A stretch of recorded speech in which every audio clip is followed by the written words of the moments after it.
morning, everyone. I would like to call the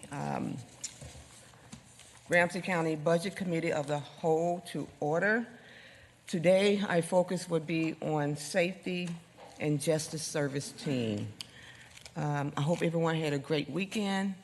Today will be a long day, so I have my coffee, and I hope we're ready. So, on September the 2nd, we heard from County Manager Becker, who provided an overview of the 2024-25 proposed budget. The proposed 26-27 budget calls for a levy increase of 9.75 in 2026 and a 7.5 in 2027. Meetings and service teams on their 2026-27 budgets are taking place from September 15th and will go through September 22nd, which is today. The full meeting schedule is available on our public website at ramseycounty.us. Today we will hear from the Safety and Justice Service team. Each department director will present details on their department priorities and proposed budget, including an overview of major changes and a discussion of how the county values and the county manager Becker's priorities are reflected in their budget. After each presentation, I will open up the floor for any questions and discussion by the county board. Commissioners are asking a number of questions of our department directors as part of these budget hearings. A question and answer link will be added to the county's finance and budget webpage, where all of our budget-related materials are available to the public. The easiest way to find the budget materials is to search ramseycounty.us and click the budget information link under popular topics. The county board encourages resident participation in the budget process. We want to hear your voices. 2 public hearings are scheduled. Both public hearings will be held in this building with free parking that will be provided to residents who attend in person. Residents are also welcome to submit written comments at any time. All written comments received are shared with each commissioner. Written comments are considered as carefully as comments made verbally in a public hearing. You can sign up to comment at a hearing as well as submit written comment on the ramseycounty.us website. So, the first public hearing is today, Monday, September the 22nd at 5 p.m. Parking vouchers will be provided for Victory Ramp located at 344 Wabasha Street. Tomorrow, on Tuesday, September the 23rd, the board will set the 2026 maximum property tax levy. The second public hearing will be held on Thursday, December 11th at 6 p.m. Prior to that hearing, residents and business will receive their proposed property tax statement. This will include details on the proposed levy for all the taxing jurisdictions, the county, the city, the school board, and others, and provide details on how these proposals impact your property. Resident and business owners should look for that information in the mail in mid to late November. At a board meeting in November, the board will discuss changes to the 26 and 27 requested by board members, if any.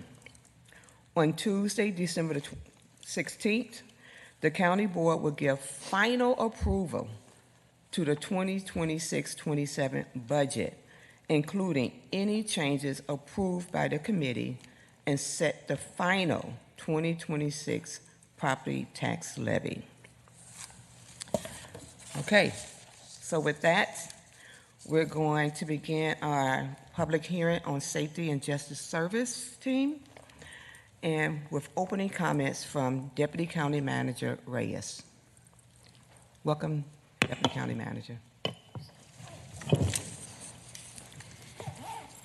Good morning, Chair, Commissioners, County Manager Becker, CFO Alex Kutza, colleagues, community partners, and residents of Ramsey County.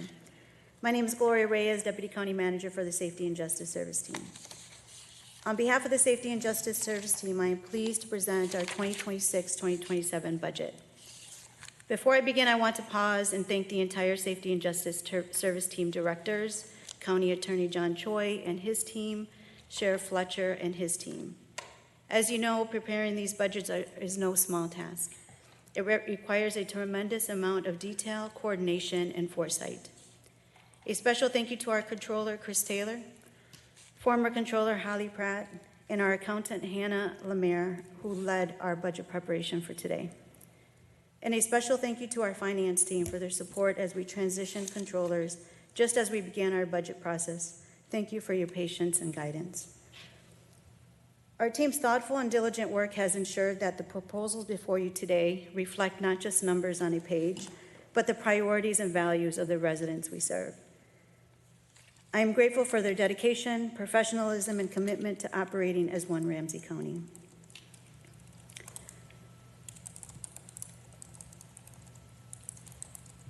Sorry, lost my space here. This budget reflects both the challenges and the opportunities we face at a pivotal moment for public safety and justice in Ramsey County. This budget reflects our continued commitment to public safety through justice system transformation. Over the past several years, our justice partners and community have acknowledged that solely relying on traditional approaches to public safety in addressing root causes of violence and quality of life challenges were not delivering the results we needed. In response, we have invested in addressing the root causes of violence, reducing recidivism, and advancing restorative practices. Bringing together our law enforcement partners, Sheriff's Office, County Attorney's Office, judges, Public Defender's Office, Community Corrections, Social Services, Public Health, and community to develop innovative approaches that addresses the gap that requires trauma-informed, reducing harm, and upstream solutions.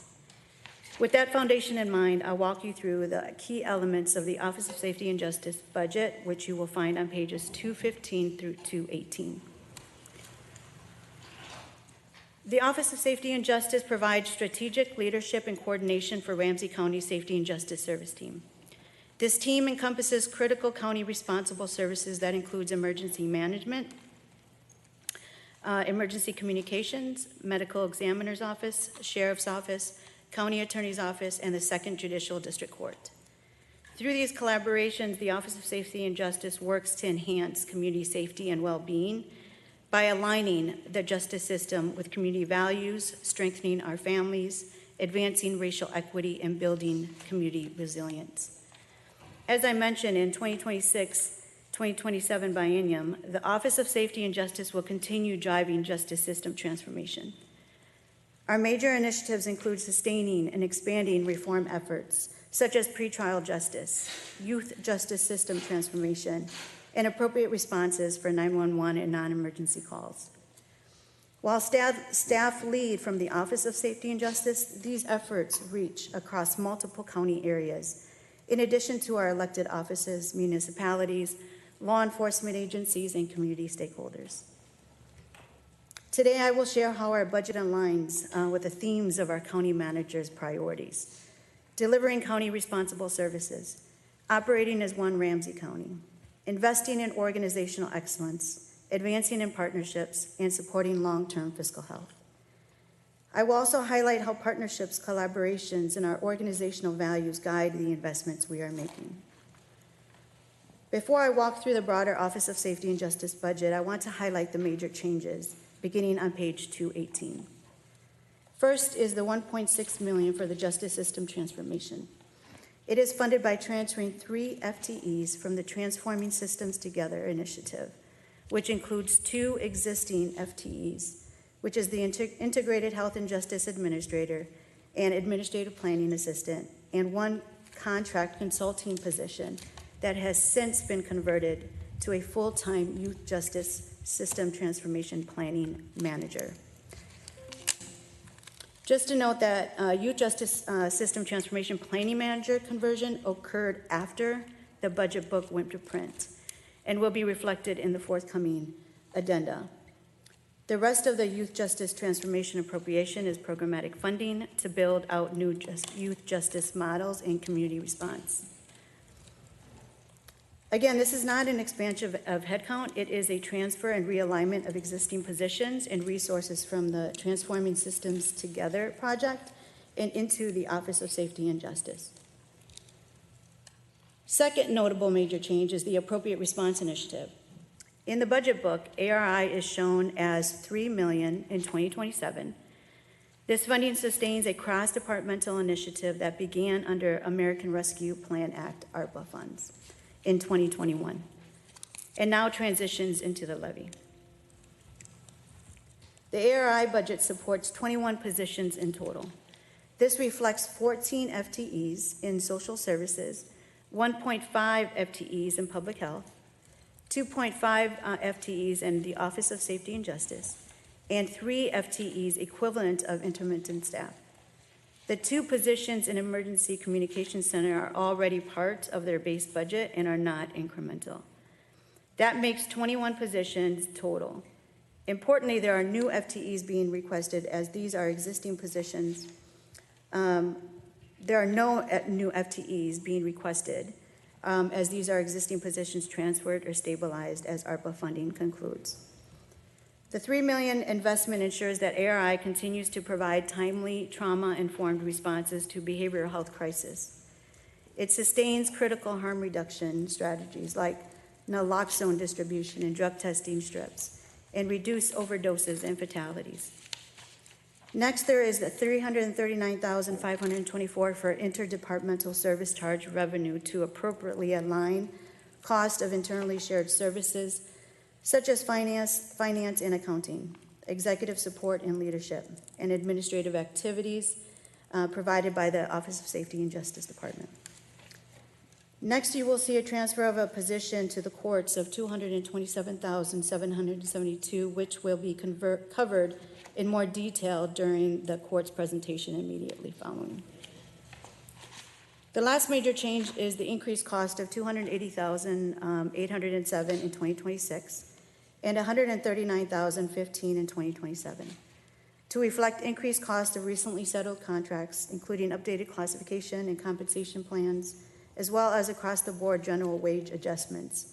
And healthcare costs have increased countywide. In short, the major changes in the Office of Safety and Justice budget is $3 million to stabilize and operationalize the Appropriate Response Initiative, and with 21 existing positions carried forward. 1.6 to operationalize the Transforming Systems Together through the transfer of 3 positions and programmatic support, and $339,524 in additional interdepartmental service charge revenue, and the transfer of the position to courts, with details provided in that section of the presentation, and also the investment in our staff in comp and class adjustments. Together, these changes reflect a values-driven investment in our staff, justice system transformation that is fiscally responsible, equity-centered, and operationally sustainable. At the core of our budget are county responsible services, the essential functions that no other level of government can provide.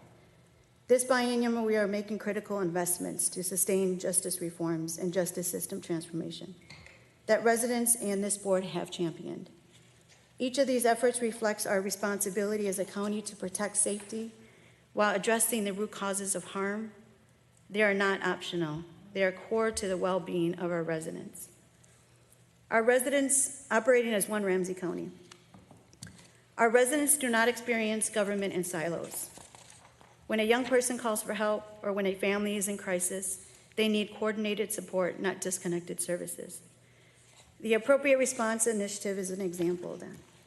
It is co-designed with emergency telecommunicators, embedded social workers, social services, public health staff, and community members to ensure the right help reaches residents at the right time. The initiative works across the entire Ramsey County system with engagement and support from many departments and service teams. At the heart of the appropriate response initiative is dedicated staff members who work in social services, public health, and the Emergency Communication Center to provide direct program support to residents by answering and responding to 911 calls. This spirit of collaboration exemplifies one Ramsey County.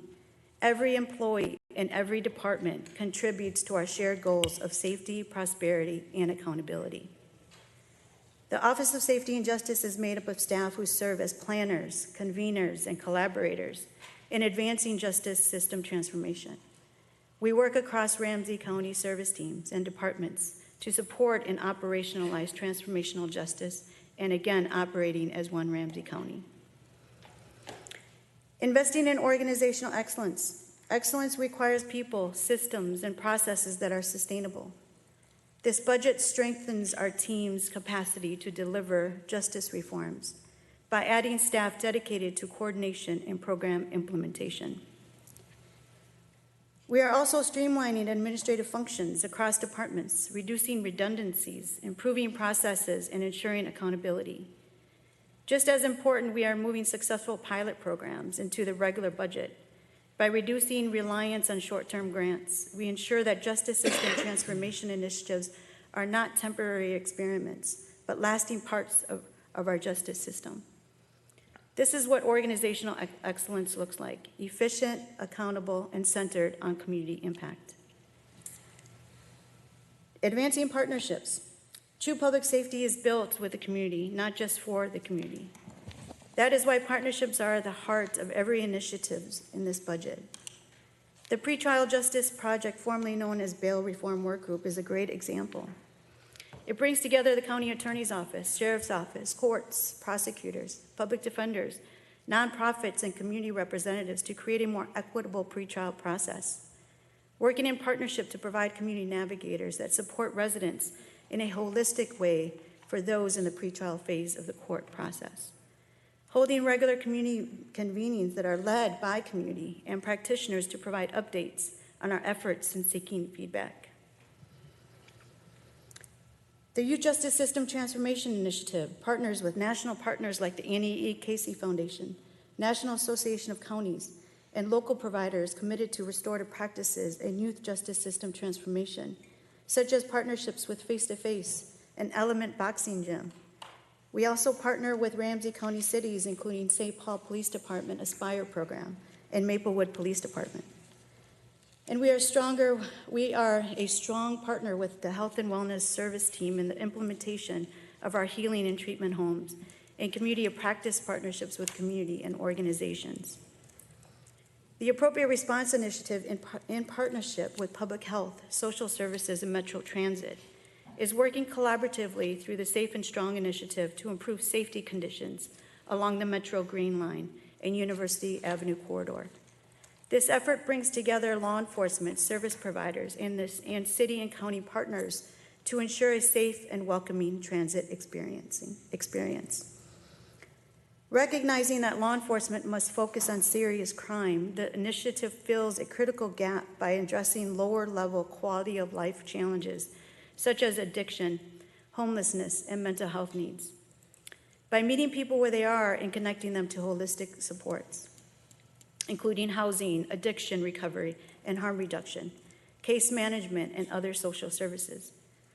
We are building a more balanced approach to safety. Through the use of existing resources and strengthened partnerships, Safe and Strong delivers responsive, community-based solutions that enhance public safety and well-being for all residents.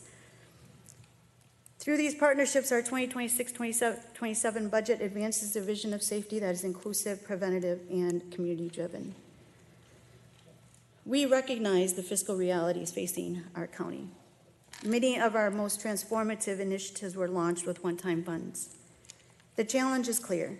We cannot build lasting community trust if transformational justice efforts are temporary, here today and gone tomorrow. Investing in justice system transformation strengthens long-term fiscal health by shifting resources upstream, reducing costly system involvement, and building more efficient and sustainable practices. By embedding these reforms into the base budget, Ramsey County avoids the instability of one-time funding and ensures residents benefit from consistent, effective services. Over time, this approach lowers recidivism, decreases costly system utilization, and creates a more balanced and predictable fiscal path for the county. Finally, let me speak about the values that guide our work. Ramsey County's core values of equity and community are deeply reflected in this budget. Every initiative is designed with a racial equity lens, with the explicit goal of reducing disparities in our justice system. The value of community means we share decision-making power with residents, especially those with lived experience in the justice system. We co-create and invest in community-led solutions. This collaborative spirit is not just a method, it is the foundation of trust. It ensures our justice system reforms are culturally responsive, equitable, and sustainable. So in closing, the Office of Safety and Justice budget reflects discipline, collaboration, and courage. This is more than a budget. It is a commitment to building a safer, fairer, and stronger Ramsey County for the generations to come. Thank you, Chair, Commissioners, County Manager Becker, for your leadership, your partnership, and your support as we continue this vital work. I stand for questions. All right, thank you. Any questions, members? Commissioner McMurtry. Thank you, Madam Chair, and thank you, Deputy County Manager Reyes, just for walking us through all of this. We know there's a lot of amazing work that your department has done over the years, and excited to see a lot of this continuing. Had a couple of questions. One in regards to the Appropriate Response Initiative. Has there been any update on the status of the City of St. Paul being involved with this initiative? So, City of St. Paul is a partner in our crisis response, and so that currently is occurring right now. We are still currently working with them on the public health response.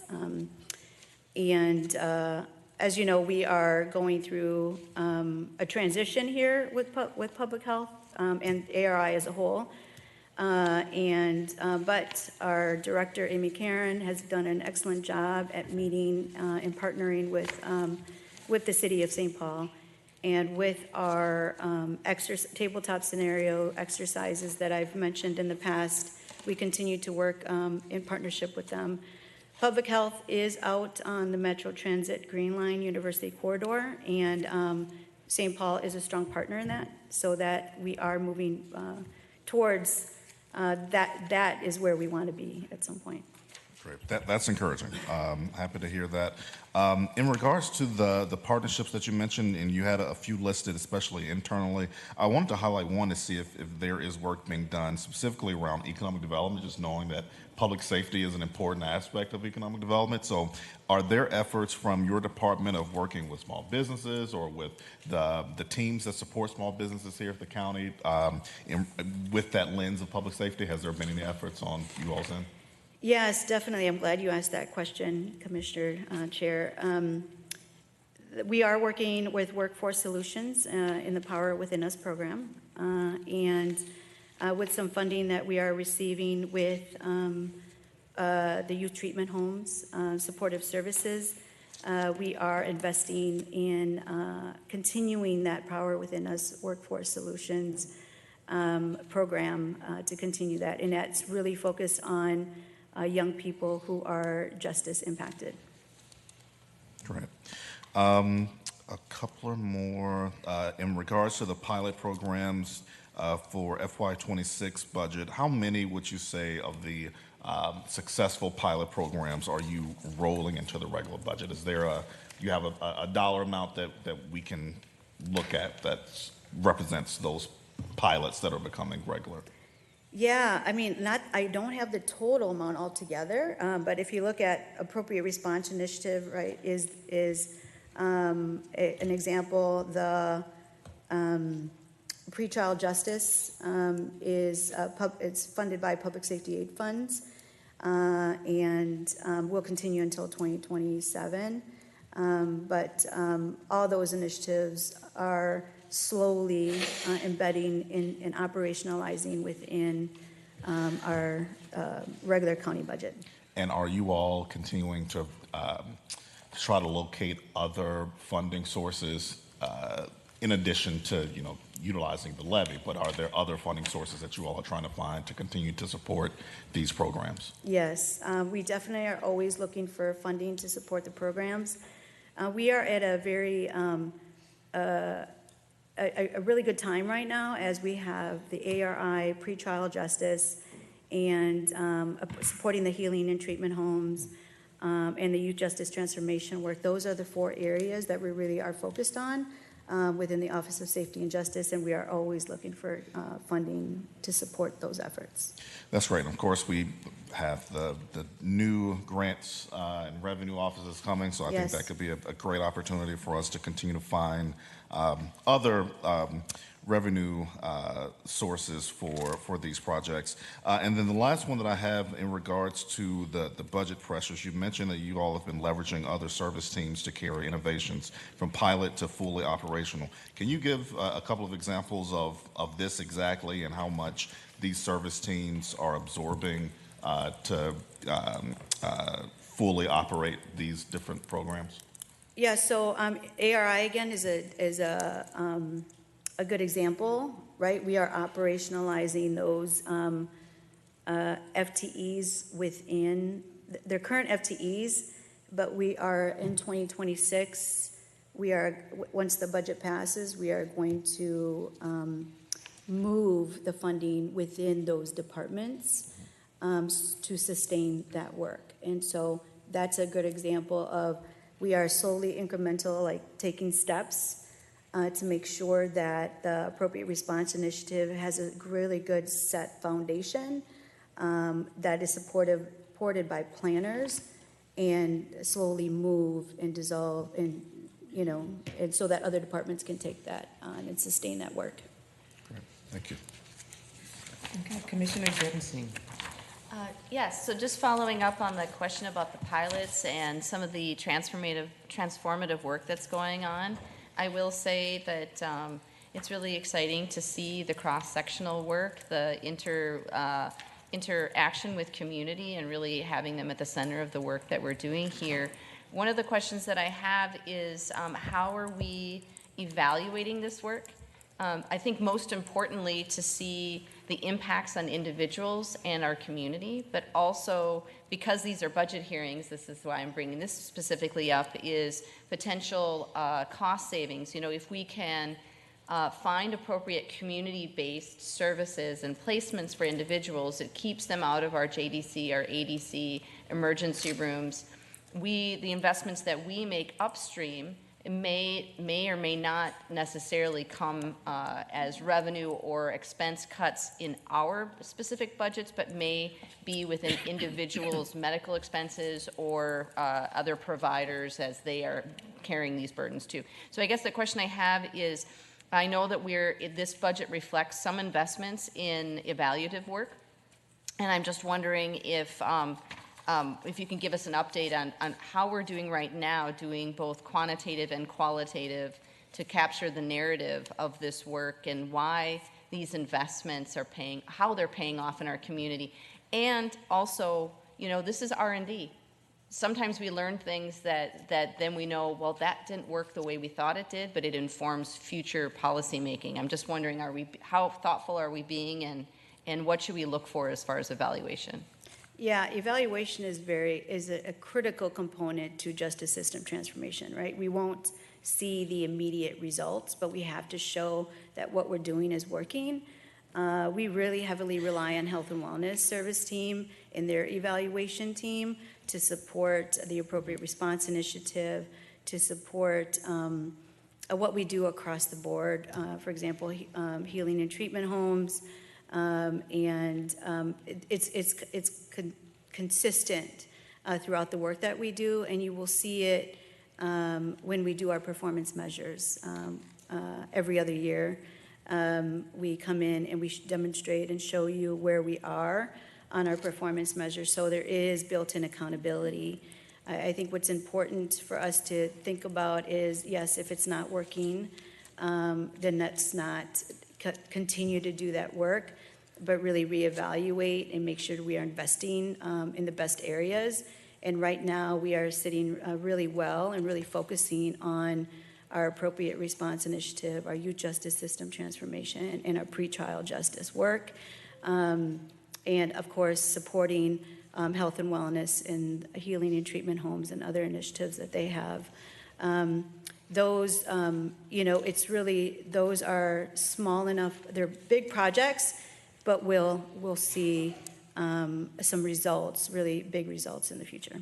Yeah. And then just one quick follow-up, because community has been so part of creating and conceiving and being part of this work, just to make sure that while we get feedback as a governing body here, that we're also in ways that make sense to the communities and the organizations that have also invested in this work, that we're making sure to report back to them, what the fruits of their labors have been, to keep them in the loop as well as to what happened with all of the investment and time and resources that they made in this work as well. Yes, it's so true. Our pretrial justice community is a really great example of that. We have community who work with us on setting the agenda. And the community members are justice impacted, and they help us figure out how we engage our community by doing community convenings. They are facilitating the community convenings. Commissioner Moran, Chair, is part of the pretrial justice work, and we are moving. It's not perfect, but we are doing the best we can in ensuring that we are engaging people who are most impacted. Thank you. Commissioner Zone. Thank you, Madam Chair. May we just go back to the ARI structure, Sure. again, just for the public as well, for understanding what we're funding, for how we're embedding it into our budget here. I'd like to know about approximately how many positions are going to be divvied up into those specific responses, in addition to the community responders. In the budget, I don't see it reflected, and I would just like to know about what that looks like right now and the status of those conversations. Sure, I will go back. So the appropriate Oh, response, no, that's okay. Deputy County Manager, may you also share about which, again, remind us, is it just the public health response that we have not formalized a partnership with the City of St. Paul yet? Yes. Okay, but for all the other responses, they're a partner and willing partner in Yes. terms of us being able to go out there into the city. Yes, our mental health crisis team are responding to the City of St. Paul. We are currently in contract negotiations on a pilot program for the community responder program. And so we have two strong partners who are willing to move forward on this pilot, so really excited about that. So we have, so the ARI budget supports 21 positions total. Mm-hmm. And this reflects 14 FTEs in social services, 1.5 FTEs in public health. So the public health was a 2 positions, 2 FTEs, but the other positions will be covered by opioid settlement funds. And so that was it. Alex said, did you have something? Okay. And then we have 2.5 FTEs in Office of Safety and Justice. And we have 3 FTEs equivalent of intermittent staff. 2 positions in Emergency Communications Center are already part of their base budget and are not incremental. So that makes 21 positions. Could you repeat that real quick? So after safety and justice, you said there were 3 positions that I didn't quite get. You have 14 social service, 1 public health. Emergency two Communication Center, emergency- 2 positions in a Communication Center. Remediation center? Yeah, Commissioner Moran, I can clarify for that for you. So there are 3 intermittent positions that are with social services to bring us to a total social services FTE count of 17. Okay. There were 2.5 in Office of Safety and Justice, and then there's 1.5 in public health. Yep. Hopefully I'm doing my math right, but that equals 21. Yeah. Thank you. Yes, you're Okay. welcome. Okay. Sorry. Oh, Commissioner Zone. Yep, thank you, Madam Chair. I just wanted to figure out, for social services, is that the mental health response? Yes. Okay, Yep. and then I have public health, and then what about the community response and the collaborative response? So the community responders, as I mentioned, is we're still under contract negotiations, so I can't share a lot of information on that, but we're really close. And it is a pilot program. And so we do have a city who is very interested in being a partner in this and an organization, so. Okay. And those will be, that would be an organization that would be leading that effort by hiring community responders to go out to and respond to the Okay. low-level calls for service. Right. And we would see that reflected in, what is the term, in professional services? Where is that? Yeah, the short answer is yes, you're correct. Okay. And then what about the collaborative response? I'm just referring back to the presentation we received earlier in May about the different call structures. And the Oh, I'm sorry. collaborative response was about any 2 or more of the response teams working on the partnership to support a call. Yes, so thank you for that question, Chair, Commissioner. The collaborative response, so typically we do have public health responders and our mental health crisis team responding together, depending on the call. So that's the collaboration that oftentimes happens, and we see it a lot on the Metro Transit Green Line University Corridor project. Though that is not really calls for service response, but oftentimes they would respond together, and that's the collaboration response. Okay, great. And then final question related to the FTEs. Yeah, go ahead. I'm sorry, what's that? And then I'm sorry, I wanted to add that the community responder, once that project gets up and running, that would be a collaboration response, most likely with our public health and our crisis team. Okay. Just following up about the overall FTEs, how did we right-size it, or what was the thinking behind those positions? We went through a lot of discussions and talk about, what was needed, that this was what made sense, and this is how we could best operationalize it. We felt that because of the public health response was the quantity of the calls for services that they responded to, we felt that, reducing that to 1.5 position within public health, and then adding the opioid settlement funds was fiscally responsible for us. We felt that that was the direction that we wanted to go. So we looked at the calls for service, we looked at our performance measures, we looked at how things were currently working.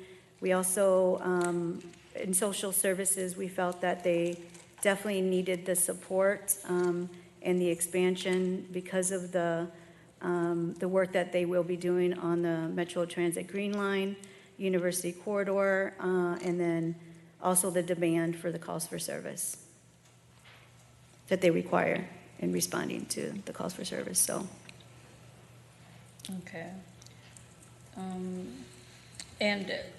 Just as a reminder for the public too, since our ECC is 24 hours, are these positions going to be filling positions that are around the clock? our mental health crisis team is 24 hours. Our public health is pretty close to 24 hours. Actually, no, I think they operate a first shift and a second shift, but not 24 hours. Okay, thank you. DCM Reyes, what's the of the dollars that's of the 3 million is going to be allocated for the 21 FTEs, and looking at the community responder organization that's going to do the hiring? how much of that 3 million is going to go to the community responder? What's It's that like dollar amount? 600,000, 600K. around 700,000 that we settled on. Okay. Is this one-time dollars? or- One-time pilot.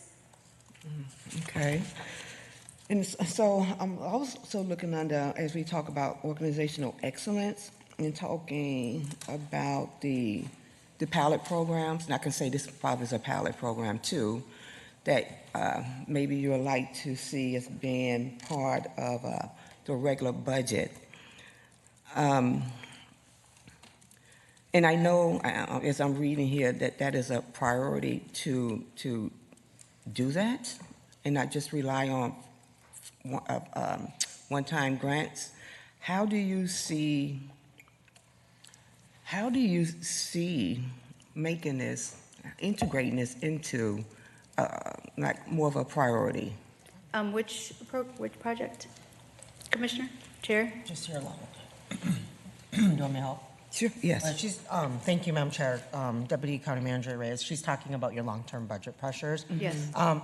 So let me just address the community responders in terms of the long-term funding model. I'll just redirect the commissioners back to the notion of county responsible services and to understand kind of my thinking when I became county manager and wanted to work through that issue around ARI.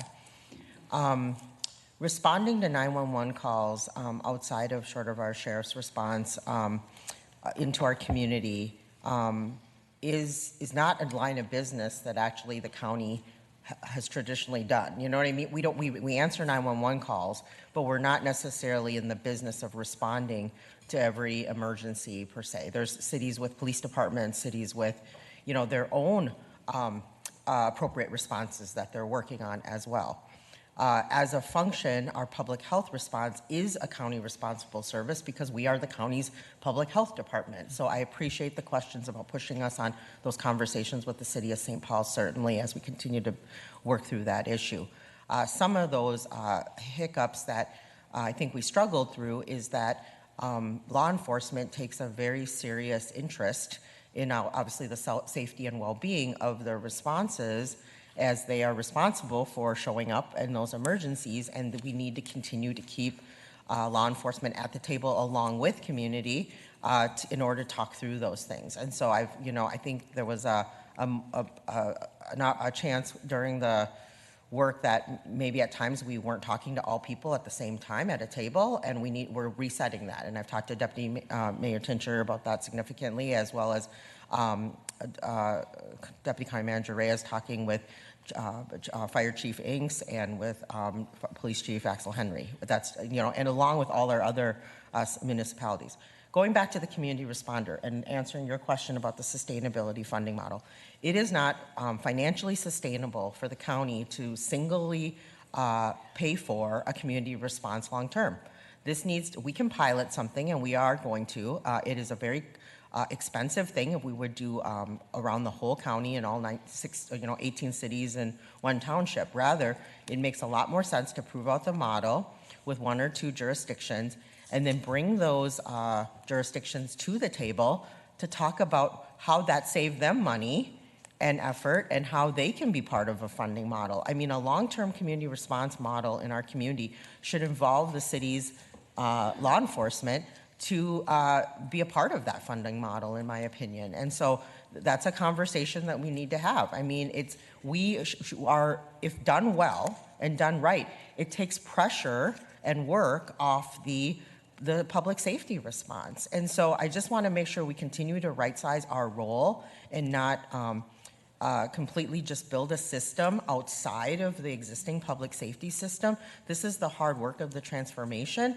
ARPA allowed us to do a certain amount of transformation in sort of a vacuum, in a way. We were able to stand up new things, to try new things. The hard work is actually changing the way we do business and how our partners do business so that it can be sustainable and we can have enough resources to go around. So that has been the model around the community responders. I do not believe that we are in a place as a county to fund a community response model for our whole county without some shared partnership from the city's law enforcement themselves as well. So we will continue to have those conversations, and I'd be open to having further conversations if people don't agree with that. But I think financially, we are not in a state of having these ARPA dollars that are ongoing. We always said, and some commissioners weren't here when those dollars were allocated, but the county board said there were these 5 tiers of investments. ARI was one of those transformational investments, but long-term, we need partnership to sustain those transformations. So that's a quick, summary of, my perspective as we go through advancing our ARI work. I think the teams work very hard. I think at times it can feel like we take a step forward and then we take a little step back at times, but this is the hard work. And Gloria and several of our partners went to a national conference, or several, and we are ahead of a lot of places. I mean, it always has involved the public safety as part of the answer. And so we need to continue to engage with our partners to have those conversations so that we are not doing the change outside of that system. So I don't know, Deputy, Gloria, if you have more things to add, but I know you and I have had a lot of conversations about those things. Yeah, thank you, County Manager Becker and Chair, for that question. I mean, we have to really focus on what we're doing well and really invest in that and what our county responsible part in that service is, right? As County Manager Becker said, public health, right? Crisis response. Those are all areas that we touch, and that's our county responsible service. Mm-hmm. I think also as far as implementing and sustaining this work, justice transformation is also looking within Ramsey County and sometimes changing the way we do our work, right? Is changing systems. And it's not always about adding more people, right? And so I think that is also the other component of it. We know that appropriate response initiative as is working really well. There are some, we will see the fruits of our labor in the future. And I think investing in that, we are nationally, this is a best practice that's happening across the country. In Ramsey County has been highlighted as one of the counties, really leading in this effort, particularly around having embedded social workers within our 911 dispatch center. That's really unusual. People really take an interest of that nationally. And so yes, it's about how do we sustain this work, and it's about investing in justice transformation, both from a budgetary standpoint, but then also investing in what it's going to take to transform the systems within Ramsey County. Well, I just want to say I want to thank you, County Manager Becker and DCM Reyes, for explaining the thought process around this. And, definitely the choices before us as a board is what is county responsible policies and practice, and how do we move forward. I would say I agree with you that we have to look not at being the main or the only one looking at, especially when we talk about public safety, which is really a public safety and the Sheriff's Department initiative. And I definitely would like to see us keep this on the table and bring our public safety partners from the 19 municipalities that we're working with and take some ownership and some shared ownership of how we move forward, because it is within Ramsey County. I see this as the sheriff, right? And we cannot do this without them because they are the ones who does the work.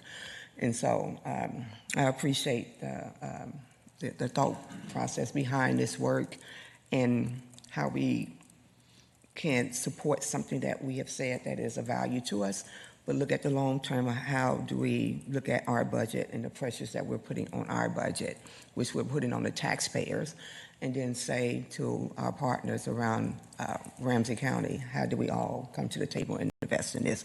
So thank you for that explanation. I appreciate that. Commissioner McGuire, and then Commissioner Zone. Thank you so much. I really appreciate all of this discussion. I appreciate Commissioner Zhang bringing it up, and then the great explanation. Thank you, County Manager and Deputy County Manager. brought up the question for me is, we talked about the embedded social workers within our emergency center, and it reminded me that, do we still have embedded social workers in some of our communities? And is that part of the public health budget then? Or I'm trying to remember, I'm trying to see where it is and what's the status of that? Because I know that, you know, it's something that our communities value, but it's also a question of, you know, who, you know, where does that budget item lie with this, the community, or with the city, or with the county?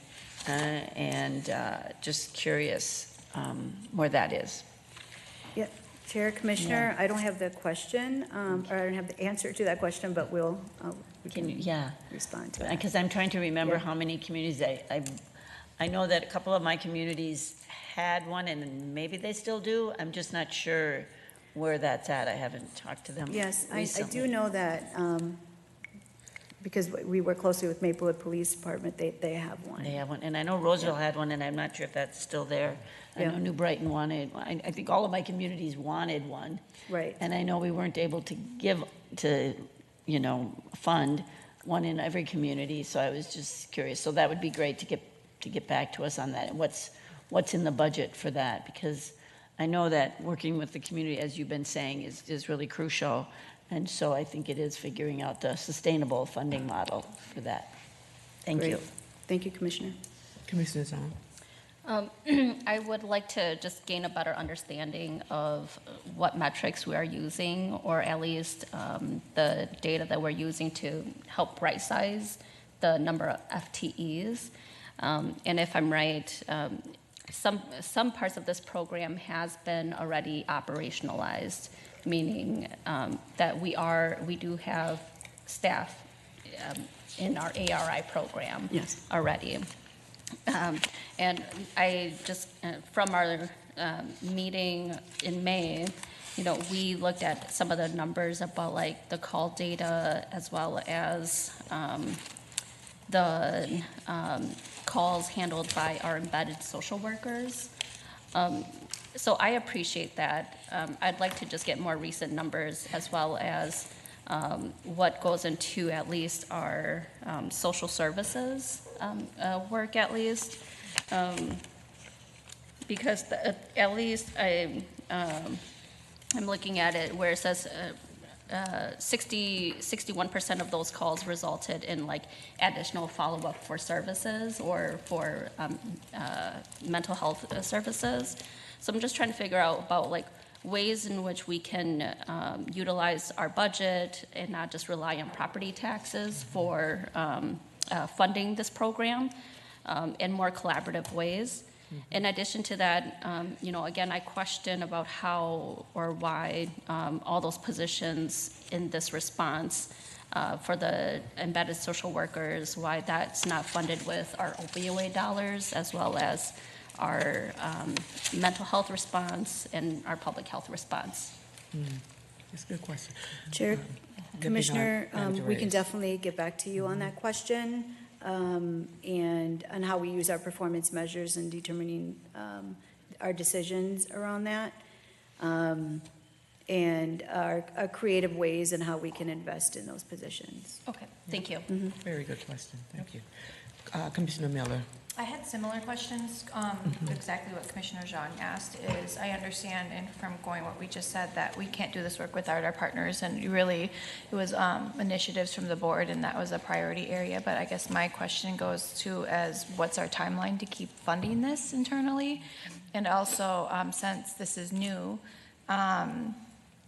what is our, to know if this is working and if it's worth continue investing in, right? Like, I understand that new programs, new policies, all of that take time, and the data, and, you know, but we have the right people at the table. So I'm just curious, as do you have a timeline, like, okay, we know in 3 years if this isn't really working, we're going to stop investing in it, because these initiatives are at the expense of our taxpayers, and trying to help find additional revenue would be really key.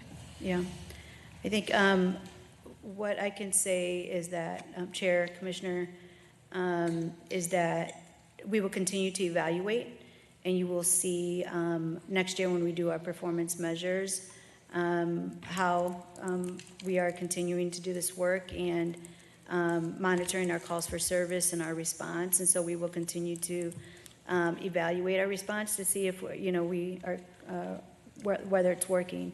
But we are requesting that it's placed within our levy. We are seeing some positive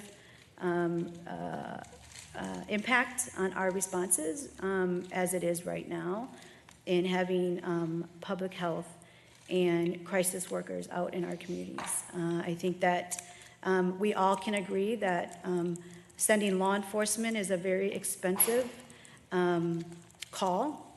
It sometimes requires overtime, and they're not getting the services that they deserve. And so we are transitioning and we are changing our landscape on how we care for our residents in Ramsey County and ensuring that we get to the root causes and provide that support. As County Manager Becker mentioned, we do provide public health, right? That is a county responsible service, and crisis workers, mental health. And so even our law enforcement officers continually say that they need help, that they are not mental health providers, they are not social workers. They will respond to the high-risk homicide calls, but we cannot continue to rely on a system that doesn't work for law enforcement, doesn't work for our budgets, doesn't work for the communities that we serve. Thank you. Commissioner Zong, and then County Manager Becker's going to close us out. I'm going to move on to the next.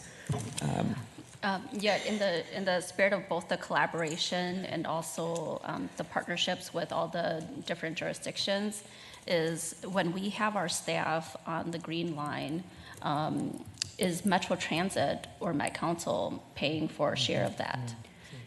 This is a partnership. They recognize that they needed support, so St. Paul has come in as a partner, and so has Ramsey County. And so they are not investing in these extra resources that we are putting out there at this moment. Okay. So just like a partner, as in like there's a joint agreements about our staff on there, but not a funding partner? No. Okay. I think I would encourage those additional conversations since it is a regional issue around concerns around safety, but also the health and well-being of all the folks who are using transit. Currently, how many positions are already funded in our base budget for ARI right now? For 2025? They're not in It's the the base 20. budget. It's the little bit more. None is in base budget. It's all ARPA dollars. Then how many FTEs then right now are funded currently using ARPA funds in our ARA program? Great question, Chair and Commissioner. 35 or 32? 35. 35. Okay, thank you. Madam Chair, Commissioners, thank you so much for the discussion this morning, especially around ARI. What I'm hearing from you is that you are interested in making sure we have good alignment from what we have been doing to what we want to do in the future, and ensuring that we're lining up all the applicable funding streams. I'm kind of tying in some conversations we had with public health from Friday as well.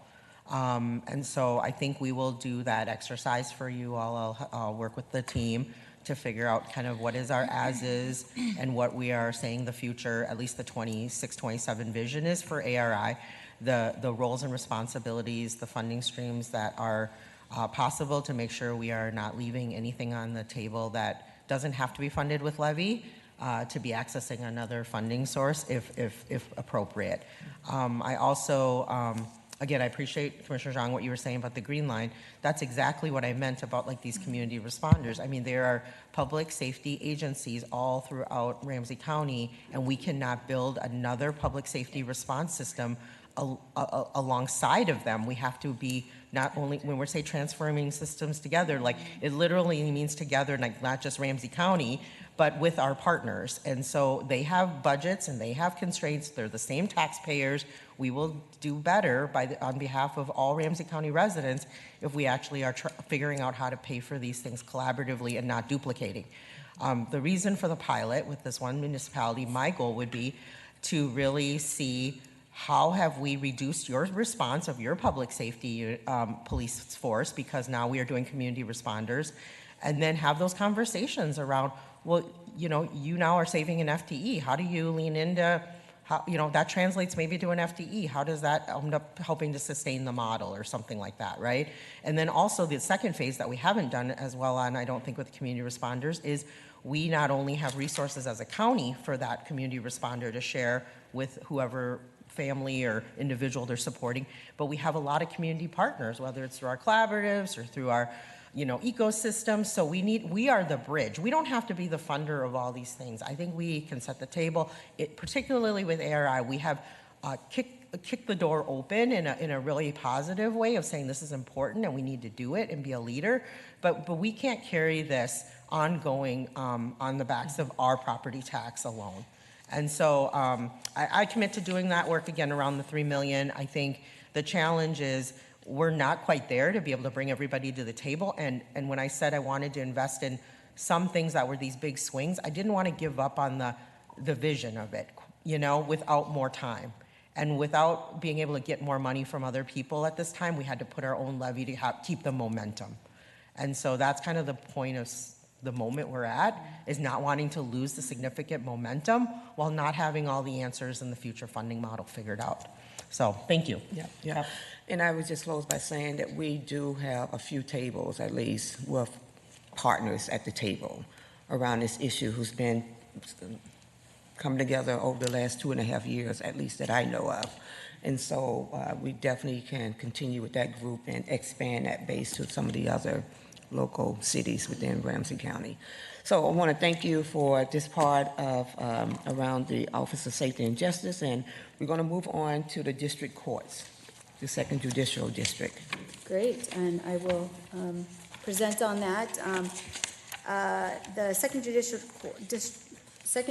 District pages are on 268 through 270.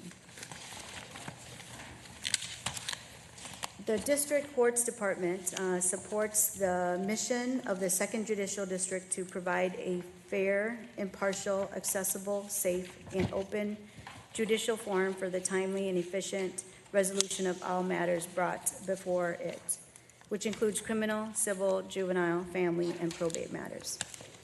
The District Court is always a little confusing. In fact, it's somewhat of a misnomer because the courts are technically part of the state, not the county. What you see in our budget is what former DCM Williams liked to refer to as the legacy donut hole.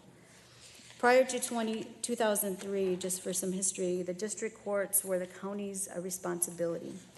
In 2003, the state took over the cost of running the courts, and the county court employees were transferred to the state and became state employees. The state legislature enacted statutes outlining the process and specifying what court-related costs were transferring to the state and what would remain the county's responsibility. At that time, there was a swap. We'll take over the cost of the courts, but we're also going to stop something called HACA, the Homestead and Agricultural Credit Aid.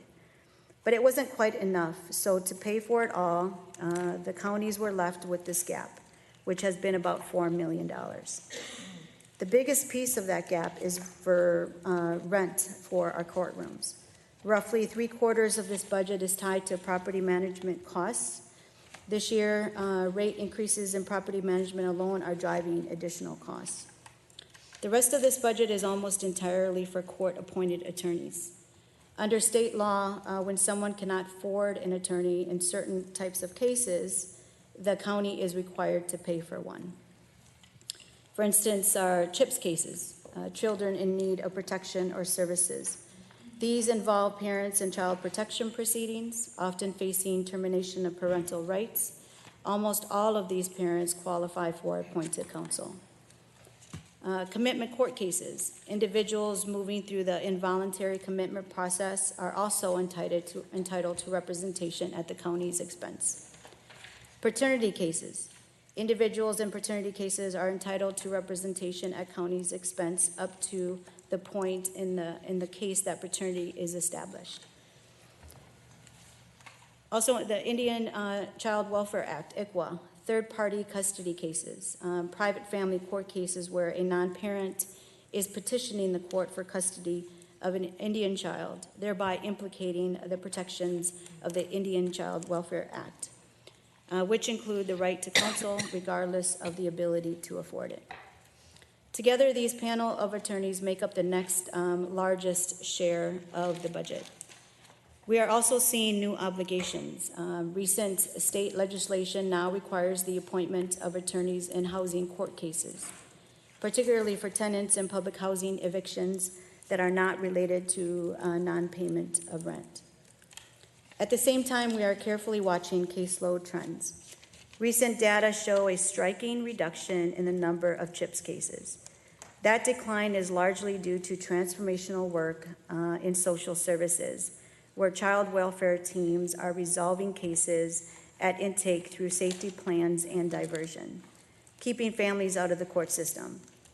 The cases that do not make it to court, however, are often the most complex and resource-intensive, many going all the way to trial. In 2024, a managing attorney position was created to provide cohesive oversight of the department and the contract attorneys, who serve as court-appointed counsel. This position is currently held by Director Kari O'Leary and was moved into the district court budget in 2025. Before the position was created, some of the duties were performed by a contracted vendor who provided court-appointed counsel for CHIPS cases, but that contract ended at the end of 2024. So, in summary, this budget reflects the structural gap counties have carried since the state takeover, dominated by rent and court-appointed counsel. While cost pressures remain, we are working diligently to manage them through smarter contracts, better oversight, and strong collaboration with our social service partners. So, as you will see on major changes for the court, we have moved a managing attorney position into district court's budget with an increased cost of $227,772 in 2026 and $10,680 in 2027. And we moved that one FTE. This position was previously in the Office of Safety and Justice, and the move aligns with other county department heads being seated in the department. An increase of $35,909 in 2026 and $8,015 in 2027 reflects increased cost for recently settled contracts, including updated classification and compensation. Healthcare costs have also increased countywide. Other services and charges, an increase in cost of $5,039 in 2026, and a decrease in cost of $150,639 in 2027 due to a change in our contracting approach for the courts with attorneys. And an increase in internal service fees and information services and property management of $142,795 in 2026 and $148,507 in 2027. So although the courts are a state entity, there remain county responsible services we must fund. These include courtroom rent, court-appointed counsel, and new mandates. These responsibilities are not optional. They are the core services and ensure due process and fairness in our judicial system. While our work is unique, we do not stand apart from the rest of the county government. We collaborate with Health and Wellness to participate in Title IV reporting and revenue recapture, offsetting some operating cost.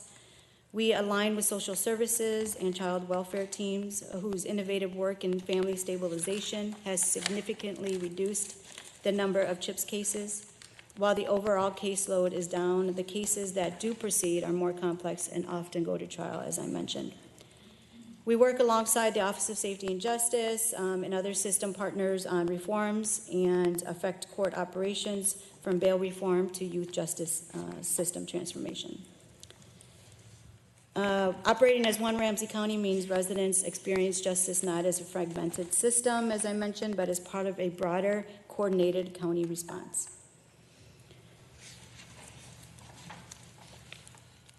As I mentioned, rent remains the largest driver. The increase in property management rates has outsized impact here, similar to pressures across our county departments.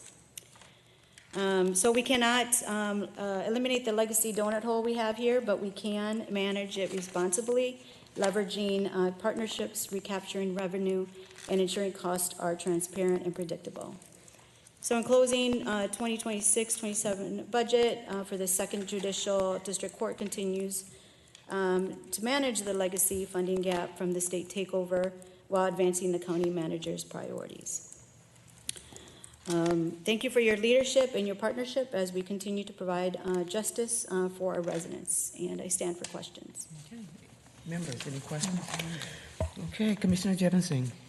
Yes, so I just want to reiterate the last point that you have and clarify. So these are state mandated services. Are there any state or federal funds that support this work? No. Okay. And can you also clarify the roles of the court-appointed attorneys? Is there any overlap between roles and expenses that are housed here versus housed in the county attorney's office? They represent different sides of a case, correct? Yes, Chair, Commissioners, they do represent different sides. Yes. And are you referring to overlap as far as their work? Yeah, so I just to clarify the roles and responsibilities of those services, Gotcha. meaning, so if there is any of the case that has to be within CHIPS or anything else, that the county is responsible for perhaps the attorney fees on both sides. Yes. And this is where one lies and the other is with the county attorney's office. Chair, Commissioner, that's correct. Okay, just wanted to clarify that. Yes. And then this is just a very minutia budget question, but since on page 270, since this is a new position, or it's a position that's being transferred from one position or one department into the district court budget, the increase from comp and class, that's just a way for us to capture the increase of that role, even though it moved from one to the other? Chair, Okay, Commissioner. just that's wanted correct. to make, okay. Thank you.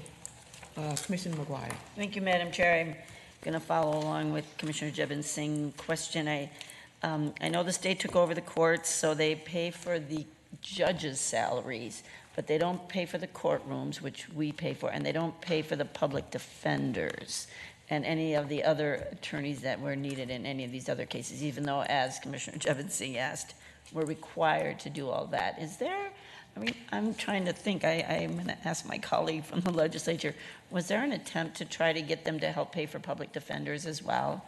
I'm just trying to remember if there was an effort to doing that. I mean, clearly we, you know, when we're required to do these services, we should get some state help for that, and I just can't remember if we've had any part of our legislative agenda that's been, I'm thinking of our Association of Minnesota Counties as well.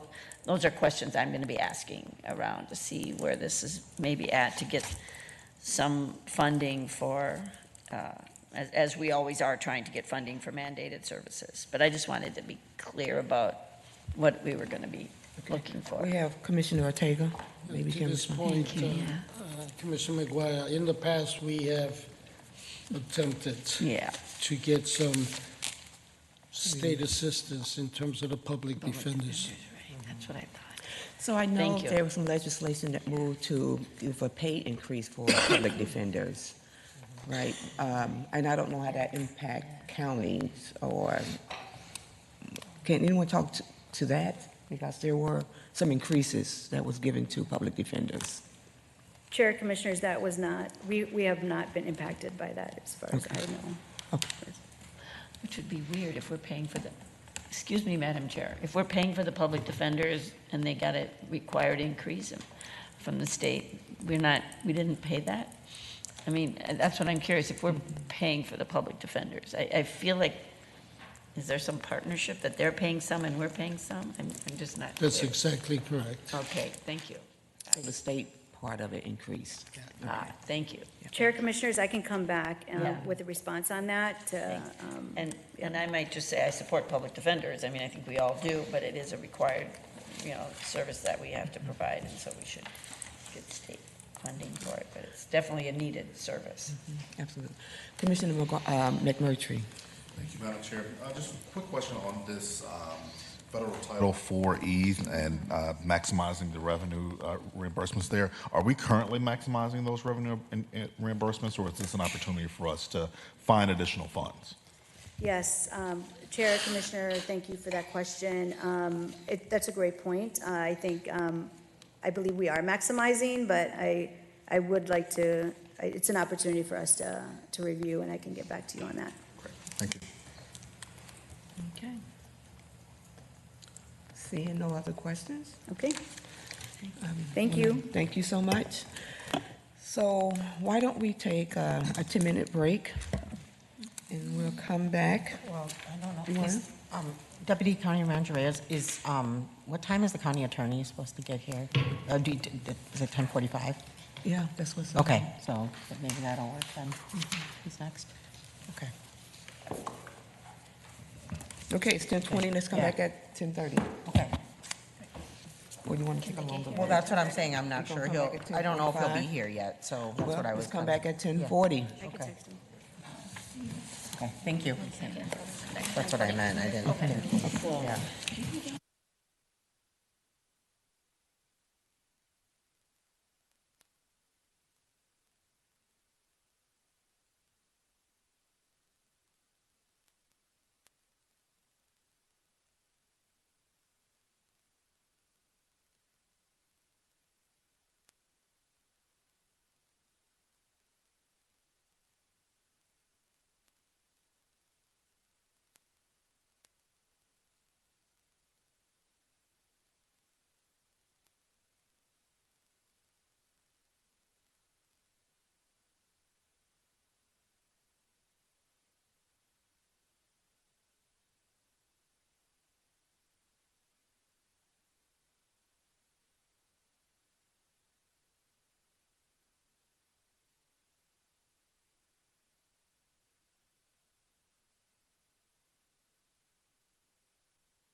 County Budget Committee of the Whole will start. We are a little early, but that's okay. We have our presenters here this morning. Before we bring up Ramsey County Attorney Office, our County Attorney, John Troy, we're going to open up with a statement from our County Manager, Becker. Yeah, thank you, Madam Chair. Before we start with the county attorney's budget, I wanted to share about some things that have happened in between the publishing of the book and where we are today. So since September 2nd and when I presented the budget and when you received the book, we have continued to work with the county attorney's office. I want to especially thank our CFO, Alex Kutza, Eric Williams with the county attorney's office, Erica Schumacher, for continuing to work through the county attorney's budget on some outstanding items. So through that additional review, we identified adjustments to the original assumptions that were being used to build what is in your budget book. And therefore, we now have a jointly agreed upon revised budget for 26-27 that is not actually reflected in your book today. It is important to note that the amended budget does not impact the overall county levy as proposed, nor does it alter the county attorney's total budget allocation. But because of the timing of all this, you know, your budget books are not correct today. We plan to amend those pages, and they will be in the adopted budget book with those revisions ahead of your approval. And so County Attorney Choi will be covering a new set of major changes that he will cover that are different than what's in the book, but he will cover those today. So with that, I'd like to just thank him and his office for all that work in between, and thank you for his partnership. Okay, and with that, we would like to call County Attorney John Troy up and say welcome. Good morning, Thank Madam you for being Chair here. and members of the Board of Commissioners. I want to begin first by just acknowledging what our county managers talked about. I just very much appreciate these budget negotiations and discussions are never easy, especially for the relationship between the elective offices, the sheriff, the county attorney, and the board. You know, from our perspective, it's very important for us. Maybe I should just speak for myself, actually. For me specifically, I mean, I want to make sure that we're being responsible with the budget. I want to make sure. I always say that I want the budget to balance. And this process hasn't been easy, but we got to a place where we have consensus and agreement. And that's because of a lot of work from my staff as well as the county manager staff and Alex Kutza to kind of just get in the same room, start having some conversations. And I'm really hopeful. I'm hopeful about ending this year as best as we can. And then I'm really hopeful about this next two-year budget. And then I'm also already looking forward to the next two-year budget after that, because I feel like we've set forward just some ways that we're going to just talk about the budget, how we're going to collaborate and work together so that we don't have situations where we're in conflict. But I think also conflict is good, because through that we kind of better understand each other and the new processes that the county manager is employing. And so I'm looking forward to all of that, and I'm also very grateful to County Manager Becker and Gloria Reyes and her staff of just helping us get through all of this. So I know that in this budget cycle, there's a lot of angst out there about the percentage of levy increase. And I know that for sure it hits people across the board in our county very hard, right? And it's not just our levy, but it's also the school districts and the cities. And all of that really compounds. And we have to be responsible stewards, and we also have to make sure that we are delivering on the things that the public wants us to deliver on. And for us in our office, and just I think for many parts of the county, a big percentage of our budget are people. In fact, in our budget, it's over 80%. And last time I was here, when we were talking about the two-year budget, I spent most of my time asking all of you, and some of you were not here, but I told you that we had this big workforce problem, not only in my office, but across the board. and that we needed to get competitive with the other counties. And I am also very grateful for the leadership that this board, as well as the county manager, provided to increase those wages. In fact, you did a mid-year adjustment for us, which is it's very rare, but we got our attorneys into a place where they are now competitive. You know, in 2023, that was the worst year for us. We lost like 16 attorneys, and it was just such a hard year. But in 24, you made that adjustment, and it's really starting to realize now. In 25, we've had hardly anybody leave, and I think that's going to be one of our challenges, is that we just are going to have a little bit less turnover. And in this budget, we're going to have to manage a 4.5% vacancy factor, so it won't be like it used to be. But you've created the conditions in terms of, at least for our office, in getting competitive wages so that we can do the work. And, you know, I think over the course of my time as county attorney, we've always been try to be innovative, collaborate with other agencies. And we have a lot of great things to show for that collaboration. You know, one of the things that we did at the start of the pandemic was we created a violence reduction leadership group. And those conversations were really critical about working across city, county, state lines and collaborating and trying to figure out ways to get some better outcomes and address the moment that we were dealing with. I'm not going to steal the sheriff's thunder. I hope he'll talk about the reductions in crime that Ramsey County has had over the past 3 years. But it is nation leading. A 54% reduction in violent crime in Ramsey County. Other counties across the nation can't speak to that because, and I think a lot of that has to do with just the collaborative work that's happening. And this budget that the county manager has proposed and is now before you allows us to continue to do that nation leading work, working on trying to address the improvements that are needed in the criminal legal system, as well as delivering public safety for all of our residents in Ramsey County. And so I'm going to keep my remarks very short, and I'm going to go over some of the things that are the major change items as the county manager talked about, and just be open to the questions that all of you might have. So one of the things I'm really excited about, you know, for the longest time so under the county charter and the statutory authority of the county attorney, it's our job to not only handle all of the matters from the state prosecution perspective, but also to provide legal counsel and to ensure that we provide the advice and also represent the county in litigation matters. And since I started, we've always taken the posture that, you know, we should pay for out of our own budget the outside legal costs, and we've done that. And the cost of that sometimes could be as low as $100,000, and sometimes it could be as high as, it could be really high. But on average, it's about $400,000.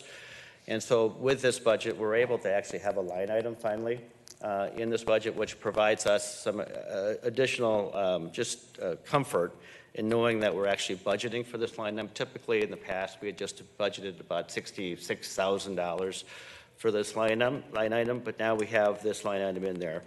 And then you're going to hear more about this. I'm going to speak more publicly about just some of the great work that we are doing in our Reimagine Justice for Youth work and the collaborative review team. With this budget, we are allowed, and also with the state grants that we received around restorative justice, we're able to, with additional dollars from our budget and allocate it towards it, I really think that we can take the next level. And some really important things are happening. I'll just share with you some of the major highlights. One of the things that we said that we wanted to do, first and foremost, when all of you turn on your computers, you see the Ramsey County wheel, those values that are so important to the Board of Commissioners, right? And one of the things of the values on that wheel is about sharing power and about engaging community that hasn't necessarily been at the table, right? And through those conversations that started back in 2019, we were able to launch our collaborative review team work in July of 2021. And as some of you might recall, it was launched with great criticism and tension at that time. Every year we've released data about those outcomes, and it's always been a little bit promising, a little bit more promising, and now we'll have 3-year, 4-year data that will be made public more this fall. But some of the things that we were trying to get at, one of which was to do better on issues of like re-referral and recidivism.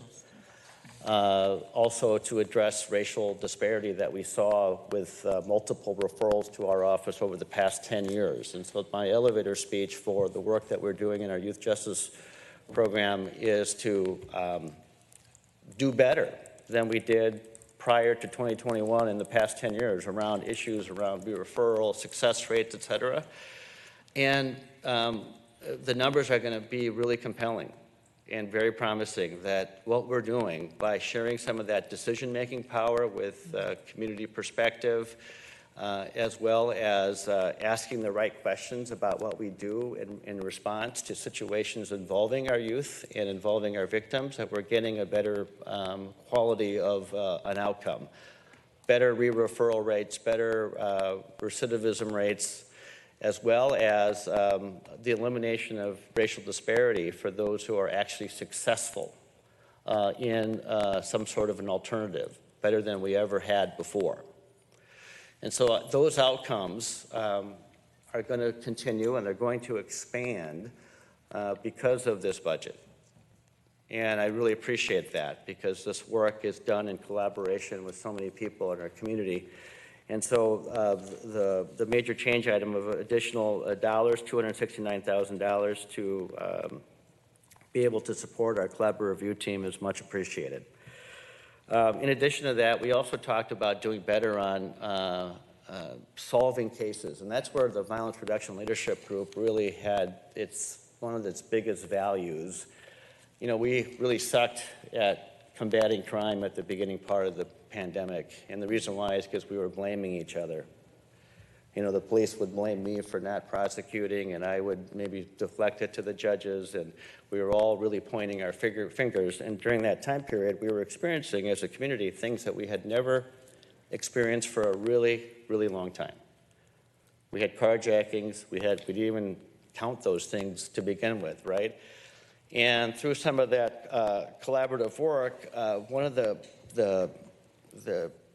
agreement points was, instead of thinking about so much what happens in the court system, let's think about like what we really need to do. And one of the things that we came to an agreement on was that we actually really need to catch or apprehend the people that are committing the most violent crime.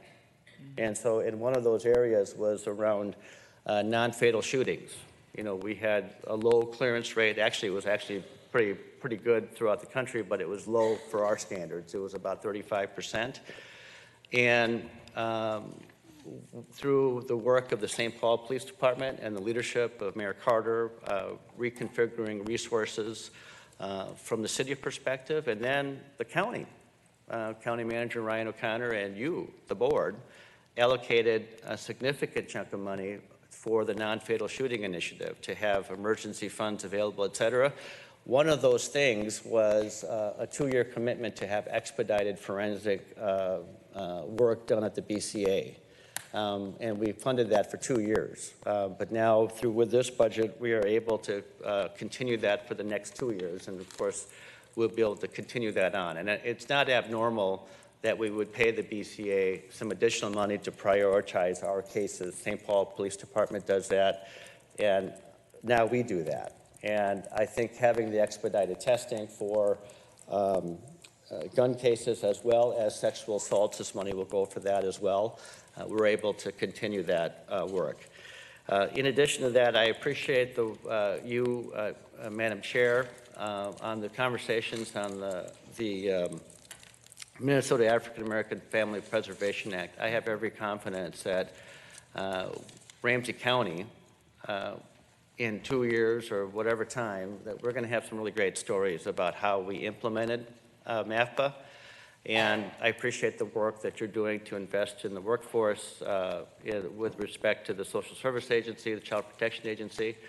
And I also appreciate the investment that you are making certain that happens in our office as well, because I know that a big part of the goal is to not have necessarily these petitions, but the reality is that oftentimes these petitions have to be filed, and then a court will deal with these situations, and ultimately our goal is to try to get to some form of reunification or whatever's best for that child. And through the changes in the law, attorneys are still necessary because you've got to have a license to be in court.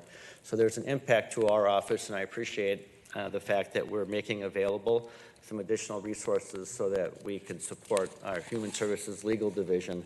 And that is a division in our office that's been under tremendous stress. It's not only in child protection, but it's also in our civil commitment process. All of you have had conversations, I'm sure, and presentations about the mental health crisis that we have and the fentanyl epidemic that we're experiencing in our county. Oftentimes it requires attorneys in our civil commitment unit to work on those cases and to try to get the right outcome for the public. We also, and this is probably like the biggest item, through the pandemic, we had some additional workload, whether it was and it hasn't changed, whether it's the adult prosecution or the Human Services Legal Division. And what this money allows us to do is to continue those investments and to be able to support our attorneys and employees who are doing this work as caseloads are increasing or they're remaining stable. Maintaining these numbers are really, really critical to us. And then the last, investment for $114,000 is also supports the collaborative review teamwork that I just had talked about earlier. So with that, I will pause for some questions. Members? Commissioner McGuire, Zahn, and McMurtry. I'll start, and then I'll let my colleagues, and I'll probably come back with some more. But thank you so much, County Attorney, for all of your work, for you and your whole team's work in our county. I'm always proud when I'm out and about to say that I am in Ramsey County, and we have a great county attorney that we work with, and that you have great people out in the community working on really great prevention, early intervention, and really trying to really deal with these issues before they become even worse. So I appreciate all your work for our young kids. I really am glad for the restorative justice funding in here. That's it's just such important and relevant and effective work. So thank you for that. I have a couple questions on just a few, like on the BCA. You said it's typical that counties would help pay for things that we want to expedite there. But really, BCA is a state function, right? It's a state. So if they would just put more money into it, I'm just going to add it to the list of things that the state should fund more, then we wouldn't have to pay for more. But we what do we pay for a person there, or what do we? Yeah, wow. Yes, Madam Chair and Commissioner, we're paying for a dedicated scientist. Yeah, and wow. so it allows us to get a quicker turnaround time, and it really matters for especially the gun cases as well as the sexual assault cases.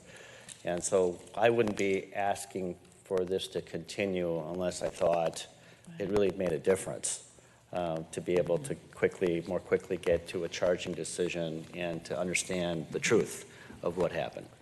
So I appreciate that, and just as we're gathering, our information for our legislative delegation and letting them know all the things that we're paying for, that the state really should.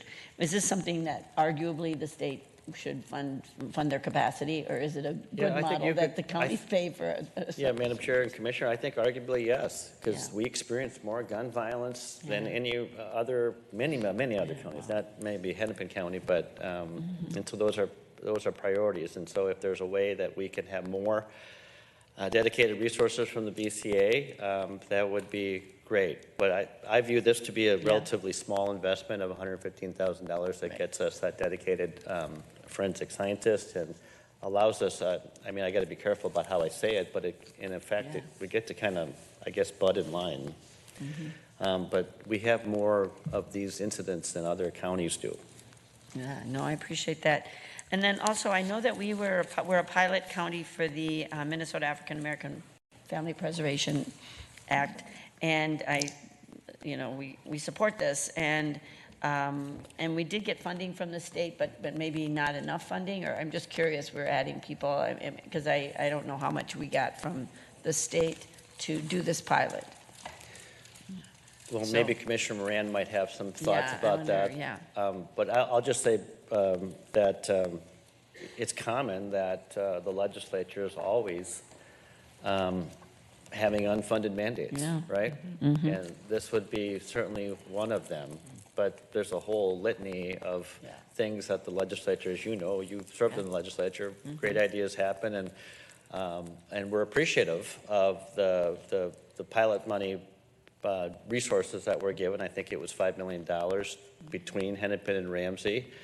But in order to, I think, realize the dream, we need to make sure that we are funding our community resources and our response. And what it requires, in essence, is that we just have to be more robust in it. And like I said, I think if our responses are better and they're more resourced and more coordinated, and just smarter, because I do think we could maybe think about resources across the various spectrums, as the county manager has always talked about. But the premise there, I think, is that more quality and more quantity in terms of the dollars will make a difference, and I think it actually will. And so hopefully one day we will get to see some better outcomes in terms of less removals, less petitions potentially, but we have to realize that vision. So Commissioner Moran, I know that you have been a leader around this bill, and so you probably have bigger and better thoughts than me. Well, I think yours also are really good, and your comments are on point. At the state level, we know definitely at county level that we do get unfunded mandates that come down. And so I wouldn't say this is unfunded, it may be underfunded, but part of any legislation is to move legislation, put it out, and then allow the work to happen. As a pilot county, we get to implement it and see where those spaces are that we may need to have more investment in or not. But from that point is that you have to sometimes allow the work to happen to know what it is you need to invest in and where those investments are needed. And so part of that will come from your office to, there's a statewide team that I'm a part of, that we are a part of.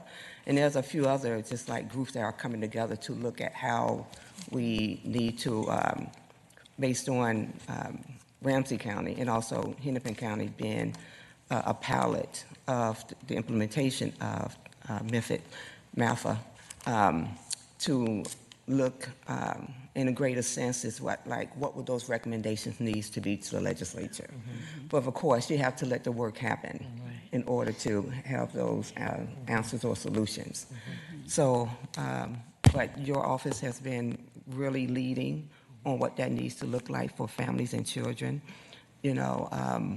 and I look forward to your report back as to what that needs to look like going into a 2026 legislative session.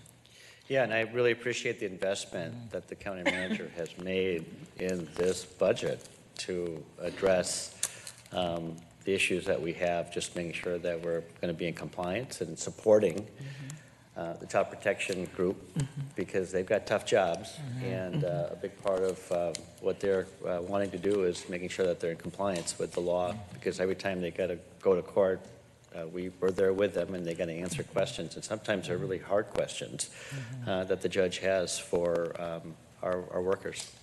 And let me just say, legislation and policy dictates the practice, and so this new law creates a new practice. right? And how do we strengthen families and keep families connected to their families, to their parents, by supporting the whole family and the community. And so we'll see what happens when you have a law that says you need to do something differently and what the impacts and outcomes of that would be and look like. So Ramsey County is leading in that role and what that can look like and should look like and the impact of it. County Manager Becker. Yeah, thank you, Madam Chair. I just want to say a couple things, and then I want to make sure the CFO answers the question about the funding and how it translates from the pilot into the levy investment. First of all, thank you, John, for sitting at the advisory board table. I know you and Sam Clark have been engaged there. I appreciate the work of the community members in particular that sit at the table. I know we didn't get to, we spent a lot of time during the social service budget talking about a lot of other things, and we didn't get as much time on this topic. So I just wanted to pause to just say the investment on the staffing side that then DCM Kutza and Sophia Thompson worked on really just ensures that we have the stability in the workforce to be able to tackle the next chapter of this work for Ramsey County. In terms of the additional investments of doing the work deeper and differently, it is amazing to me exactly what John said, that we have so many community resources that just need coordination and alignment. We had an excellent presentation from the family coaches, and you guys have received that presentation, thinking across the board how that sort of changes the way they come alongside child protection workers and are able to help those families in order to be able to push on this idea of active efforts. And so I'm positive in thinking about this work at hand. I know it is a hot topic at AMC and at the legislature in different areas, but as a community who has these disproportionate impacts, I mean, we have to keep working on how to be better. And so like Commissioner Mann's saying, sometimes it's pushing us to do that work. It doesn't mean that, we have all the resources per se, or even the maybe the right connections to fully do it, but it's pushing us to have those conversations to think about, well, what is it that we need to do? And that's the beauty of the pilot. So I just want to thank Sophia and her team. They have leaned so deeply into this pilot work that's really guided by the state. I just really want to be clear that we aren't dictating how the pilot goes. The pilot is being dictated by the Department of Children, Youth, and Families. And so that's an important thing as people kind of ask us about the pilot. We are doing it at the pace and sort of the direction under the state so that we can stay aligned with Hennepin County, if that makes sense. So, I'm going to just make sure we get the budget question answered as well in terms of what's ARPA and what's like the new levy investment. Thank you, Madam Chair. Or not ARPA, but sorry, the state investment. Yeah. Thank you, Madam Chair, Commissioner.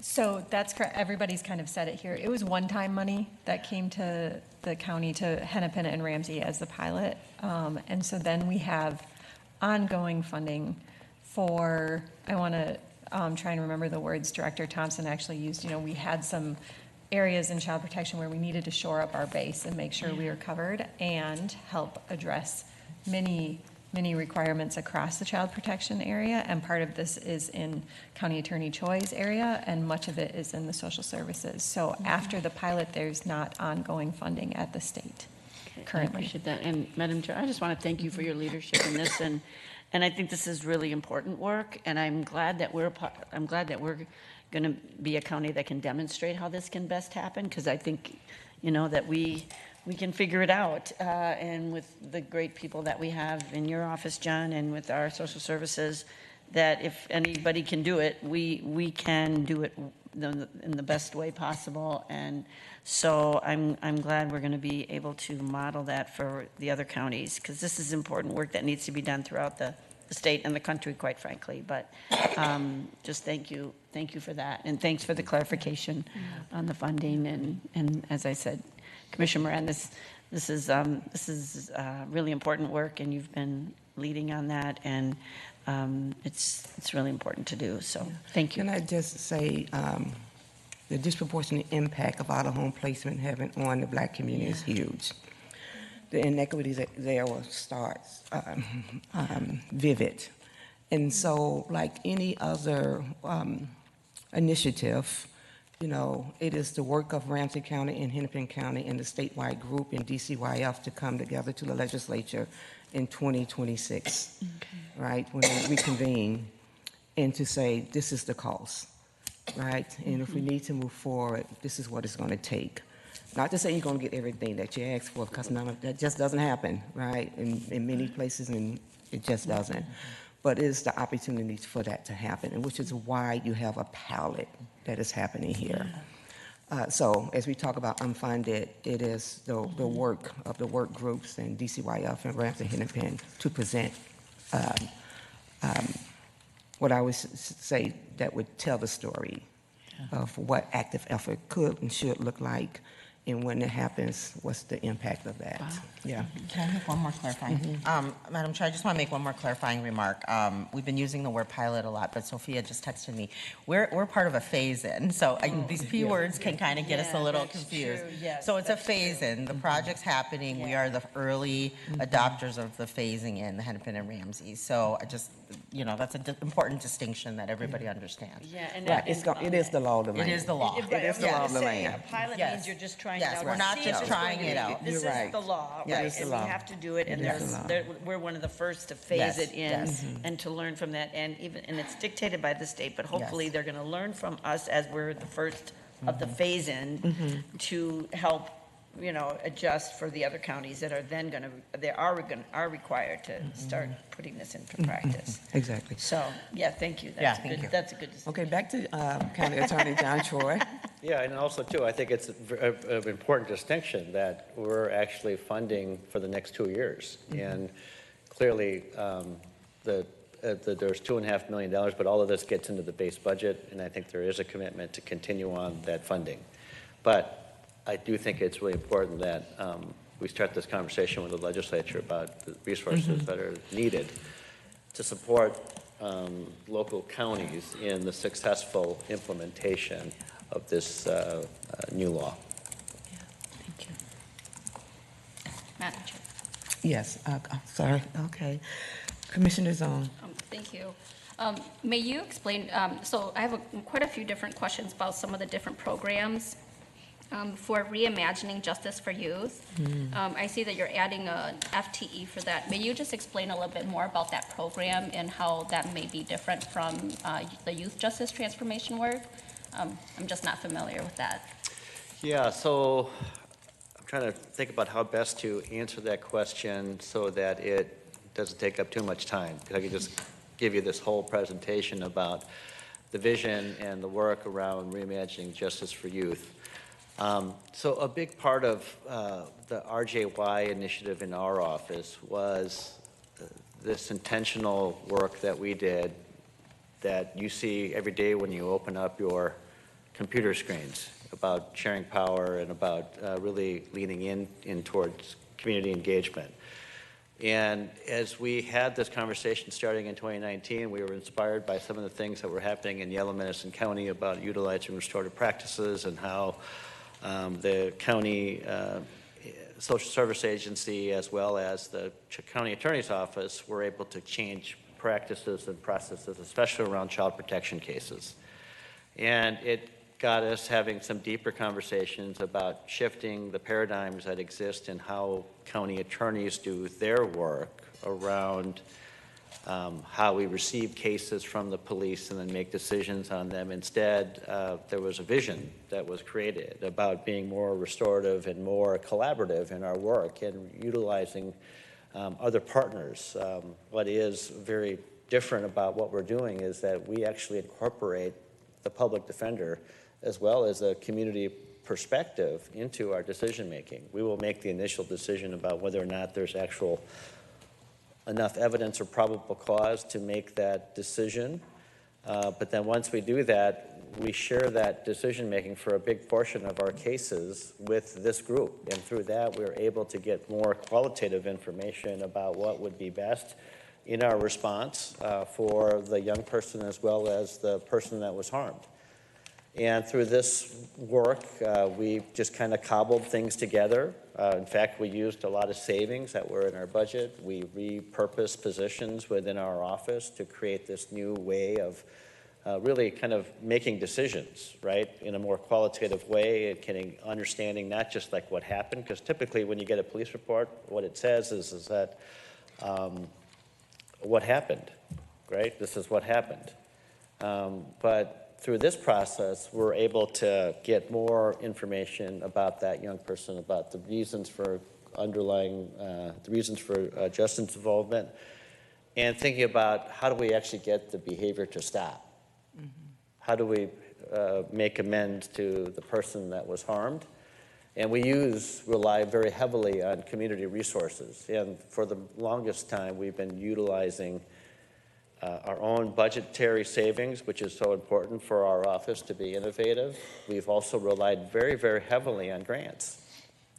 And so there's a new grant that's coming from the state that we are just contracted for, and you've accepted the dollars.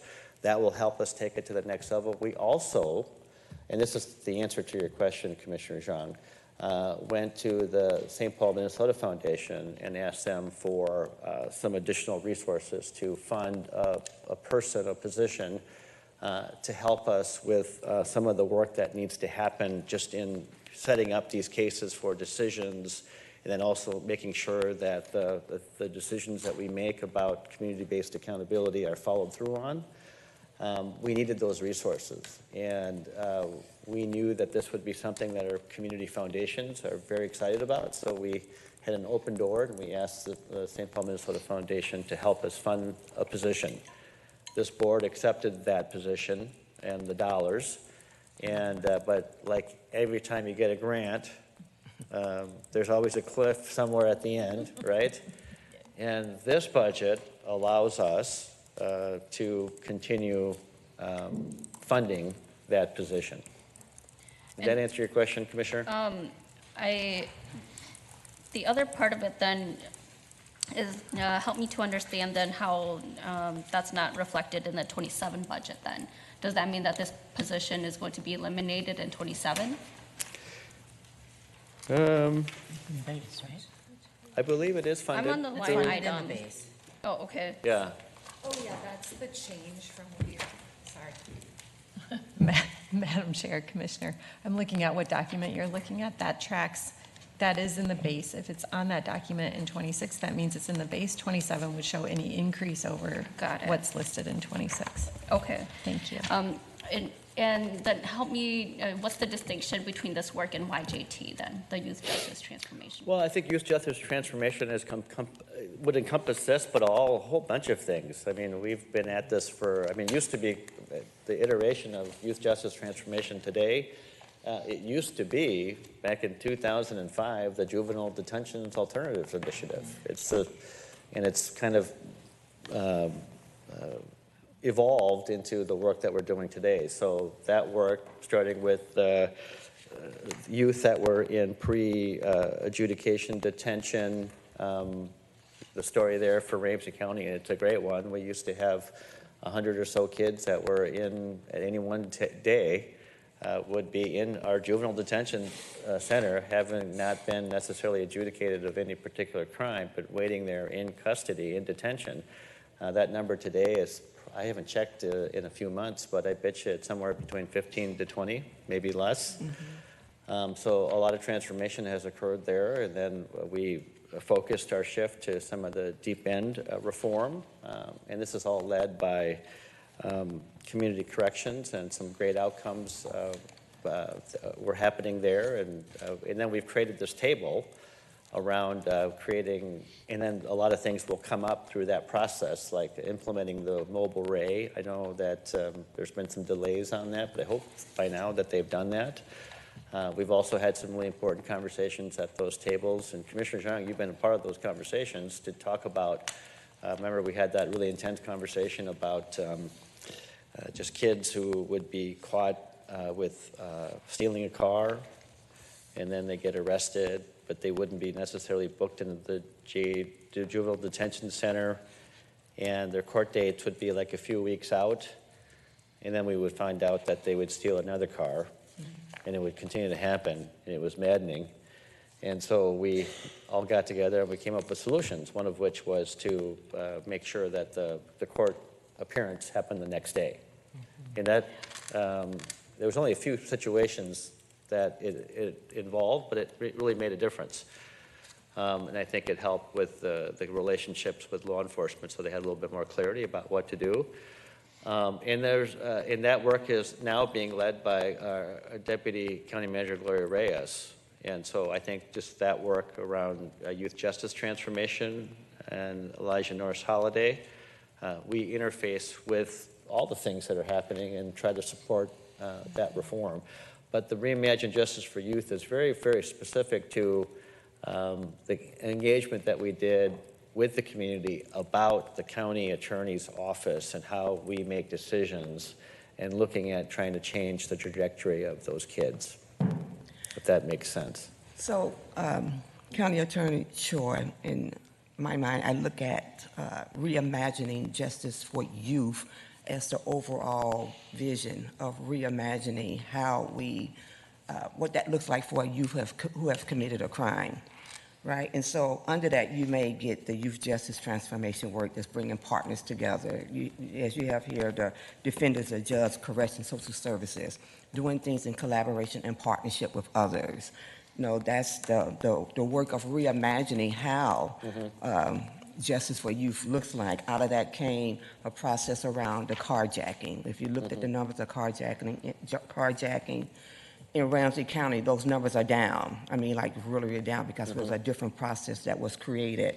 Looking at the restorative practice initiative and how we look at bringing youth to the table, looking, giving them some sense of empathy of the crime that they have committed, and sometimes bringing the perpetrators and bring those entities together, partnering with the philanthropic community. So it's like, for me, I'm looking at it as reimagining. It's like we have to reimagine this work, and then from there we create all these different initiatives that have came, or in partnership that has come out of that, which is part of the youth justice transformation process. I think I'm okay with that too. Okay. But we have our Reimagine Justice for Youth initiative, which was launched in 2019, has there's a leadership group comprised of community members as well as stakeholders from our county as well as the courts and others that meet very periodically. I think, Erica, is it still every 2 weeks or once a month? Monthly. And then there's a wider community engagement that happens maybe quarterly. And some of you have been a part of those, the community meetings. Madam Chair, I appreciate that. I also am just struggling with this in the sense that with an added FTE, how does that person's work connect with YJT also? And the reason why I ask about this too is because, we do all of that already too at the Youth Justice Transformation Table. And I have been a part of those conversations, so that's why I'm just trying to distinguish how this is different, or at least which part of the continuum of service are we providing. And additionally, we create so many tables of community engagement that it's using a lot of community members' time, especially working class people's time. And that is the most valuable thing they have. It's their time. And I just want to make sure that, we are integrating our work and we're not creating so many different tables where community members are expected to show up here and to show up here and provide input, when at the end we are really one Ramsey County. So the specific FTE is very specific to the collaborative review team. So that process, so there are situations and incidents that happen in community, right? And then typically, the police will respond to those instances, and then they will generate something called the case number. They'll have a police report, and they're asking the county attorney to do something about it. May you explain how many, or share the data about how many cases that you're, through this work, have reviewed collaboratively then for the last 2 years? We could provide that to you afterwards, but we do that every year, and I just gave a presentation about it in Albany, New York. So I have all of that in a PowerPoint presentation. Okay, perfect. Yeah. Thank you. Thank you. Okay, we have Commissioner McMurtry. Thank you, Madam Chair, and thank you, County Attorney, for all of the work that you and your office are doing. It's truly transformational work that you all are doing, and I think a lot of the questions that I have is to just ensure that the work that you are moving forward with, that we are looking at a multitude of different revenue streams that we can continue to do this work to ensure that we're not putting that burden on the property tax levy. And so that's kind of the line of the questioning that I have for today.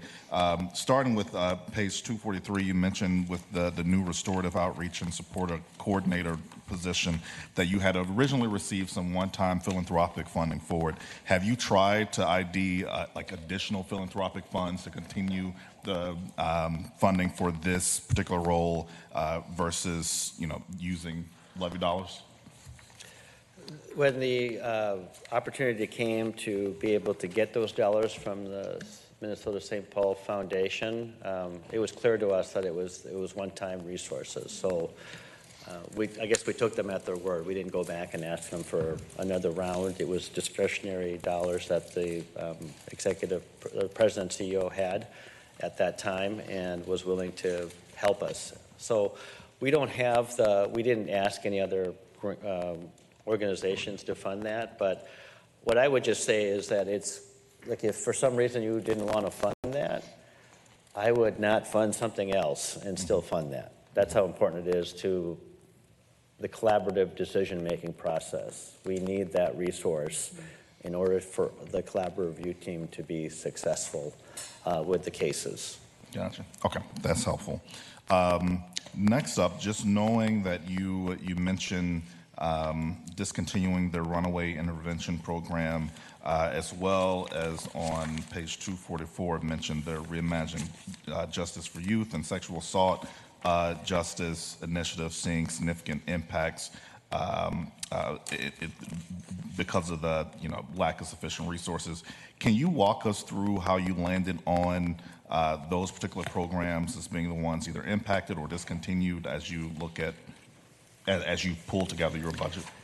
Yes, Commissioner, thank you for that question because I want to make sure that there's absolutely no doubt, especially for stakeholders who might be watching very intently this budget presentation.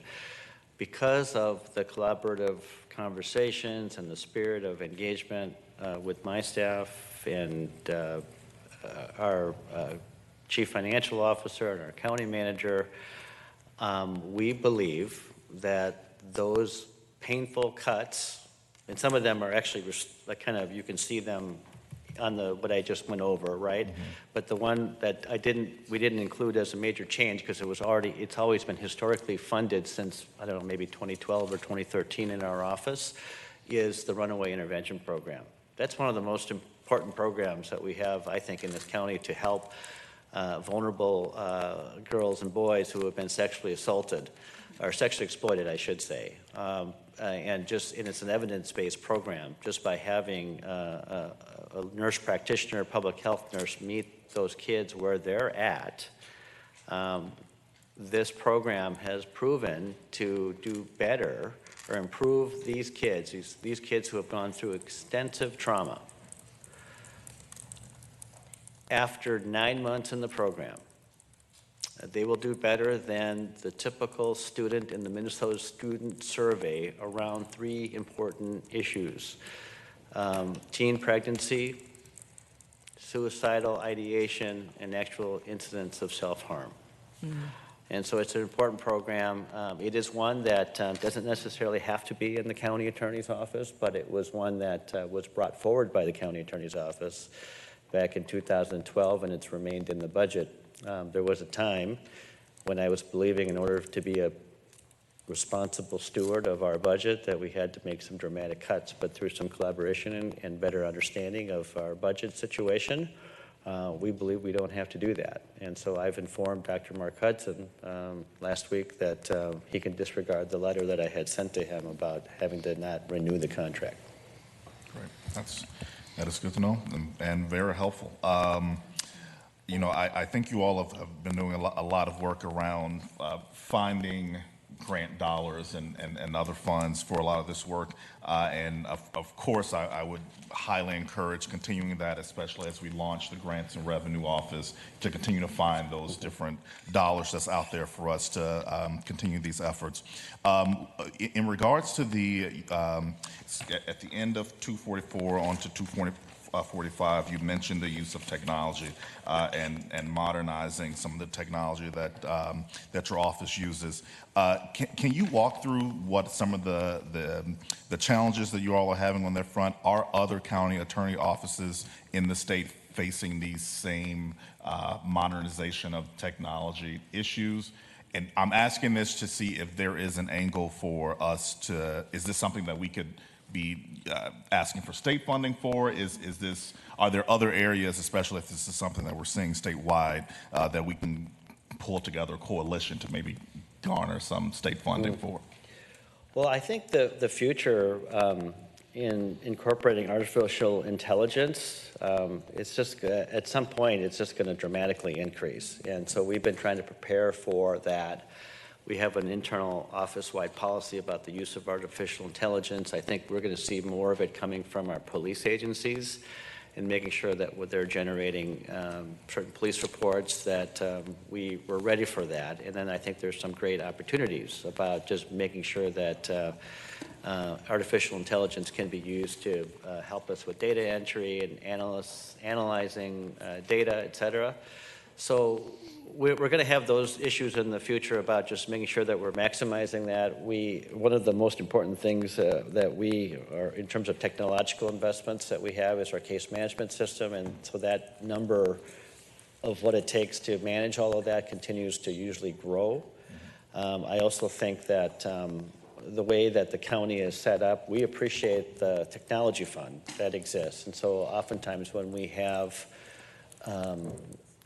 things that are needed, we'll go through that process. And we've been very happy with our relationship with our information systems group. They've done a great job of supporting us, and we feel like we have a way to kind of tell them what our needs are, and if they have available funds, they'll help us. If not, we can come here. But as you talk about, I think it would be very strategic to think about, because a lot of these systems actually should be supporting the entire state, right? And so if there's ways to do that, I'm all for that, of trying to get other broader support that's necessary. I just touched something by accident, so I hope I didn't. You're okay. fine. You're fine. Well, there it is. Okay. No, that's great to hear, and I definitely want for us to really think through as we begin to look at the legislative session for next year, if there is an opportunity for us to get additional funds, because I would imagine this is an issue that we're seeing across the state, and would be great to just have that maybe that commitment from the state to provide that funding versus on our levy. The last thing I have for now is on page 247 under the personnel costs, which seems to propose an increase of over $7 million for FY26, and then another over $3 million for FY27. Can you walk through, for clarification, how many FTE are you adding, just so I can understand that big jump in amount for personnel costs? So Commissioner McMurtry, thank you for that question. I do not have page 247 in front of me. But I believe that the total amount of FTEs that are increasing is relatively small, and I'm going to ask our CFO to help me there, because I want to make sure that I'm accurate. Okay. Sorry, Madam Chair, Commissioners, I'm just trying to orient to I think what I'm going to say is I'd like to work on, this budget has a lot of technical changes in it that both the county manager and the county attorney referenced earlier, and so some of the actual data in here is not aligning with what's really happening, so I'd like a chance to work with the county attorney's finance team and make sure we get back to you with new pages and then answer any questions you have. Okay, no, that sounds good. Thank you. But I think the answer to the question, I mean, there's a small, really small increase on the FTE number. I mean, that's what you were getting at, right? Yeah, and I mean, to that point, if that's the case, if it's that small, I just want to make sure I understand why such a large increase, if that is the case. Is that class and comp, or is that, like, what is the reason for such a small amount? It's all of the wage increases, and as I had mentioned, I am so grateful for that investment. I know it's large, But it's not like it's not going into new people, it's just paying for the people that we have. And as I had mentioned 2 years ago, they really deserved competitive salaries, and I feel like we're there.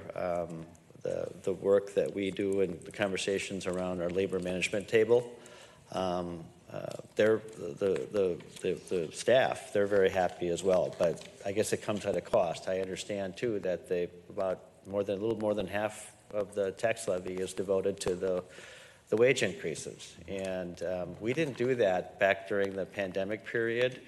And so it's part of this is about that catch up. But the most important resource that we have in this county is our human resource, people, right? And so we made that investment, and I think now we're kind of having to pay that bill. But it is the most important resource that we can make to make sure that we're serving our residents. Thank you. Commissioner Jefferson. Yes, thank you, County Attorney, for all of the work that you're doing. I just want to say that also as a new commissioner who had worked in community with some of these initiatives as a community provider, and then being able to step into this role, that there was a lot of open doors to make sure that we were sitting at the table and to be able to jump in head first with that work. So I just want to appreciate that sense of collaboration.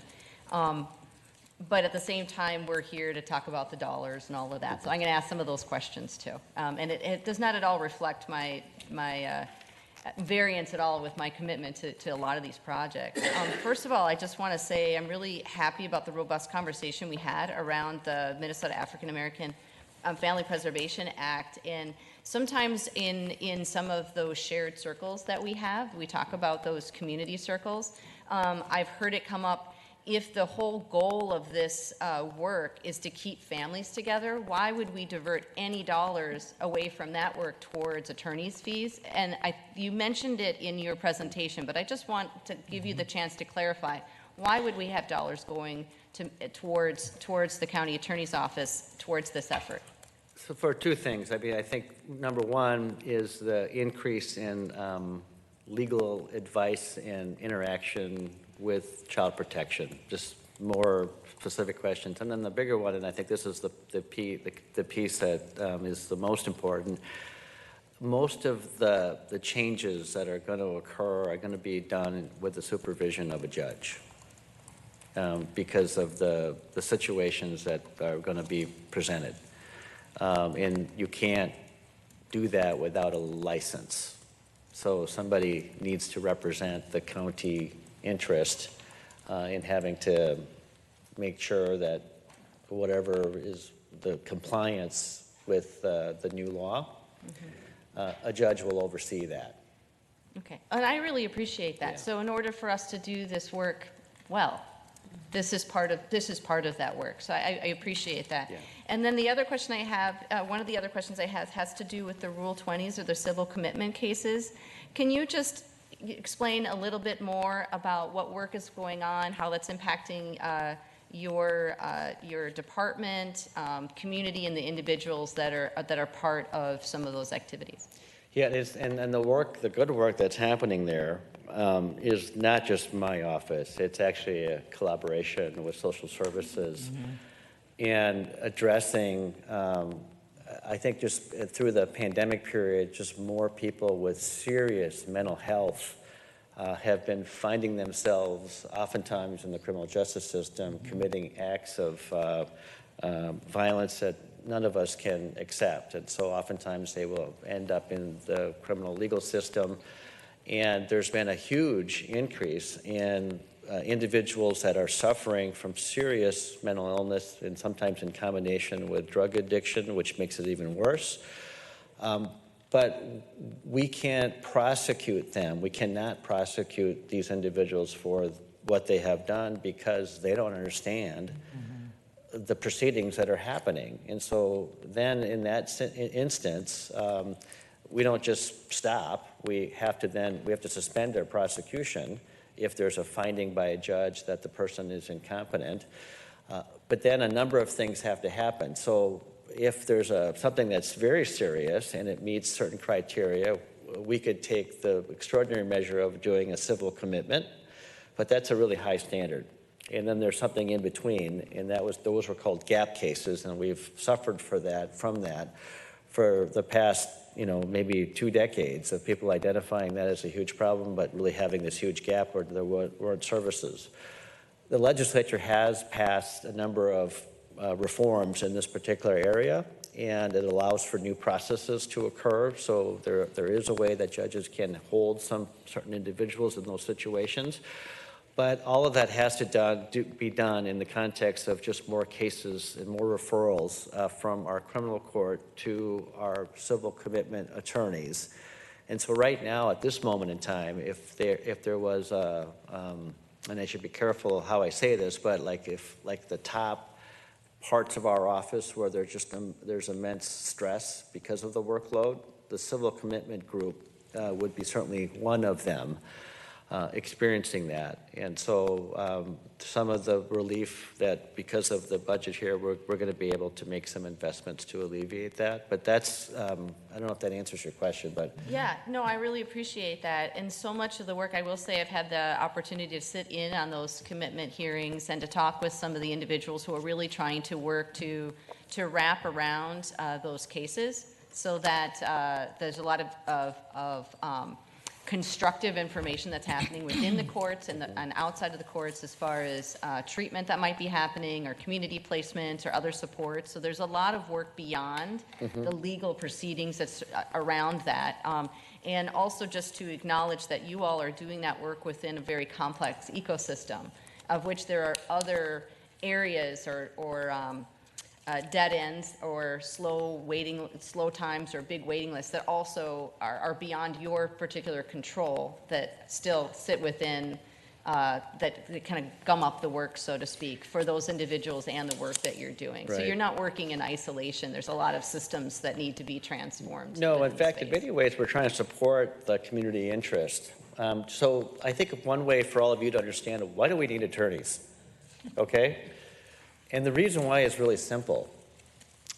How do we get somebody to take their medications if they're not willing?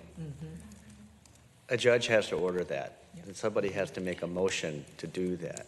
How do we keep somebody in some form of a custodial type of arrangement if their prosecution has been suspended and they can't be charged with the crime, right? It's those types of things that we can't just wake up and say, this is what we're going to do. We have to follow the Constitution and the framework of our laws. And in order for county workers to do certain things to protect the public or to help people, oftentimes we need to get the courts involved. And that's why attorneys are necessary to do that work. Because you can't just make people do something that they don't have to do unless a judge says they have to. Well, and the reason why I'm asking these questions is because we hear in kind of the ethos or the rhetoric that's going a swirl around when we talk about public safety, quality of life issues, issues around how we're providing services for individuals who are unhoused with a cross-section of substance use disorder and mental health issues, really kind of falls into your court, no pun intended, and it's a complex issue, and I just wanted to have a chance to have that articulated, because when we're talking about budgets, a lot of times folks are just saying, well, why don't you all just deal with this? And they have their own narrative as what that means. In a really holistic, wonderful way, it's make sure people get the help that they need, or other folks say, just make sure I don't have to think about it anymore, but you're really at the crux of where all of that swirl is, so thank you for taking the time to bring that out. One of the other questions I have is really kind of boring. It's on page 249, and it has to do with some FTEs that are following grant dollars. There's some, it looks as if there's some biannual fluctuations in grant funds, but so between fiscal year 24 and 25, there was $13,000, and then $1.3 million, but the FTEs that were funded by those grants were 12.5 and 13.5. And then in fiscal year 26, there's a similar kind of jumps. There was $227,000 and then $1.4 million, but now it drops down to 6.3 FTEs. So I was just confused, one, like how those dollars were matching the FTEs, but then two, in fiscal year 27 and 26, with the dollars going up, why were those FTEs pulled out of those grant funds? And I'm assuming that they were put into the levy. It would be great if they could stay in those grant funds. Well, thank you for that question, and I've asked our budget director, Eric Willems, to come up and answer that very detailed question. But I appreciate all of this because you guys are all paying attention, so that's great. Madam Chair, Commissioner, there's a couple things going on. We had some ARPA positions and that were grant funded through the ARPA funds. Those have been shifted to the operating budget, so that was about 6 FTEs there. So that was part of that 13 employees. And then the dollars that you see, they go up and down, up and down. There's always on the second year, the auto theft grant is where we actually receive the bulk of our funding, and it covers the last year of the biennium and then the first part of the next biennium. So you always will see, it looks like the previous year or 25, there's a whole bunch of money. Then it went down to 0 in 26, and then in 27 it jumps back up. That is because that is how that funding comes to our office. It's a 2-year funding. And that's mid-year too. Yep. Yeah, so with that question though, so if the 2-year funding then for fiscal year 26 and 27 then falls around 1.6 million, is that only funding 6.3 positions? Correct. We have a Volca grant. There's a couple FTEs there. The auto theft, I think it's 3.5. And then there's one more that's escaping me here. Their third grant has the remaining FTEs. So that's our normal amount is the 6.3 FTEs. We just had additional ones when we had the ARPA grant funds. Okay, I appreciate that. And the reason why I'm getting so into the weeds is because that's what folks have asked us to do. That's actually what we're here to do. And I'll just leave with this is just that I've been asking any of our department heads, and this includes our electeds who are running their own offices as well, that, whenever we do have additional revenue sources, to make sure that we're doing our best to align program dollars and program investments with any revenue sources that would help us pull the burden off of our tax levy. So if there's any work we can do there, and then also I'll just say, because of so much of the work that you're doing is cross-departmental and has been, and it's kind of led a lot of this work with the idea of one Ramsey County. You've been doing this work for a really long time. I think that there are opportunities with other departments and with some of the strategic investments that this budget has for one Ramsey County as far as grant writing, evaluation work, community engagement. That I think that there's some future work to make sure that we're not doing duplicate efforts, and there may even be some ways that those roles within our greater Ramsey County system can be informed by the work that you all have been doing, and perhaps that will have some future cost savings, but also impactful as far as being efficient in what we're doing.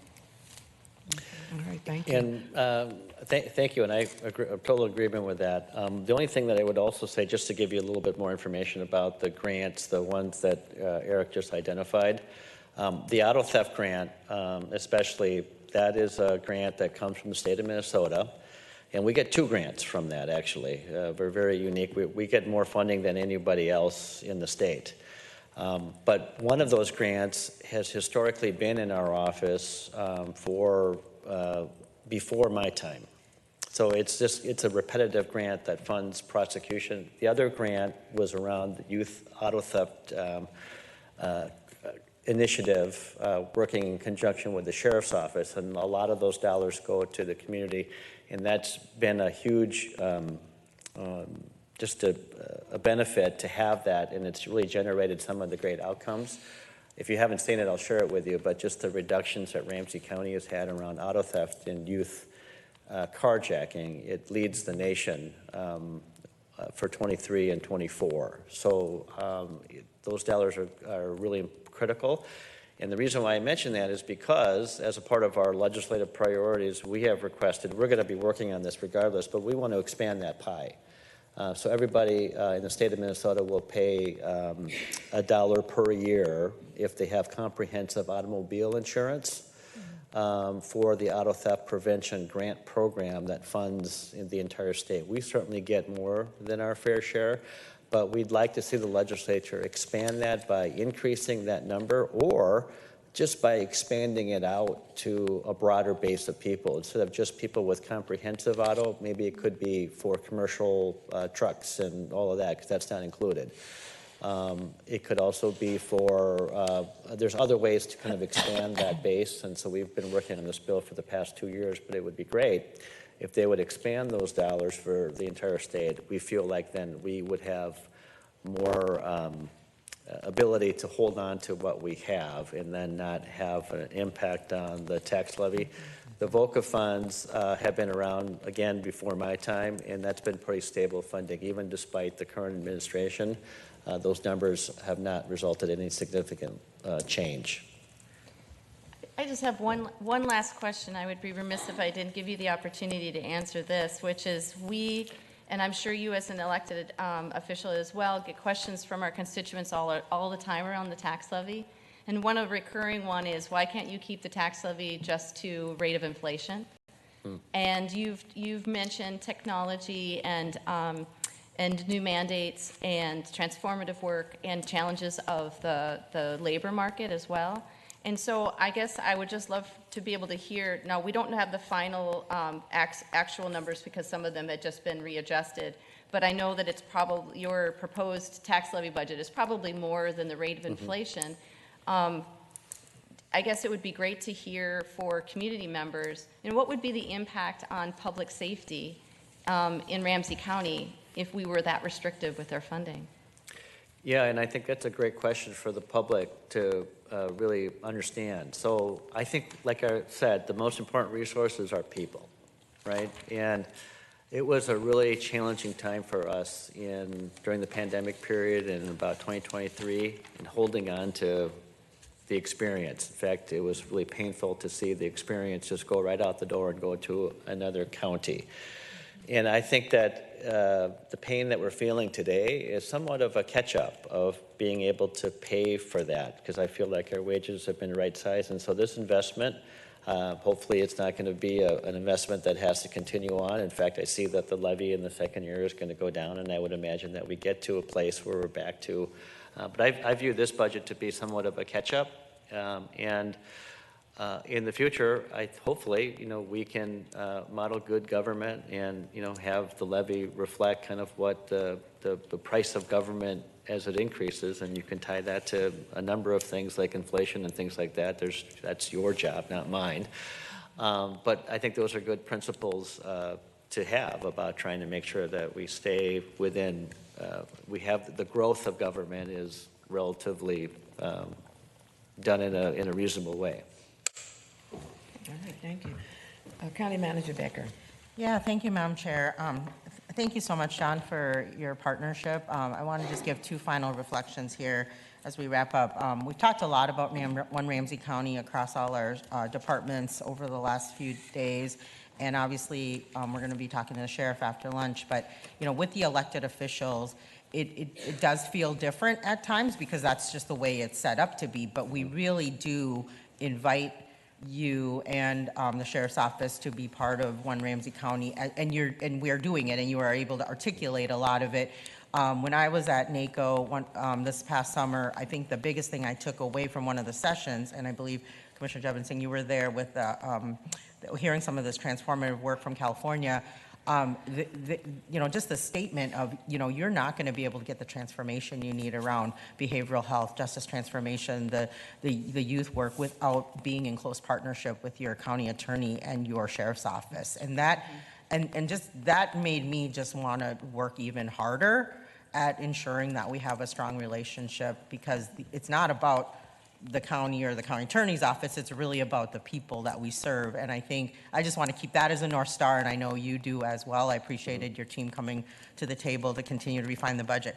Last thing I wanted to say, just on behalf of the organization, as the person who's supporting ultimately all the deputy county managers and the departments, it would be remiss. Sometimes I think it gets put under the radar because it's not an area we highlight much when you come up with your budget presentation. But I saw Jada walk in. The support of the civil division is truly exemplary, and I just want to thank your team for the amount of work. Like, when people understand like how the county attorney, we feel it as an organization every day. There's all the things you guys talked about today, but it's really in the grinding out of the work we have to do and helping us evaluate the risks of what we do, every RBA, every contract, the strategic thinking. So I just really wanted to just take a moment as, you know, as the person trying to keep the work going in the organization on behalf of the whole organization, to thank you for your civil division's efforts, particularly as they support our organization. So, yeah, thank you. And so as we come to the end of this, I have some thoughts. I'm going to take us back a little bit to the Minnesota African American Family Preservation Act and the partnerships and the collaborations, Attorney Short, that I see is happening within your office. Not specifically around the Minnesota African American Family Preservation, but there's a lot of partnership and collaborations that is happening. And for me, as we look at how do we come together to create better outcomes, minimize the trauma that children and youth are going through and families. I look at some of your partnerships that you have here around School Attendance Matters, which is the work of schools in Ramsey County Social Services. As I look at Runaways Intervention Programs and Services, as I look at the Youth Justice Transformation work, where we have an abundance of the defenders, the judge, your office, corrections, social service, public health, Hill and Street commissioners at the table. And we talk about, you know, Ramsey County being a phased-in county that will talk about best practice, what worked, what does not work, and how we need to fund this initiative. And the engagement and partnership that we have with community. We have four, I just named our four partnerships and collaborations that I'm sure within that you have community engaged and also elected and county representation.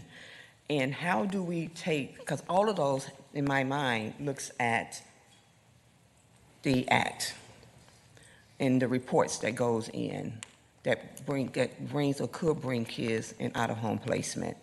And how do we look at these four different entities and make that one collective effort, right? Where we're bringing together four different initiatives around something that's going to impact out-of-home placement or supporting families or minimizing trauma. And how do we best utilize our work, our time, and our dollars, and create a process that can be used not only here in Ramsey County, but how do we look at it statewide? And I mention this because this act is under huge scrutiny, right? It's not enough money, it's too much work. Why do we got to engage parents in this process? Why does it have to look this way? You know, I see it as an opportunity to, again, to begin to look at minimizing duplicate efforts, that, you know, but we can also look at a process that works or doesn't work. And it really is encompassed around transformational change. How do we do our work differently and not do it the way we always have done it, that we know has created harm, and see something in a different way that minimize the harm? Because nothing is perfect, nothing is exact, right? And so I just thought I would just end with that, because you're right, it is something that had been moving through the legislature for many, many years. And we at this place around how do we minimize and support families and use something that has been done for, I don't know, maybe over 40 years through ICWA, right? Active efforts is active efforts. And some would say, why have we not always done this? Why is this not a process that we have done before? You know, and yes, more work. But is it not the work that needs to be done? So I just thought I would end with that, and if you have any final statements, it does not have to be in response to this, but any final statement that you would like to leave us with as we conclude the county attorney office budget. Thank you, Madam Chair, for your remarks and advocacy around MAPA. And we're there. We're there to try to support it and work in collaboration. And as I close, I just want to first of all thank the people that are here in the audience from my office. Those are our leaders, our managers in the county attorney's office that help implement all of the goals and the vision. And certainly they heard your perspectives today about trying to do more of the collaboration to work in partnership with the county. And so we'll certainly be taking that to heart and trying to do better. But again, this partnership that we have, and I've always said this, and Commissioner McGuire and Ortega have been around long enough to know this, but I feel very grateful for this partnership between my office, the board, and the county manager. We've gotten through some hard conversations, but we get there. And I feel like, and I've said this before, that I feel like I'm the luckiest county attorney in the state of Minnesota because I've got a great board, a great county manager to work with, and that still remains true today. And I'm so glad that I can say that publicly. And so I just appreciate the partnership, and we'll continue on, and we're going to do a lot of great things together for our community and work towards that transformation that you just talked about, Commissioner Moran. We want to thank you for your transformational leadership and for the work that you do for the residents of Ramsey County. And so with that, we're going to take a lunch break, and we're going to return to this room at 1 o'clock. Thank you. Thank you. Thank you.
So good afternoon, everyone. We're going to call the Ramsey County Budget Committee of the Whole back to order.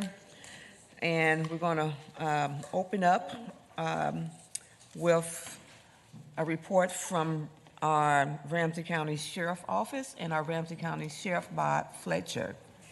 Just left. Did he just, okay. He just stepped out.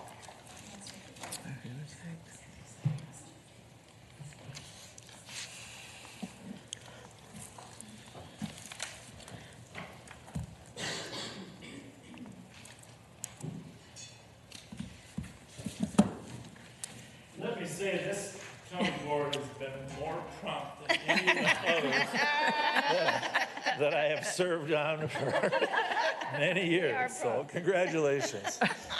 Nobody ever came back from lunch at 1 o'clock. I don't know how you guys are doing it, but thank you. I do want to start my comments by quickly reviewing the Sheriff's Office organizational structure. So this is an organizational chart. It's on our website, but I think to understand what we're doing and how it impacts the budget, and to be frank, some of the decisions you might want to make in the future about what's important, what priorities the county board has. That's really, this budgetary process is really an opportunity to set priorities. So I'll just wait as that's handed out. We have several divisions that are listed there that are important to reference. Our detention division, Ashley is here. It's really our largest division. She'll come up in a little bit and respond to some questions about how things are going in detention. We have a courts division that's assigned to the needs of the district court, civil process, just a variety of other things, all of which are mandated in statute that we have to do to make sure we're tending to the needs of the courts. Of course, we have a patrol division that is primarily contract city funded. Tara, of course, I mean, I know that you're the most involved, but so is Kelly in terms of our contract cities. We did have a little meeting last week on the cost of providing contract city services. You might have got some feedback, but with the increases in salaries that the county board approved, there was some increase. Now, in fairness, those contract cities supported that increase. And I just want to take a minute to thank you, County Board, Ling Becker, for the work you did to make sure that we were paying our deputies equitable pay and making sure we were competitive. Because that single act helped us start hiring people and stop the hemorrhaging of us losing individuals as well. So thank you for that. Our apprehension division is charged under statute with arresting, pursuing, and apprehending all felons. And there are some 3,000 felons in Ramsey County, felony warrants that we're responsible for. And of course, you know, we do a wide variety of other activities, narcotics, carjackings, et cetera. And then of course, we all need a support services division. Our training, Phil Babenroth, as you know and worked with, is in charge of that as well. So I want you to have this chart because you may have questions about other parts of it. For instance, our new initiative with the capital area planning board to provide safety in the capital area, we've kind of merged that into University Strong, Safe and Strong. And Rena, I know, Commissioner Moran, I know you are very concerned about that. And so what we've done is we took those bodies for the capital area and partnered them with our existing community service officers so we can have impact along University Avenue, and in particular at Dale and University. So we've had a presence there that's in part possible because the capital area allows us to patrol down to Marion, but by joint use of these individuals, we can stretch it down to Dale Street and have some positive impact. Well, thank you for doing that. Appreciate it. But you'll see some other initiatives here. Our wellness program, which was supported by this county board in the past, thank you for that. And our homeless program. I mean, we have worked in partnership with the Housing Stability Unit over the past several years. Mike Whistler is the inspector that works closely I think, who's the new person that you have there? Tara, in homelessness? We have an interim director right now, Sheriff, Natalie Yang. Natalie Yang. I know he's meeting with someone Yep. tomorrow on the home. Oh, yeah, we have somebody, Director Tara Box. Tara, yeah, working Tara. there, yeah. He's working with her on the needs that are coming. So there's a wide variety of services that we present.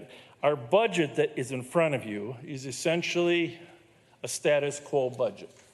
I use that term essentially because there's really only two bodies contained in that budget. One is for the non-fatal shooting unit that we partner with John Choi, and we've had a great relationship with the county attorney's office. He's been amazing at working with us and charging cases. And the other is for bail reform. Those are the only two new bodies in this budget outside of that status quo, with the exception of the 6 FTEs that are temporarily assigned to the capital area planning board.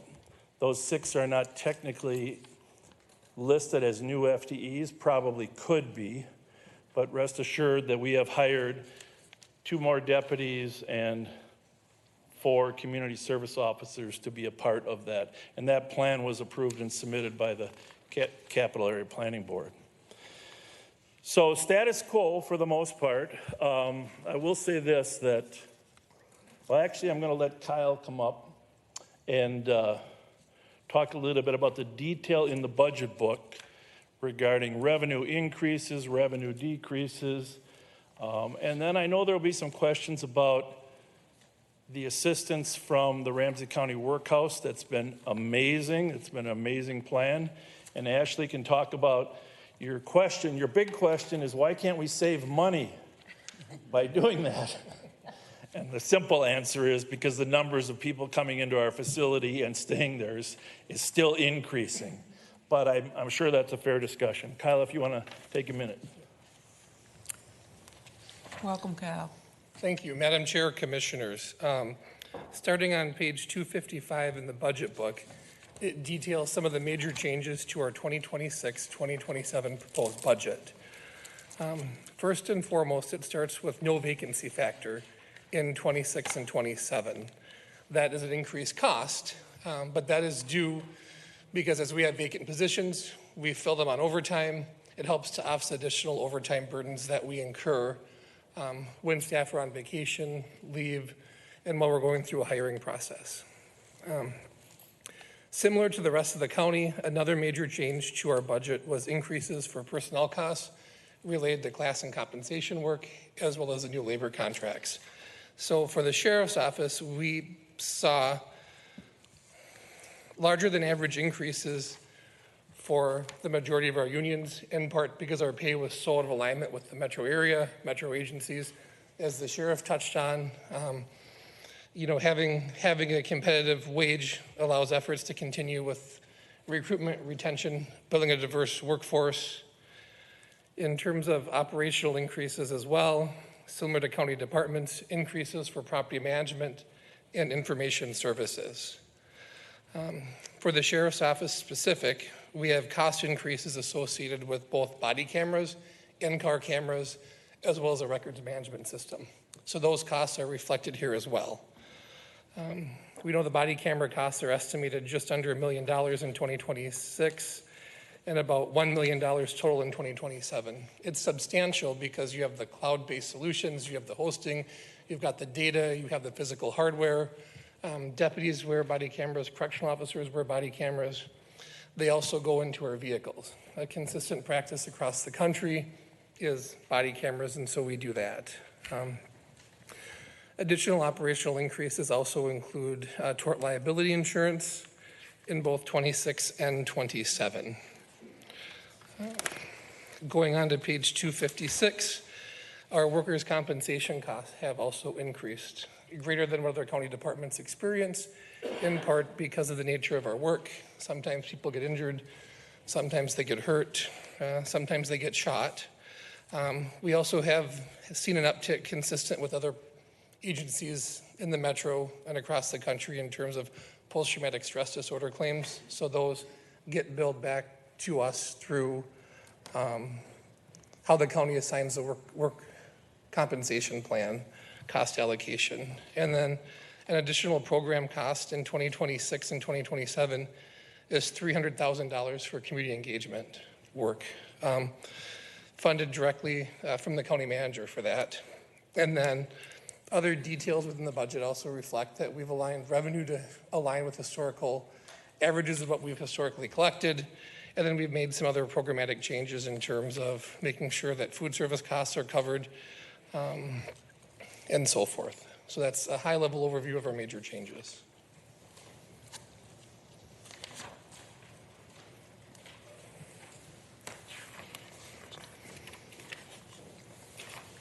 Okay, we have a question here. Commissioner Zone?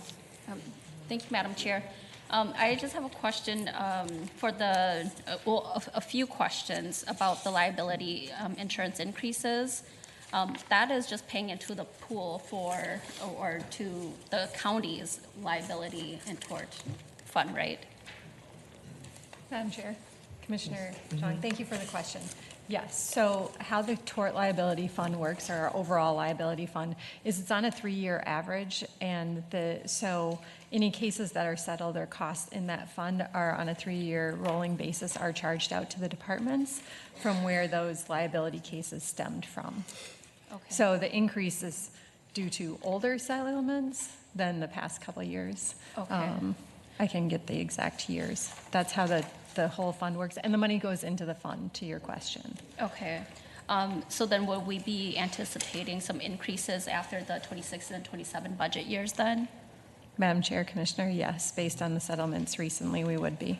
Right, okay, thank you. The other question about like the funding for community engagement for $300,000, is that contracting or is that, for staffing? I can see. Yeah, Madam Chair, Commissioner, let me start, and then I'd love for Kyle or the sheriff to elaborate. So this was a proposal that I offered to the sheriff's office as a partnership to work in coordination with our racial health equity administrator. They actually work on that plan together and actually approve the funding as it goes out. So this is a way to, as we were talking to County Attorney Choi, like trying to build that bridge of like not doing things completely on our own, but sort of building it back into work that the county's doing as well. So it's sort of an incentive way of doing that. And I guess my question is like, what does this result, or what? Yeah. What is the result and you of can this talk about the plan. investment? Madam Chair, Commissioner, so the funding was set aside as unallocated for now. If approved, then we will have the discretion. Do we pay for a position for it, or do we offset with some degree of engagement or supplies or other efforts through contracted services? So it hasn't been earmarked. It's been earmarked for community engagement, but that level of detail that then follows subsequent to budget approval we'll work out the details with our racial and health equity administrator and so forth. Well, we'd love to have your input. I mean, we have a very active community engagement group that works with a lot of different communities, but we also have a youth outreach engagement group, and I'd love to hear your ideas on where your priorities are and what you'd like to see us spend some of that additional resource on. Okay, well, I appreciate that. Again, I just want to say that we do so much work around community engagement already throughout our county, and where I see some of the initiatives, at least, is through our youth justice transformation work that, I believe Inspector Darrell has been a part of as well, which I appreciate. But I would just definitely like more conversations around that. And in addition, through that work, we have been able to get state funding for it already too. So I would just be I would like to know more about this before we, add in a specific pool just for this community engagement piece. Great. I do think we all agree that working with youth and community should continue to be a top priority for law enforcement as well as all the departments in the county. Yes, absolutely. Okay. Commissioner McGuire. Thank you, Madam Chair. On this, following with this discussion, we all love community engagement, and we're looking forward to doing it together because, right, we ask community for a lot of things, and we don't want to keep asking them for the same thing in different silos. So, maybe my question is for our county manager. because you said you went to the sheriff and asked for this, so is there a group that's meeting? Like, I want to make sure this is done in conjunction with everyone else. Yeah. Like, it's not just a pot of community engagement for the sheriff to do, as much as I'm sure you could find areas for it, but is this with the county attorney, with our human services, with all of us? So maybe we just need to be more specific. Yeah, thank you for that question, Commissioner McGuire. Absolutely. Obviously, the money has not been allocated by anyone at this point. It's just in the proposed budget. The goal was to create this bridge so that the county attorney or the sheriff's office would work in conjunction with the other initiatives that the county has, with the bridge being the work plan that's co-created with our racial health equity administrator. And the budget, as I understand it, was going to still sit in, we talked about this, CFO, but I think that it would sit in some other, like maybe in the Office of Safety and Justice, maybe Gloria and I had talked about it, and it would sort of be spent in collaboration, if that makes sense. So, Thank yeah. you for that. That feels better. That feels good to me, because then it gets at what I think we all want, which is to work together, but it really requires. And I think the rationale is the sheriff's already been doing a lot of work around community engagement. This is a way of, as budgets are getting tighter, that we sort of think about, okay, well, rather than just spending more money out of the sheriff's budget, what things could pivot, but then how do we use the lens of where does the county already doing some of this? How could we partner? Like we talked about when they go out and do community events, sometimes maybe the mental health bus could go a lot, like this is how that bridging starts to happen, and money seems to be able to drive sort of the allocation of sort of strategy, I guess. So. Right. Hopefully that makes some sense. I appreciate that. And Yeah. Madam Chair, I have another question, but it's not on this, it's on another. Well, before you leave that topic, let me Yeah. just say that that's a top priority for us. In fact, we believe that the Health Department and the Human Services Department should be partnered with us with everything we do along University Avenue, because we need to redirect those individuals to some services that can help them stabilize their life. So part of our goal would be to take that capital area, extend it to Dale Street, and bring in other resources that could help us work with us.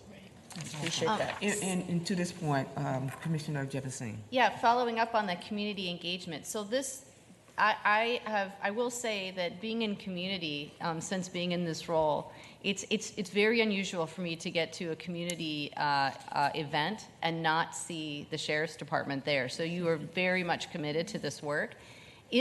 What would be your entire community engagement budget? And maybe community engagement is broad. There's actual activities where we're soliciting feedback and co-creating ideas and all of that. And then there's the youth development work. There's being in community for White Bear Township Days or something like that. Like, what is the totality of that community engagement budget, and where would we find that in the budget? We would have to piece that together for you, those numbers, because some of that community engagement for the contract cities comes out of the patrol division budget that's paid for by contract cities.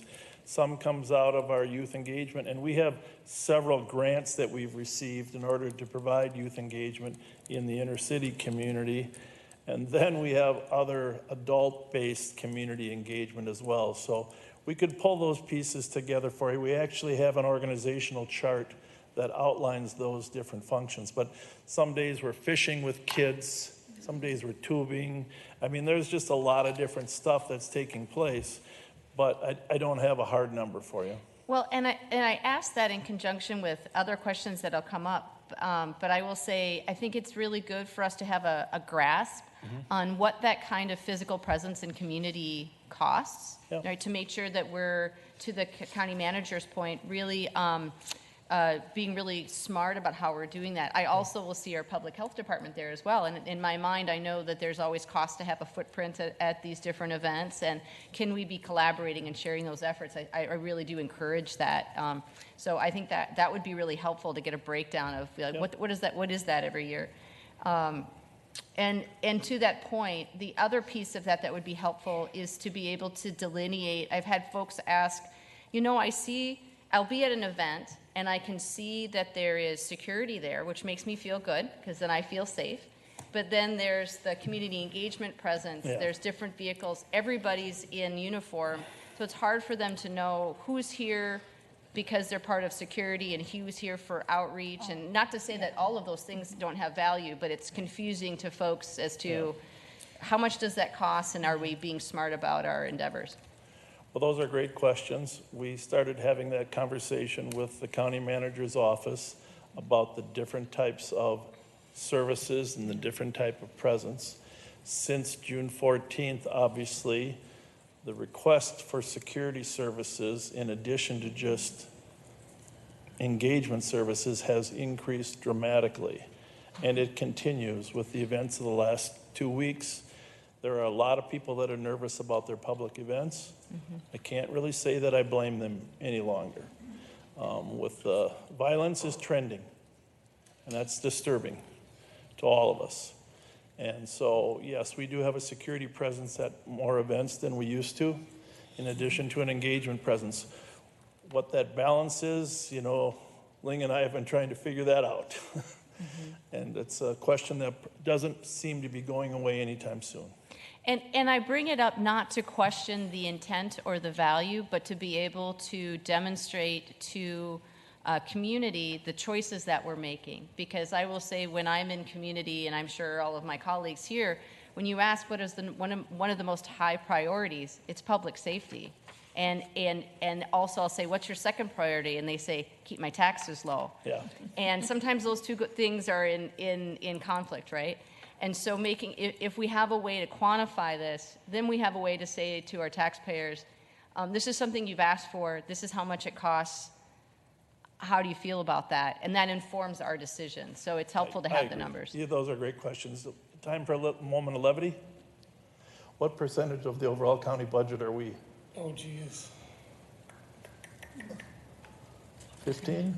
I was gonna go 14 sticks out in my head. I'm not gonna miss my 6 and 7. I just want to point out that we're only a small fraction of the tax burden. Well, actually, I will say, though, to that point, though, when I look at public safety, and that includes all of the presentations we have today, it's about, I think, about 15% of our total budget, I had that down somewhere. But it's about 20% of our total budget, about 25% of the tax levy. But the levy increase from last year to this year, it's about 40% of the levy growth. The growth. So that's the percentage that we're growing. So it's not inconsequential. No, 100%. But it's also a top priority. But it reflects the priority of the door knocking that you're doing. Okay. So. Yeah. So I want to, on this note too, as we talk about community engagement, you're looking at partnering with our health equity staff, hopefully with other departments, who are all, including our county attorney's office, all looking at supporting youth. I think one of the things that we have learned about youth is that often our youth are taking care of themselves, feeling as though they need to support the family, help the family, a sense of a sense of hopelessness. There's many reasons why we see that type of behavior that's happening on the back end.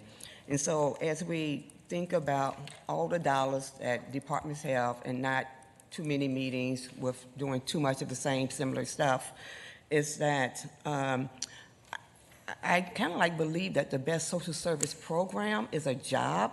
Yes. You know, and so for our young people who are looking for ways that they can support themselves and take care of themselves and their family, think of ways that we can create pathways to something that's going to help them help themselves, right, to get them off the streets, and to be in partnership with law enforcement, who shows up all the time to do that. I think is just an awesome, awesome plan. But I do want to say that, you know, we are finding that kids are really struggling to take, you know, to find their ways, and, you know, let's keep them busy. Give them a summer job, part-time job, after school, before school, before detention, after detention, whatever is happening, finding ways that they can build some capital.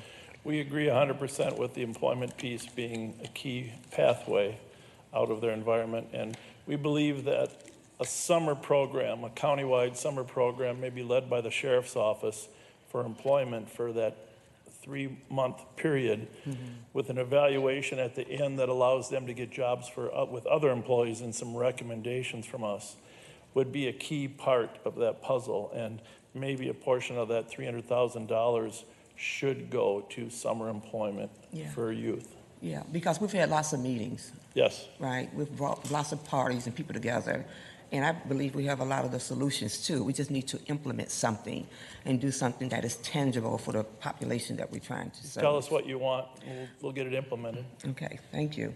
I think I'm gonna go back to Commissioner McGuire, who had the floor. Thank you, Madam Chair, for coming back to me, and just want to say thanks for all your partnership with our departments here and in the county, our cities. I appreciate the work that you and your department's all doing. I have a question on the body cameras, because it's a addition to the budget, or it's a change in the budget. And how long do body I mean, I totally support them, as I want everyone to have them. I'm just curious, how long do they last? And so when someone gets them, is there like a schedule that so many have to be replaced every year? So is this sort of an ongoing, this is like not a one-time deal, this is an ongoing budget item? Madam Chair, Commissioner McGuire, you're absolutely right. So we were able to negotiate a long-term contract with Axon, the current provider. It was a 10-year term. It greatly reduced costs because we made a commitment for a period of time. And so every so often the cameras cycle through version 1, version 2, version 3. We're up to Fleet 3 now, body camera program 3. So there's an ongoing cost to it. So if something breaks or gets damaged, they replace it. It's included within the contracted amount for that service. I appreciate that, and Madam Chair, if I could, so just curious, is it required? I mean, I hope it is. I hope people want to wear them, or are people given the option to wear them? No, it's required. Our policy requires it. Yeah, okay. If you're in uniform, our undercover people do not, because it would be a dead giveaway, or non-uniformed people. But yes, it is required, and there's an audit required every 2 years by the state of Minnesota. So, you know, we found it's very, very effective. We love body cameras, and not everybody loved them before. And we were one of the first to implement them, to be quite candid. And I remember the meeting where Rafael Ortega was debating this. Do you remember that? Under the previous administration, and they were waiting for some perfect solution. And he said, at some point, you just buy a new phone, right? You don't wait for the next upgrade. So we did that, but now there are upgrades as we go. Okay, well, thank you. Yeah, I know that it's really helpful for a lot of reasons. Thank you. Thank you. Oh, can I just clarify on that? Thank you. As Under Sheriff Mestad mentioned, this amount in this document is the total contract amount. It is not an increased amount. There are increases there. It is the total contract amount. I just want to be clear on that. Okay, and this would be ongoing then every year, because we're replacing so many every year? Or is I'll defer to my colleague there. Thank you, Commissioner. So every year there's a planned percentage cost increase that's been pre-negotiated as part of the contract. Okay, so it'll continue. It's about this price every. And every year you plan on a certain percentage increase. Yeah. You know, as things become more expensive, hardware becomes more expensive, data storage becomes more expensive. It's a lot of data. Yeah. And we were the first, I will say, to have body cameras in the jail as well. So we tried to replace them as well. You know what? One thing I didn't mention, and if this isn't the appropriate time, please cut me off. But you know, the county manager has requested a staffing study to take a look at staffing. Department-wide, we believe the primary issue is in our detention facility, but they will be looking department. We met with them last week. They've begun their study. They expect to have recommendations back in February or March, correct? So it's a 6-month timeline. And then part of that study is looking at I don't want to use the word enormous, so I won't use the word enormous, our large amount of overtime, 60% of which is generated by our jail. And so I think we've scheduled November. lunch and learn, right? Lunch and learn, an overtime discussion with the county board. So we're looking forward to that conversation on some overtime. Some of you may want to go into more detail with Ashley about Project Bridge or housing people at the workhouse, but we also have a workshop on December 10th with you to discuss that project. And then we're working on a workshop for Safe and Strong for University Avenue as well. So we have a couple other opportunities to actually engage in some of these budget conversations. Okay, Commissioner McMurtry. Thank you, Madam Chair. A couple of follow-up questions from previous comments. One on the workforce side of things. Has the sheriff's office been working closely with our workforce solutions department, just as we're thinking of creating that those opportunities for not only justice-involved youth, but just any of our justice-involved clients, of ways to get them on a pathway of finding stable jobs? Like, have you all worked with workforce solutions? Not since Ling left. You want to mention anything about that? Yeah, go ahead. Commissioners, I did get a note already on teams from Veronica Jackson, our Racial and Health Equity Administrator, about working together on a few more things in 26 and 27. But I know Gerald Gillette, our inspector with Youth Services, he's had a few conversations with Workforce Solutions to date. I know there was some emails back and forth about pathways. There's some work that staff are doing at that level. So, Right. But not enough. Yeah. No, and I hear on that front, and I think as we kind of speaks to that work and the collaboration that we want to see across departments at the county, this could be a great opportunity of bridging those worlds together. Going back to the body cameras, have you all looked into any federal opportunities for funding for body cameras? I know that the U.S. Department of Transportation has their Safe Streets and Roads for All grant. So, are there federal opportunities that you've looked into to fund for body cameras? Madam Chair, Commissioner, so historically the federal funding appropriated for body cameras have been for smaller agencies. So back in 2019 or so when we went through it, the old grants were circulated prior, but historically, given our size and population, the federal government has opted to help fund that with smaller communities. Gotcha. Okay, that's helpful. And then a little bit on Project Bridge, and I just want to use this as an opportunity for folks who are watching to better understand, because I'm sure there's people are wondering, why have we seen such a substantial number of clients at the ADC that we've now had to move them over to the correctional facility? So can you kind of speak to the why we are seeing that increase? We're going to have Under Sheriff Ashley Bryant sort of respond, and this is a great opportunity for any other questions on detention and some other programming that she might be doing too. Thank you. We are still seeing a high population within our facility. This morning, the population was 464 with 63 over at our CCF. What happens is, and this goes to the cost savings question of why we're not seeing it. We either have 25 unit housing units or we have 60. And the smaller units are for special needs, females, and segregation. And so the only individuals that are going over to our CCF are the very well-behaved individuals who have no behavior issues. If they do have behavior issues, they're sent back to us. The unintended consequences of that is that we are seeing an uptick in behavioral issues because the concentration of poorly behaved individuals is now concentrated within our housing units. On top of that, we also shut down one housing unit in order to install the suicide prevention barriers. And so with 60 males plus 10 females is what we're allocated. The 60 number just came into play the end of August. And so up until August, there was only 40 individuals over there. So it was not enough to shut down a housing unit. And so whether it's one person in a housing unit or 60 individuals in a housing unit, it still needs to be staffed accordingly to the DOC mandates.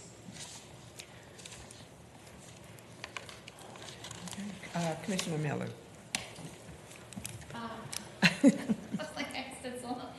My question was answered with Commissioner Zhang's questions and Commissioner Jebinsing's question as well. Okay. Commissioner Jebinsing. Okay, so I actually have a number of budget questions. And you can help us kind of catch up on some of these numbers. One of them is on page 260. About 20% of your budget is professional services. I just don't know what those are. Can you explain what professional services would be? I'll grab that one. Yes. And I'm sure Alex will correct me if I'm wrong, but Madam Chair, Commissioners, Professional services relates to the 4-2 account series, so it could be food service, janitorial services, or contracts for like body cameras, records management system, intra-county billings for IS, property management, tort liability, information services, training, staff development, and those sorts of accounts that are not personnel and not supplies and not capital. That makes complete sense. I really appreciate you laying that out. You all have a little bit more than most of our departments that fall into that. I've noticed that too. Understandably. You have a lot of people in your custody and care. Another question that I have is that on page 262, under grants, you have 897,000 in personnel funds covering 5 FTEs. But then in fiscal year 26 and 27, that goes up to 1.7 million, but it's only covering 1 FTE. I'm just trying to follow the dollars and the FTEs. Madam Chair, Commissioner, great question. And I know watching some of the previous budget hearings, there's always that catch up of like, you know, the county fiscal cycle, our budget cycle, the state fiscal cycle, the federal fiscal year, and there's timing issues as FTEs catch up and increase or decrease over time. So there's grants that expire at the end of this year that then theoretically would result in a reduction, but then if they're renewed, they continue, and we always bring grants back to the county board for approval, and then that gets cut up during the supplemental budget process. So there's always a timing piece. Excellent. And the reason why I ask this is everybody who's in your position is getting asked this. It's just to make sure that we're really aligning our positions with grant dollars to take any burden off the tax levy we can. So I appreciate those updates as Absolutely, they come and through. we do that. The term limited duration FTE board resolution too, I think will be super helpful and beneficial. The 6 bodies the sheriff mentioned for the capital area work is 100% not levy funded, so that's through a state appropriation. So we keep a good track on that, our finance folks do. Excellent. On page 260, what is included in your charges for service? Is that the, what all, because it's flat over the coming years, and I'm just curious what all falls in that category. Madam Chair, Commissioners, charges for services, there's 2 different reports in there. One talks about the sheriff's office overall, which would include the charges we assess to the contract communities. There's one for the general fund, the levy fund. That would include like, we bill back property management for security services at the courthouse. The county attorney's office picks up security services. We charge, just like every other county, for civil process services. And we charge security services if someone wants to hire a deputy. So it's kind of a recovery of costs. That's part of the fee schedule too. Sound about right, Alex? I mean, that's rolls up there. Sorry, Madam Chair, Commissioner, are your gun permit fees in there? Yes. That's a big line item for you. They would, yeah, but now we account for that in a separate fund, but like gun permit fees, so things are authorized by statute to charge, we do. Other fees are approved as part of the budget process before the board, and then the intra-county fees as well. Okay, so I guess the question I have then does the charges for services then carry over on page 264 under the law enforcement services fund? Is this where the contract cities are, or? That's correct. Madam Chair, Commissioner, that is correct. The Law Enforcement Services Fund is the Contract Cities Fund. Well, and then the question I have though, because those charges for services are fairly flat, but I would assume that since all of the costs for the contract cities are meant to be passed through the contract cities, how is it that is flat? Is that negotiated, or? Yep, Madam Chair, Commissioner, great question. So again, timing. You know, the county's budget process continues, the budget process for the contract cities continue, and then either through the supplemental budget process or by the time this budget is approved, we do a catch-up to make sure everything's in sync. There's just a timing delay because the cities adopt their levy just like the county does. Their councils don't meet as frequent as the board, so there's a little bit of a timing piece, but they all get caught up at the end. But it won't be flat. It will not be flat. Their costs are going up, largely in part because of labor contracts. Okay, so one of the things, this is kind of what I'm getting at, and it's more of a request for information than questioning anything. It's just I can't see what I can't see, which is I've had a lot of people in my district who are involved with the contract cities. They just want to know, they want to make sure that they're paying for what they're getting. Right. And I, as a county commissioner, want to make sure that we're distributing the costs in the way that we say we're distributing costs. And because we can't see the costs, it's hard for me when folks ask, you know, how do I know that the sheriff's department officials that I see at my local festival, to our earlier conversation, Right. is that something that that event is being charged for? Is that something that the city is being charged for? Is that something from the county? It's hard for them to know who's where. And I also want to extend this to, you know, when we talk about the budget pressures, which were like personnel, liability insurance, the body-worn cameras, community engagement costs, all of those resources, are those charged back to the city so that we're all sharing the costs? Or it's just very hard for me to answer those questions, and I want to answer them correctly. Yeah. Well, there's several different questions there. One, what the public sees is a mixture of engagement, presence funded by the contract cities. There is a line item in the contract city budget for that engagement. Safety issues, many of those might be from the county, and we do that countywide. Now, having said that, on January 14th through 15th, we secured the homes of several legislators in the suburbs for 40-some hours until Mr. Belter was arrested. All of those costs went directly to the contract cities. When there's a robbery of a gas station in Little Canada, the investigative cost for that goes to the contract cities. So it's a combination of both. But having said that, I think the most important number, last week we met with them to discuss the increase based upon the salary increases for the deputies, which they had supported. Kyle did some calculations, though, to talk to them about the per capita cost that they're still paying versus Roseville, Maplewood, White Bear, et cetera. And just in general, when your citizens want to know that figure, it's an amazingly great service at a particularly low figure. You want to mention it, Kyle? I do. Thank you, Sheriff. So historically, anytime you contract with the Sheriff's Office for contracted services, the cost can be 40 to 60% less than having a police department on an ongoing basis. Largely in part because you share the overhead. One police chief, one watch commander.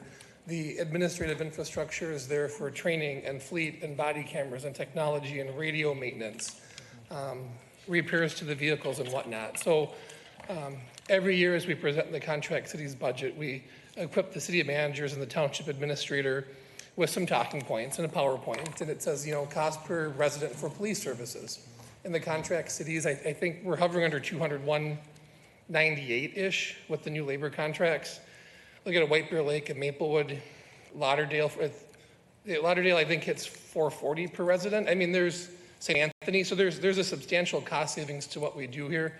The cost does sometimes create heartburn, but there is an extreme economy of scale by contracting with us, and we do charge them. So let me just maybe restate my question. I do believe all the things that you're saying, and the people I talk to in my communities understand this too. At a high level, they understand that the economies of scale benefit them. They get a high quality of service, and it costs them less collectively with their taxes. But what I still get a lot of questions of, but we still would like to see it for ourselves. Yeah. We want to be able to see the numbers, and so that would be really helpful. Help me help you is what I'm asking. By providing a budget that reflects these costs that you're talking about. And then that would make all of this be really much more helpful and transparent to inform our constituents, our shared constituents, about the good work you're doing and how much it costs. Thank you. Madam Chair. Madam Chair, Commissioner, I think a suggestion then, Sheriff and Kyle here, is because of the lag with the budget, maybe every fall or toward the end of the year as you wrap up those negotiations, we send a memo to the board about just what the next year of just kind of like a contract city summary memo, and I can work with DCM Reyes to make sure we just, align that and get that to the board just for, so they can have those talking points, because the budget here isn't a good reflection of kind of that movement. So maybe that's a process improvement we can add. Yeah, I think that would be a great idea. I will remind everybody, though, that as the contract city budget increases and they agree to pay that, there's no levy impact. Yes. So it can be amended without any Of course. impact on the county levy. The levy impact may be, though, if we're not capturing all of the costs for the contract cities and baking it into the negotiations, then the rest of it falls to the levy. And so that's part of being able to see those budgets. Yeah. And I can tell you that I've been having that same conversation since 1995 with city administrators, Mark Sather most notably, and White Bear Lake, who insisted to have that conversation every year. So we should be ready to give them those answers, right? Yeah, well, we do. We give everybody answers, but trying to slice and dice how much is county, how much is contract cities, isn't always a simple task. Thank you for that. Okay, Commissioner Zong.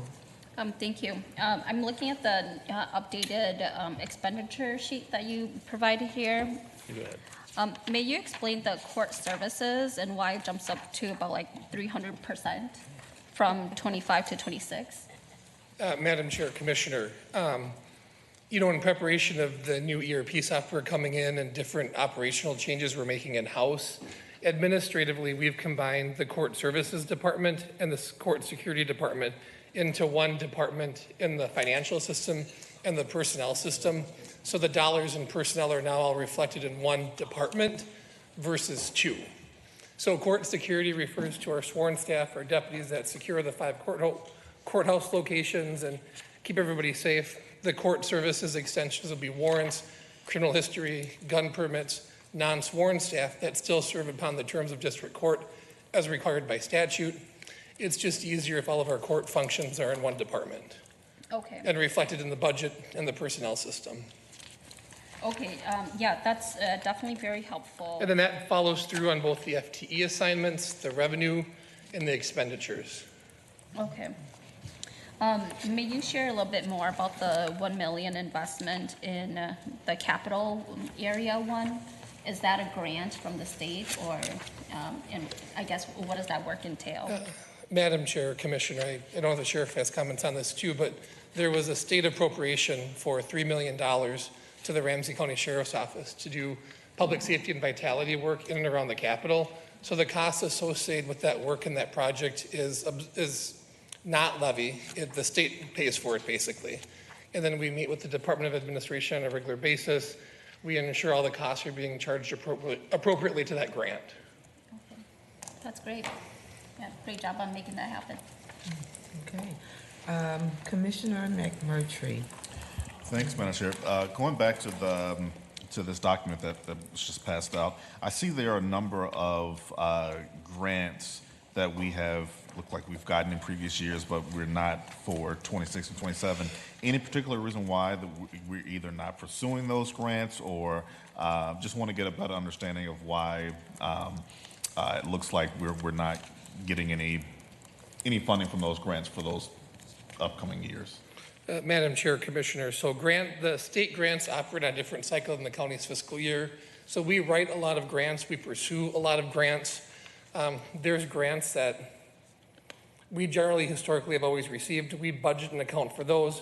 Grants that we're not sure about, or grants that you have to go through a different renewal process for the state, we reapply. When those grants get awarded, we come back, do a resolution to ratify the grant agreement, accept funds, and so forth, and then do that catch-up piece. There are currently 4 grants pending with the state of Minnesota right now through the Community Crime Prevention Grant Pool, through the Office of Justice Programs. They're focused on community crime prevention, outreach, violence prevention, specifically within the African American community, Karen community. There was a Hispanic grant application we submitted to do some more work within that community. And then there was one more, Somali, East African Outreach. So those grants we should know in November, December, I think. And with the work going on at the state capitol, there's more scrutiny provided to our state grants. We meet with the state on a regular basis. We do the fiscal audits, the desk audits. It just takes a little bit of a while before those decisions are made. So hopefully 1, 2, 3 of them, all 4 come through. And if that's the case, we'll be back here again. Great. And then I had a follow-up question for Under Sheriff Bryant. I've been thinking more about one of the statements you made in regards to Project Bridge, and I was focused on transferring over those clients from the ADC who are less disgruntled to the correctional facility.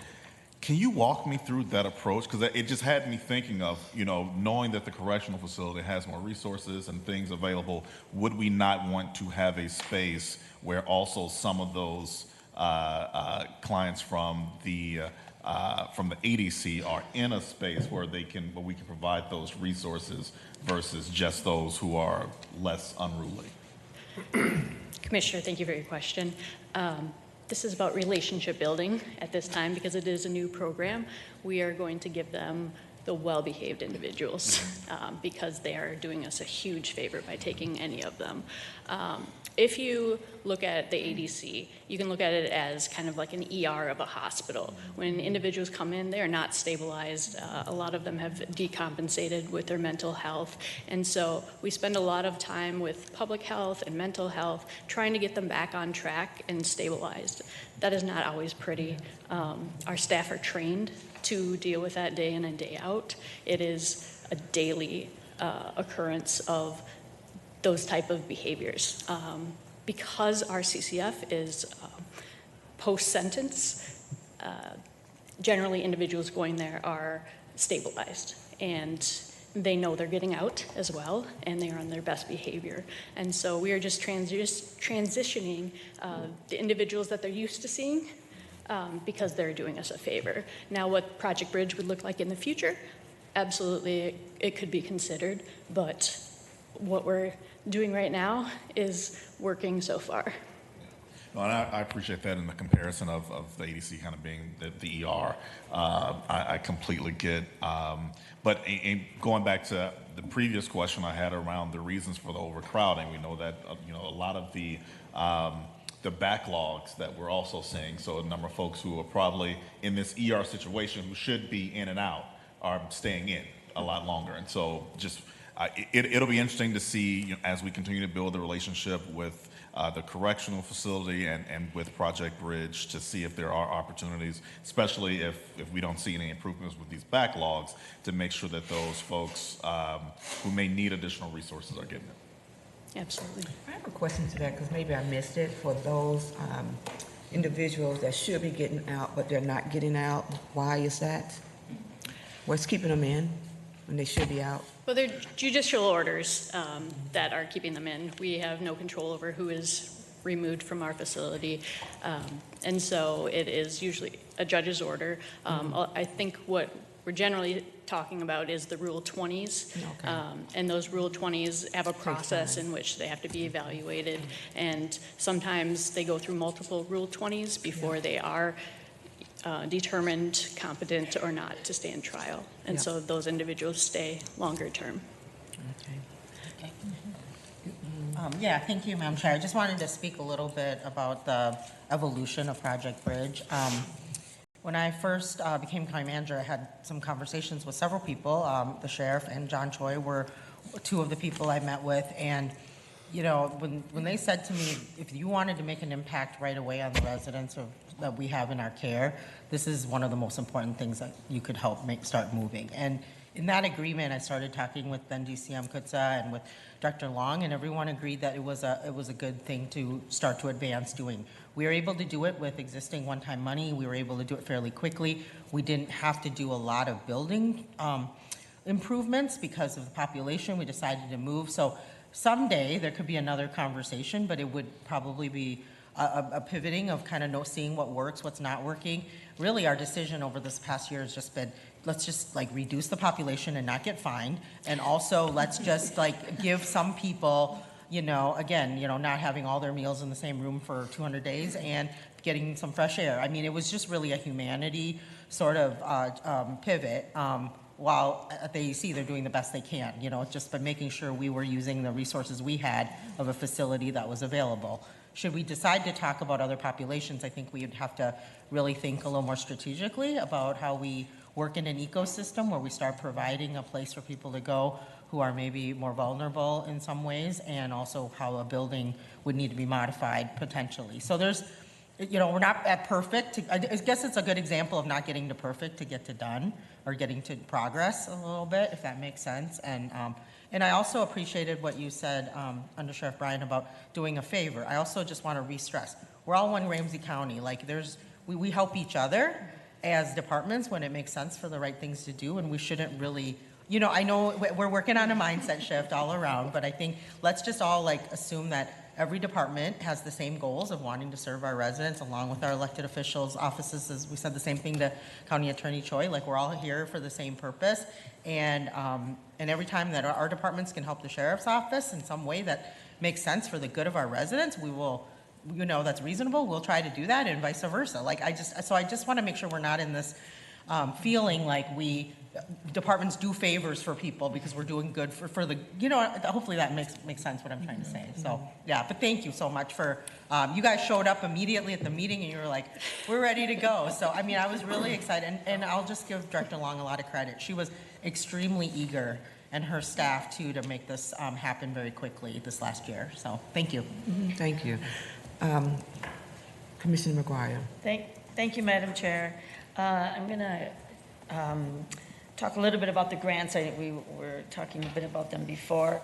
Are many of our grants federal or mainly state grants? And do we have any worries about the funding coming through for some of these? Or if you want to comment on that. Madam Chair, Commissioner, thank you. So we do receive some federal grants. We do receive some state grants. We've been in partnership with the FRAT work. I know our grant manager is currently on military leave right now, but we've been part of that county process to assess that. There isn't, if there is a nexus to a reduction in a federal grant as a result to the federal government, and we'll leave that there. Generally would fund overtime and those sorts of extra things, nothing substantial to our mandatory functions or core functions of our office. There was an attempt to cut the state grants in the last legislative session. A number of us testified, myself included, to protect those grants that we're referring to, those 4 grants, because they've been very effective at helping us make a difference in the community. And thankfully, because the House was tied, Kelly Moeller was able to prevail and preserve those grants in the bill. So but there was an attempt to cut them because of trying to make other ends meet other places. And I really appreciate that. I know that you did testify there. Thank you for that work. And yeah, we are grateful to the legislature and our own Ramsey County State Rep Kelly Moeller to help with that. Just on some of these grants, a question. I'm looking at the auto theft prevention grant because it's mentioned 3 times in here, which is great because it's allocated for 3 different things. And we heard the county attorney talked about auto theft prevention. So this is one of those joint programs that you share together. And I'm particularly attuned to this grant because I actually carried the legislation that offered that initially 20 years ago put this out. I mean, however long ago it was when we put the dollar on the insurance on your automobile insurance was for auto theft prevention. It's kind of a cute story because the governor vetoed it at the time, Arnie Carlson, and then he was sitting in his room because he didn't think that we should add any more money to insurance claims. And he was listening to another state who had implemented it and what a great record it had. And he says to his staff, "Oh, we should do that." And they go, "Well, we tried to do that, but you actually vetoed it." So then they got it back in. So it was very good, and then the legislature did it, and I think they kept trying to, that wasn't sure whether they were going to keep all the money or give it back to us. And so now I think the program's actually really successful, and it's working, and we're continuing to pay $1 on your insurance, 50 cents each 6 months, to do this auto theft prevention, and then it's a grant program, so it's not a dedicated, Correct. everybody just doesn't get whatever their population is, like the wheelage tax. So this is, you apply for grants, and we're very good at applying for this grant, which is great, and we have a lot of needs, so we are getting these grants, and you're getting it in. Do you get them together with the county attorney, or do you each apply separately? There's different grants, but Okay. yes, we do get, the county attorney gets some of the money, we get some of the money, and we work cooperatively on another one. And we've had a 70% reduction in auto theft in the last 3 years. And I'm sure John mentioned it. It's been an amazingly successful program. And sometimes people say, well, they don't believe our statistics. Well, everyone reports their car stolen when it's stolen. That's a hard number. And the fact that we're having 70% less now this year than we did 3 years ago, I think it's a tribute to the program, but the grant funding helped us make that happen.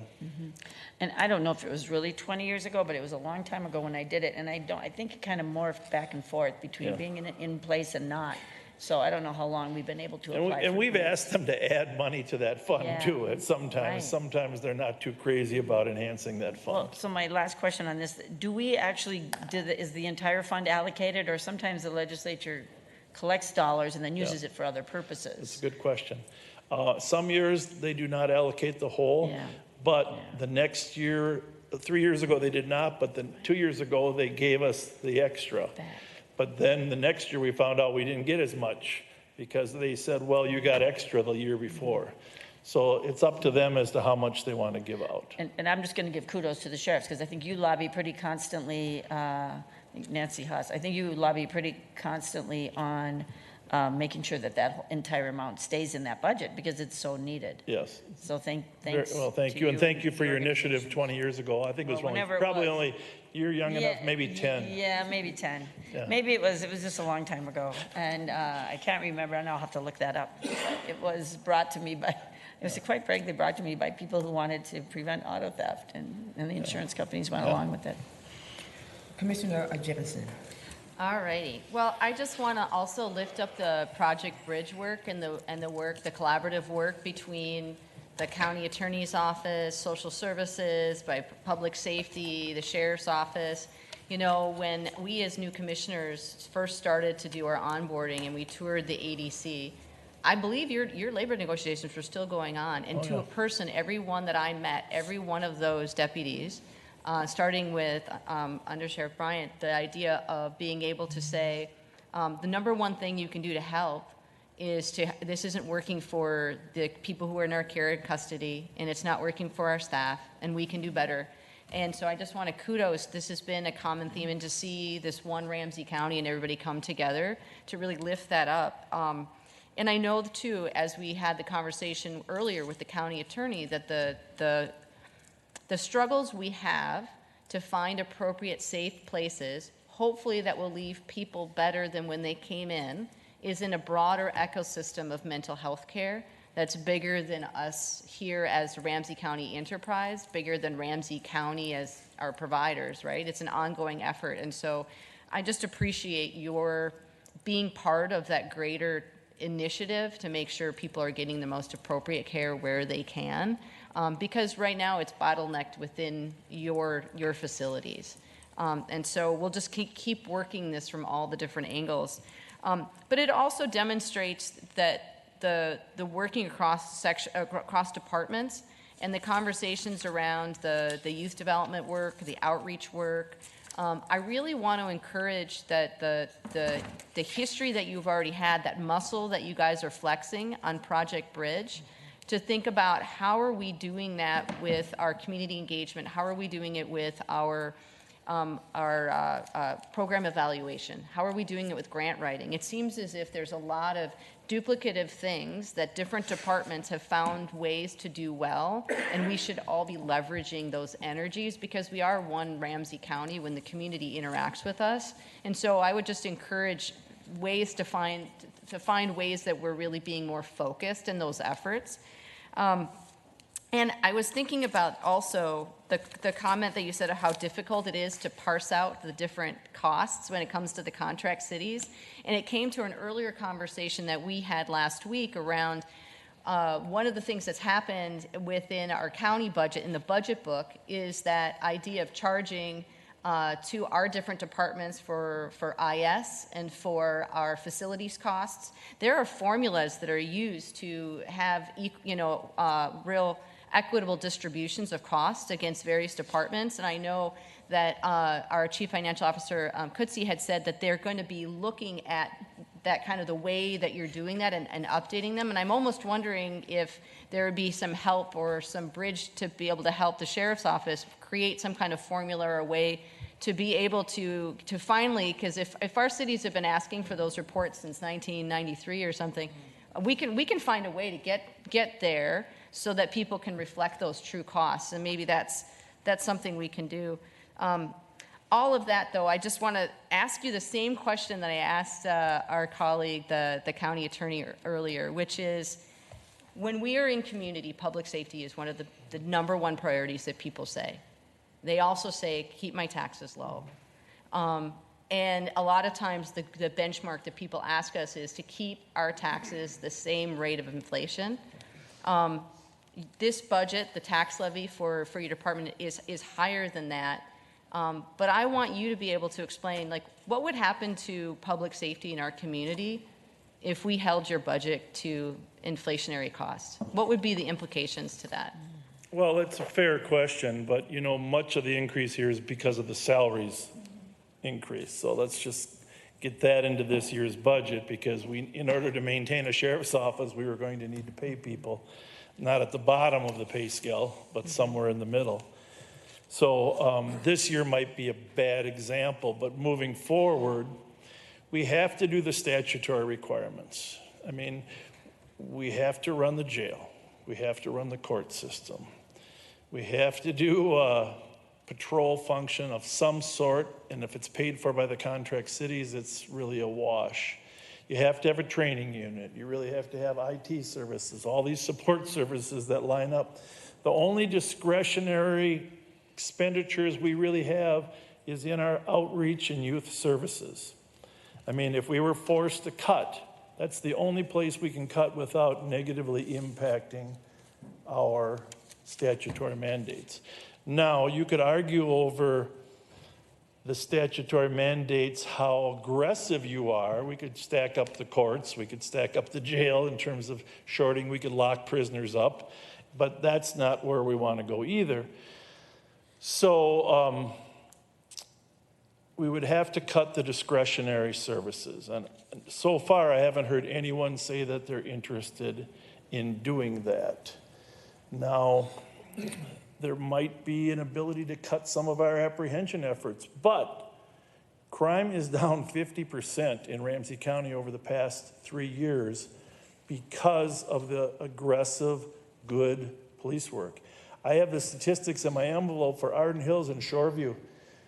Arden Hills, the crime is almost non-existent in Arden Hills, if you want to look at the numbers.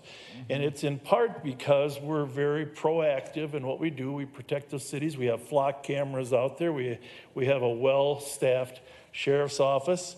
So I guess the question is, if you start treating priority number 2 more important than priority number 1, then is the public going to be unhappy with the level of safety?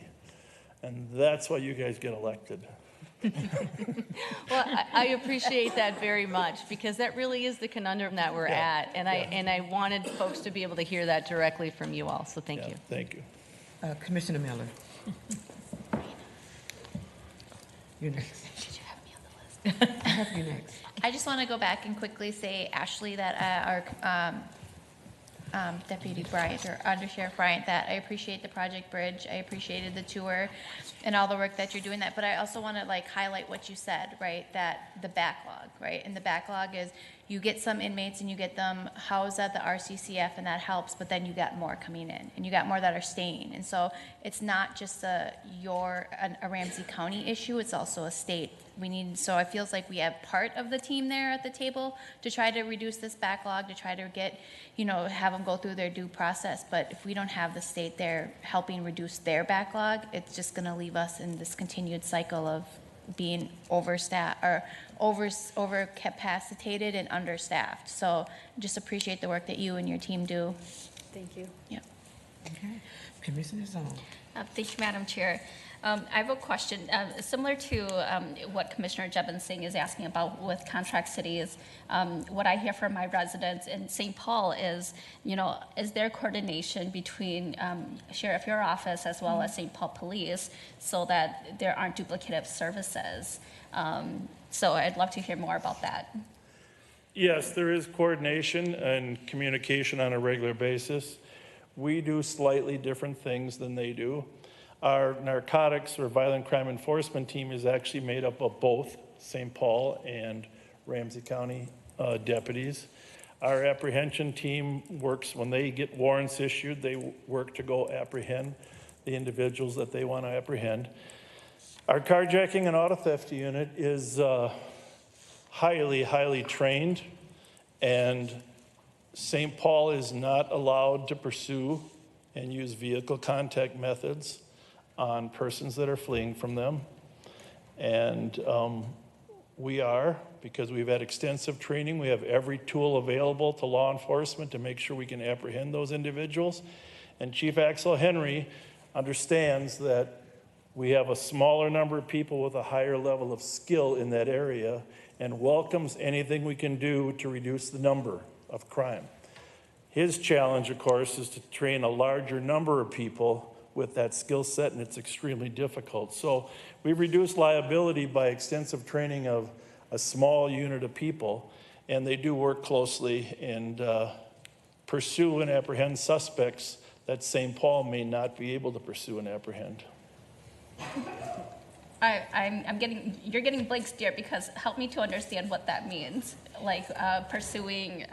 Well, that means if someone steals a car in St. Paul, flees from the St. Paul police, we're generally the ones that actually apprehend them. Okay, even within the city limits? Yes. Okay. It's also in the county. It's also where? In the county. Okay. Okay. That's at least that's somewhat helpful too. And then for the jail, do we get any sort of reimbursements with residents who get detained there who are not Ramsey County residents? No, but it's funny that you asked that. No, but that's an interesting idea. We did have authority from the county board to charge a fee. The state allowed through statute an ability to charge a fee for inmates. But we did that years ago, and then the county board decided they did not want to charge a fee to persons who didn't have any resources anyhow. So that fee was then eliminated. But the idea of charging a non-Ramsey County resident has never come up. Interesting idea. Well, not to charge the resident directly, but then for the agencies who bring them in. Those issues are under discussion with County Manager Becker and myself. Okay. And do you keep track of the population of whether they're Ramsey County residents or not? No. Well, we would be able to go check. We have their addresses. Yeah. I'm just very curious about like the number of residents who are detained in our jails, whether they're Ramsey County residents or not, or where they're from, and or whether they're unhoused. Yeah, that would be very good data for us. Okay. Well, thank you. Okay, Commissioner Ortega. I just want to take this opportunity to say thank you to the sheriff.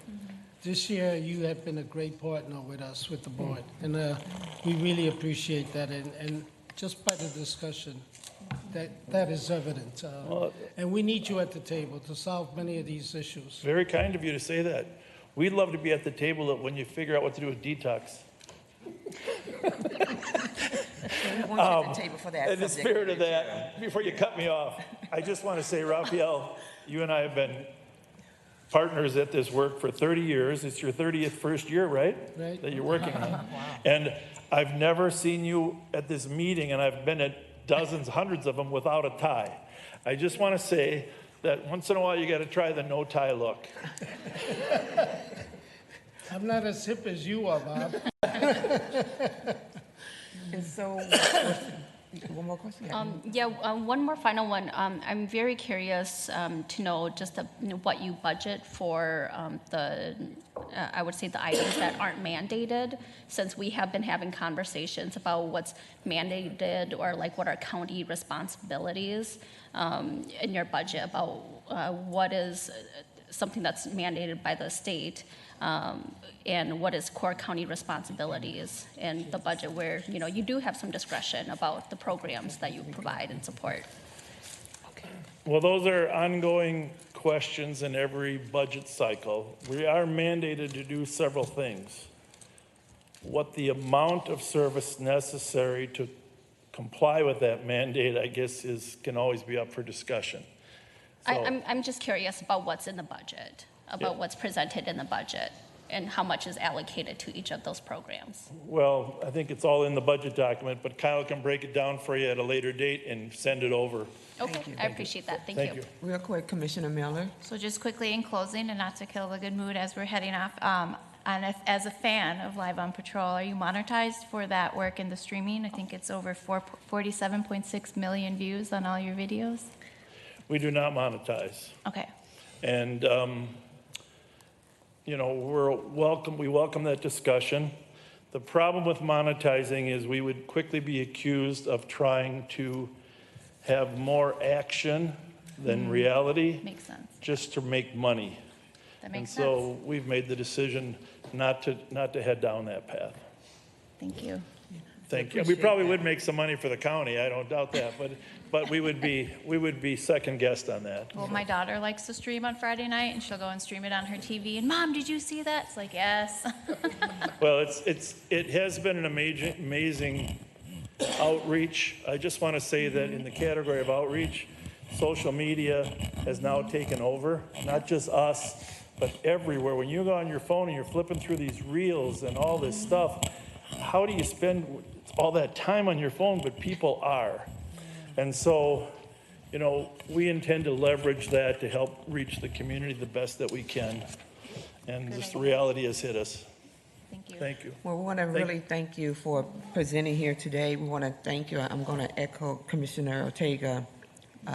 Thank you for the partnership that you have. Definitely here with the county now, and along with the city of St. Paul. I love hearing that crime is down 50%, that over 70% of carjacking is down 70%. And I would say a lot of that is the partnership that you have with community-based organizations who's working with mostly young African-American boys who are doing the carjacking. Just a small group of them that kept repeating.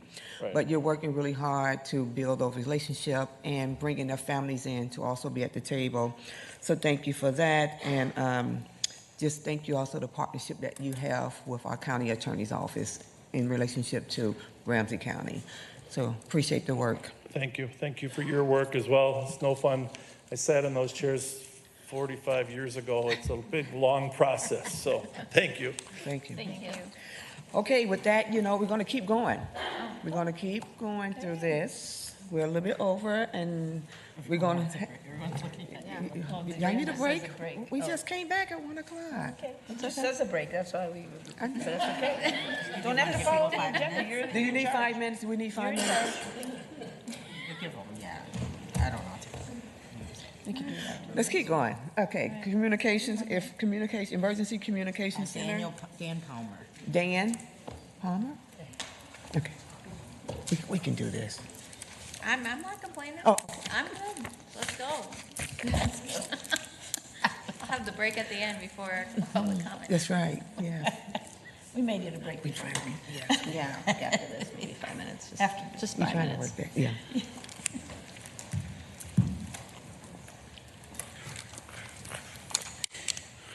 Good afternoon, Welcome. Madam Chair and members. I am a last-second fill-in for Nancy Pass, so bear with me on this. I was just handed her notes, so. My name is Dan Palmer, and I'm the Deputy Director of the Emergency Communications Center, or ECC as referred to. Thank you for the opportunity to present the proposed budget for the Emergency Communication Center for the fiscal year 2026 and 2027. I would like to acknowledge and thank my team as we work together on this budget. Nancy Pass, Laura Espy, Michael Mihelich, Dave Reger, and Shar Webby. I'd like to thank our Safety and Justice Service Team account, Hannah Lemire, Controller Chris Taylor, and Deputy County Manager Gloria Reyes for their support and guidance as they have offered during this budget session. The Emergency Communication Center serves as a critical lifeline for our community. 24/7, our team handles multiple emergencies, administrative phone calls, processing nearly 1 million calls annually, more than any other center in the state, with 11.9% of Minnesota's 911 call volume. Our operations directly impact the lives and safety of our countless community members. Our work is seamless, spanning across city, county, and state resources. And the 2026 and 2027 budget reflects a strategic and value-driven investment in our Emergency Communication Center, or with our Emergency Communication Center staff. Personnel cost increase is shaped by recent settled labor contracts approved by this board and County Manager Becker, include adjustments to wages, job classifications, and benefits. These changes are designated to keep our compensation competitive in the 911 labor market, improve recruitment and retention, and address long-standing turnover challenges. ECC staff are the county's first point of contact in emergencies, managing high-stress calls, coordinating dispatchers across 19 law enforcement, fire, and EMS agencies. Their role is vital to public safety, and the demands they face are constant and complex. This budget not only strengthens staffing stability and aligns with county-wide compensation framework, it also lends a clear message. Their work matters, their sacrifices are seen, and their well-being is a priority. Above all else, it reflects a deep respect for the ECC staff, ensuring that they feel valued, not just in words, but through meaningful action.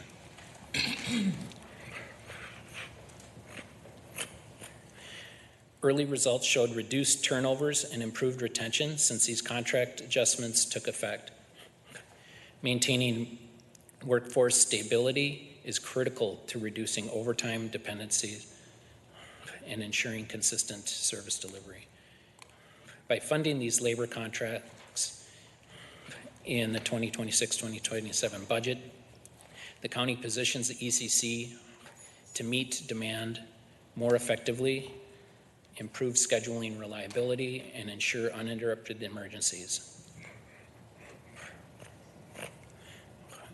And perhaps the most importantly, our people continue to be proud to serve, knowing that their leaders stand behind them, not just in principle, but in practice.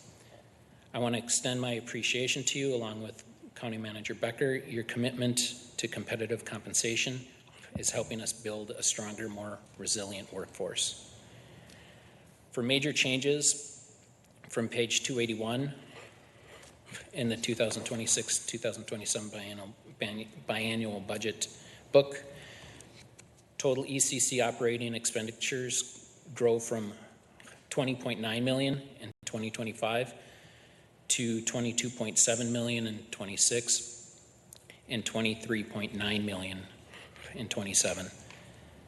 The county levy share rises from $11.5 million in 2025 to $12.6 million in 26 and $13.5 million in 2027. In 2026, personal services increased by $1.6 million, followed by $383,000 in 2027. These adjustments reflect the financial impact of recently settled labor contracts, which include updated classification and compensation structures, general wage increases, and rise in countywide healthcare costs. Additionally, we projected a $450,000 increase from 2025 in staffing overtime for 2026, which will taper off slightly in 2027 with a $5,000 reduction. These figures are an attempt to get us back on historical costs, back to historical costs. Service contracts and software licensing are projected to rise by $110,000 in 2026 and $45,000 in 2027. Dispatch infrastructure expenses rank as ECC's second largest budgetary item. Our operations span 2 major data centers supporting our computer-aided dispatch, 911 phone system, radio consoles, emergency alert system, and outdoor warning siren systems, plus 7 additional field data centers ensuring countywide radio connectivity. Over the last several years, we have seen a consistent increase of 3 to 5% annually in service contracts. Internal service fees for information services and property management increases by almost $28,000 in 26 and almost $29,000 in 2027, reflecting a growing complexity in our infrastructure needs.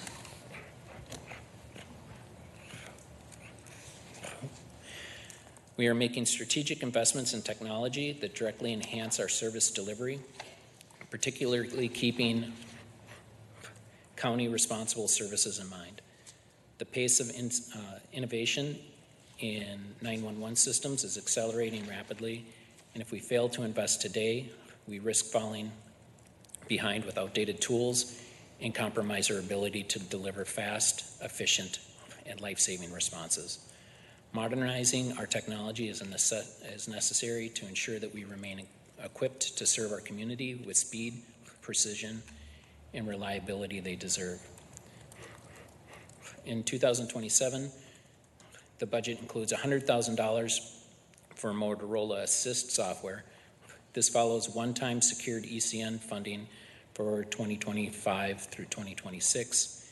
The system provides real-time transcription, translation, and automated call summaries to improve call processing accuracy and response time, ultimately strengthening our ability to serve our community.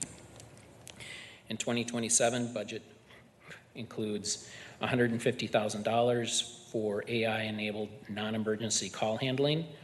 This will reduce dispatcher workload, limit overtime reliance, and improve the efficiency in handling non-emergency calls. By utilizing artificial intelligence to manage non-urgent calls, we prevent emergency telecommunicators from being overwhelmed, allowing them to focus on critical calls. This approach helps streamline operations, minimize delays, and improve outcomes for those in urgent needs. During peak times, AI can triage and manage non-emergency requests, ensuring community continues to receive timely responses while lowering the need for short notice mandatory overtime for staff. Any reduction in overtime dependency reduces burnout and improves work-life balance for our employees and strengthens the ECC fiscal position. AI implementation will streamline operations and position the ECC for future advancements. While not explicitly outlined in the major changes section of our base budget, includes dedicated funding to support both community engagement and employee wellness initiatives.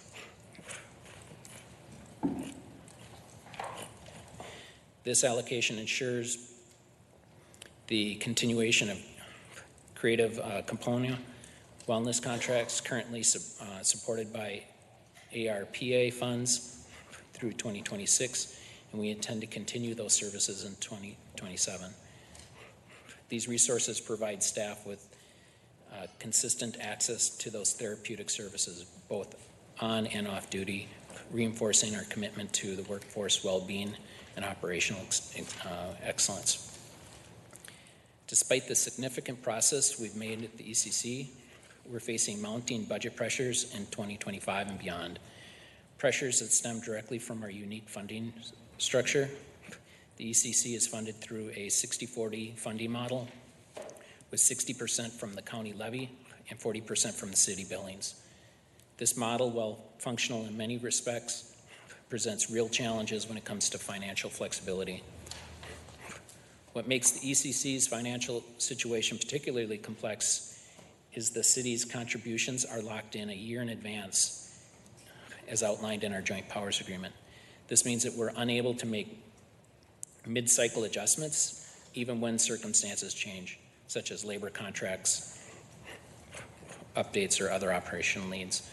In 2025, we anticipate a budget shortfall due to a mid-year labor contract adjustment, and unfortunately, we do not have the ability to go back to the cities and recover their 40% share of that increase, which is then forces us to rely on fund balance that is reserved for capital expenditures.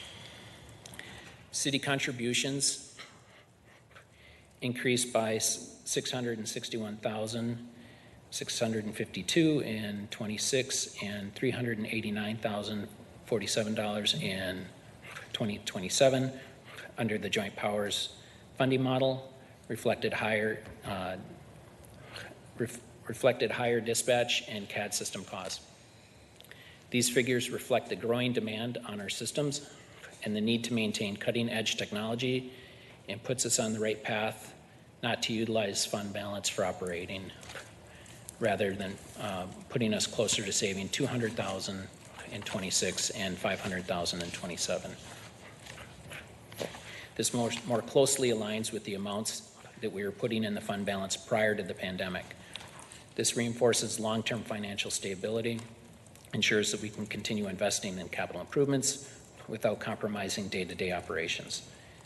Total staffing of 157 in 2026 and 2027 include moving 2 planning assistant positions in the base budget in 2027. These positions are currently funded under the American Rescue Plan Act, ARPA, through 2026, and they have been instrumental in supporting and driving critical initiatives.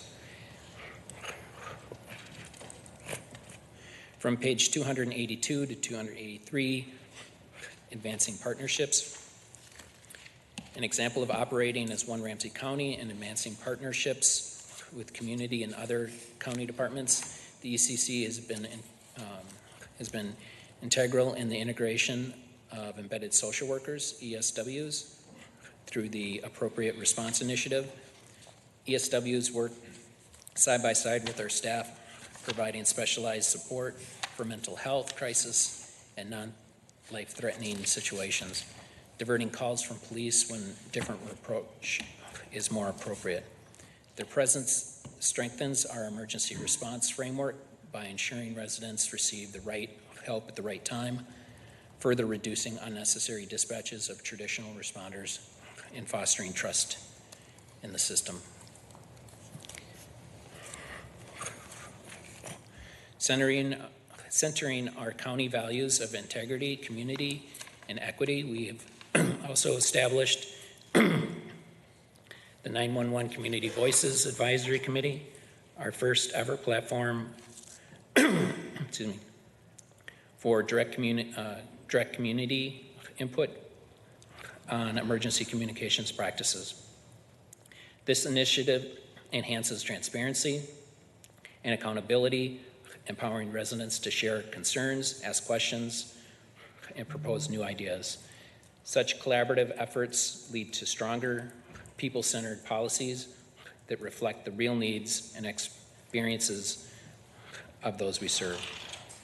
Finally, in partnership with the Racial and Health Equity Administrator, Jackson, our Call for All initiative. This initiative brings together community partners, community members, and other county departments that develop a domestic violence prevention initiative that reinforces trauma-informed and survivor-centered support, providing vital resources to survivors It empowers the survivor beyond the initial crisis. All these initiatives advance our partnership and directly improve communication between emergency services and our communities. Long-term budget challenges and funding needs on page 285.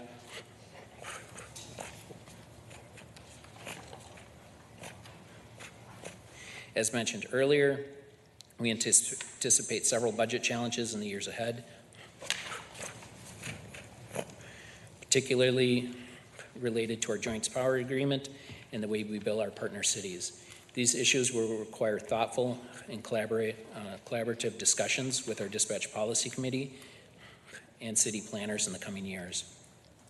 In addition to the funding structure concern, we must also prepare for rising technology costs.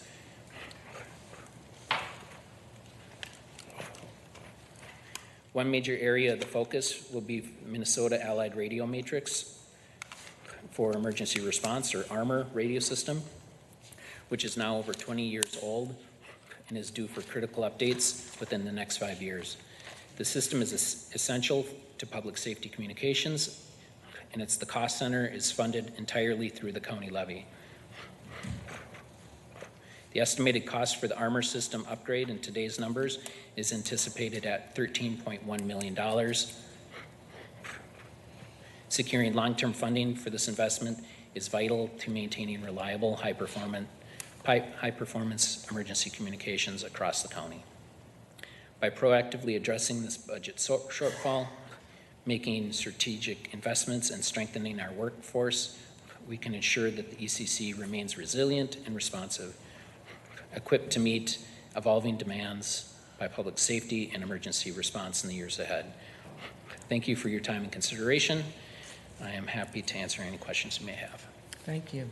Questions, member? Commissioner Jefferson.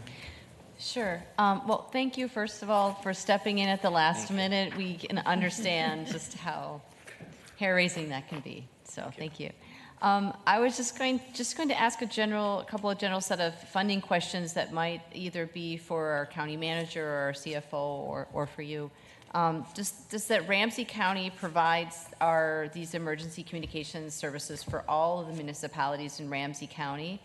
And I see that we have the 60-40 cost split.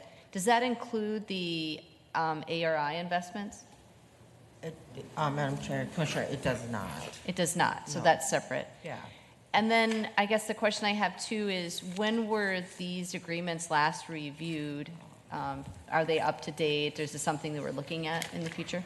I want to say they're in excess of 15 years old. Nancy bubbled up this to me, and so did DCM Reyes quite a while ago. This is high on the list of things we need to work on. It will take a substantial amount of the administrative director resources that we've been kind of talking about to work on some of these fiscal gaps, resetting some of these JPAs. It's complicated because in order to get to agreement, we have to have all the parties agree. And so you can imagine that's going to take some negotiating and resetting as to what the county really needs and what communities are willing to bear with us. So if you have more to add. Do we expect that the appropriate response initiative will be part of future contract discussions to see if this is something that could be supported countywide? Yeah, I think, Commissioner, that's exactly kind of what I meant around, I think we need more momentum and data to be able to prove the value, right? So I think flexing the muscle of some of these JPAs, I mean, I don't think this is the only one. I'm aware of a couple others too that are in excess of 15, 20 years old between the county and other entities with some shared funding. And if we don't have this muscle that we look at these kind of on a regular basis, then we end up sort of having these legacy agreements, and then it feels very out of the water to say, oh, we want you to come to the table and renegotiate for this one thing versus like a partnership. I know maybe Dan could just speak a moment about it, but there's a committee of some of the contract cities, but we've talked about recalibrating, like kind of just better getting more cities at the table too. I've been meeting with the county administrators regularly in my first year, and it was great to be able to invite Deputy County Manager Reyes and I were able to invite many of the administrators to the ECC call center, remodeled, new investment, and many of them hadn't been there. And so bringing people to a negotiating table has to be about the relationship that you build all along the way, not when you want to open something up and just now have a hard conversation, if that makes sense. So I don't know, can you speak a little bit to that table? It's The dispatch policy Yeah, committee? the dispatch policy committee. Yes. Madam Chair, Commissioners, the Dispatch Policy Committee,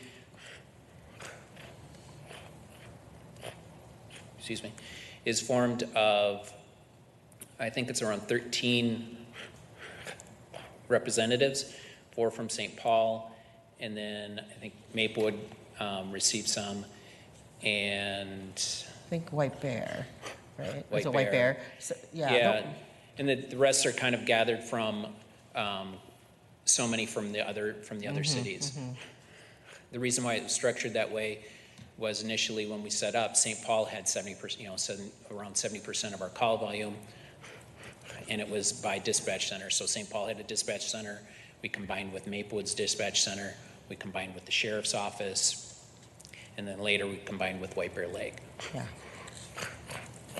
So they came together. They're kind of the guiding, kind of add the guidance that we have on a lot of things we have. So if we have an RBA that comes up, we actually go to that committee first, get that approval or blessing at least from that committee, and then bring it forward. Yeah, thank you for that, Dan. I think, in talking more about that structure, I think Deputy County Manager Reyes and I realized, that may even be a little antiquated. I mean, it was sort of created because we were trying to bring new people fully into the ECC, so then we had the full complement of all the cities, and so they got an extra seat, essentially, like White Bear, Maplewood, because they were, coming on as a full system. I think the key is making sure the administrators, the elected officials, we will need help from all of you as we work through this JPA, because there's a lot of folks that are going to be hearing about it, and we don't want to triangulate those conversations, right? Whether it's a mayor or a city administrator or a city council member. So it's a lot of work to do on top of running operations. I certainly want to thank Dan, because being over there during the cyber emergency, I mean, I saw all the hard work that you guys do. It's amazing. Even rebuilding those city relationships around notification around cyber incidents. Like, I just feel like there's a lot of opportunity to make sure all the cities are working with us, and not that, just like, oh, we have this agreement and we just kind of do our thing, but there's a partnership. And I know at the police chief level, where, Nancy and her team have that very deeply. I think it needs to kind of extend now into the administration part so that we can work on things like this JPA. So hopefully that makes sense. Yeah. Okay, Commissioner McMurtry. Thank you, Madam Chair.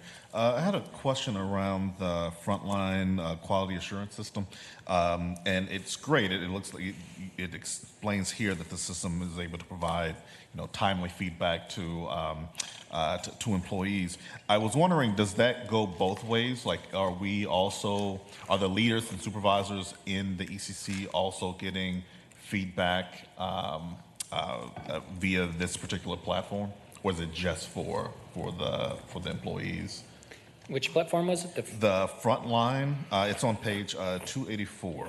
It mentions that the ECC invested in Frontline quality assurance system in 2025. So I was just trying to get a better understanding of if it's only just for certain employees, or are supervisors and leaders in ECC also receiving feedback? Oh, thank you. Good question, Commissioner. It's for all of them. It has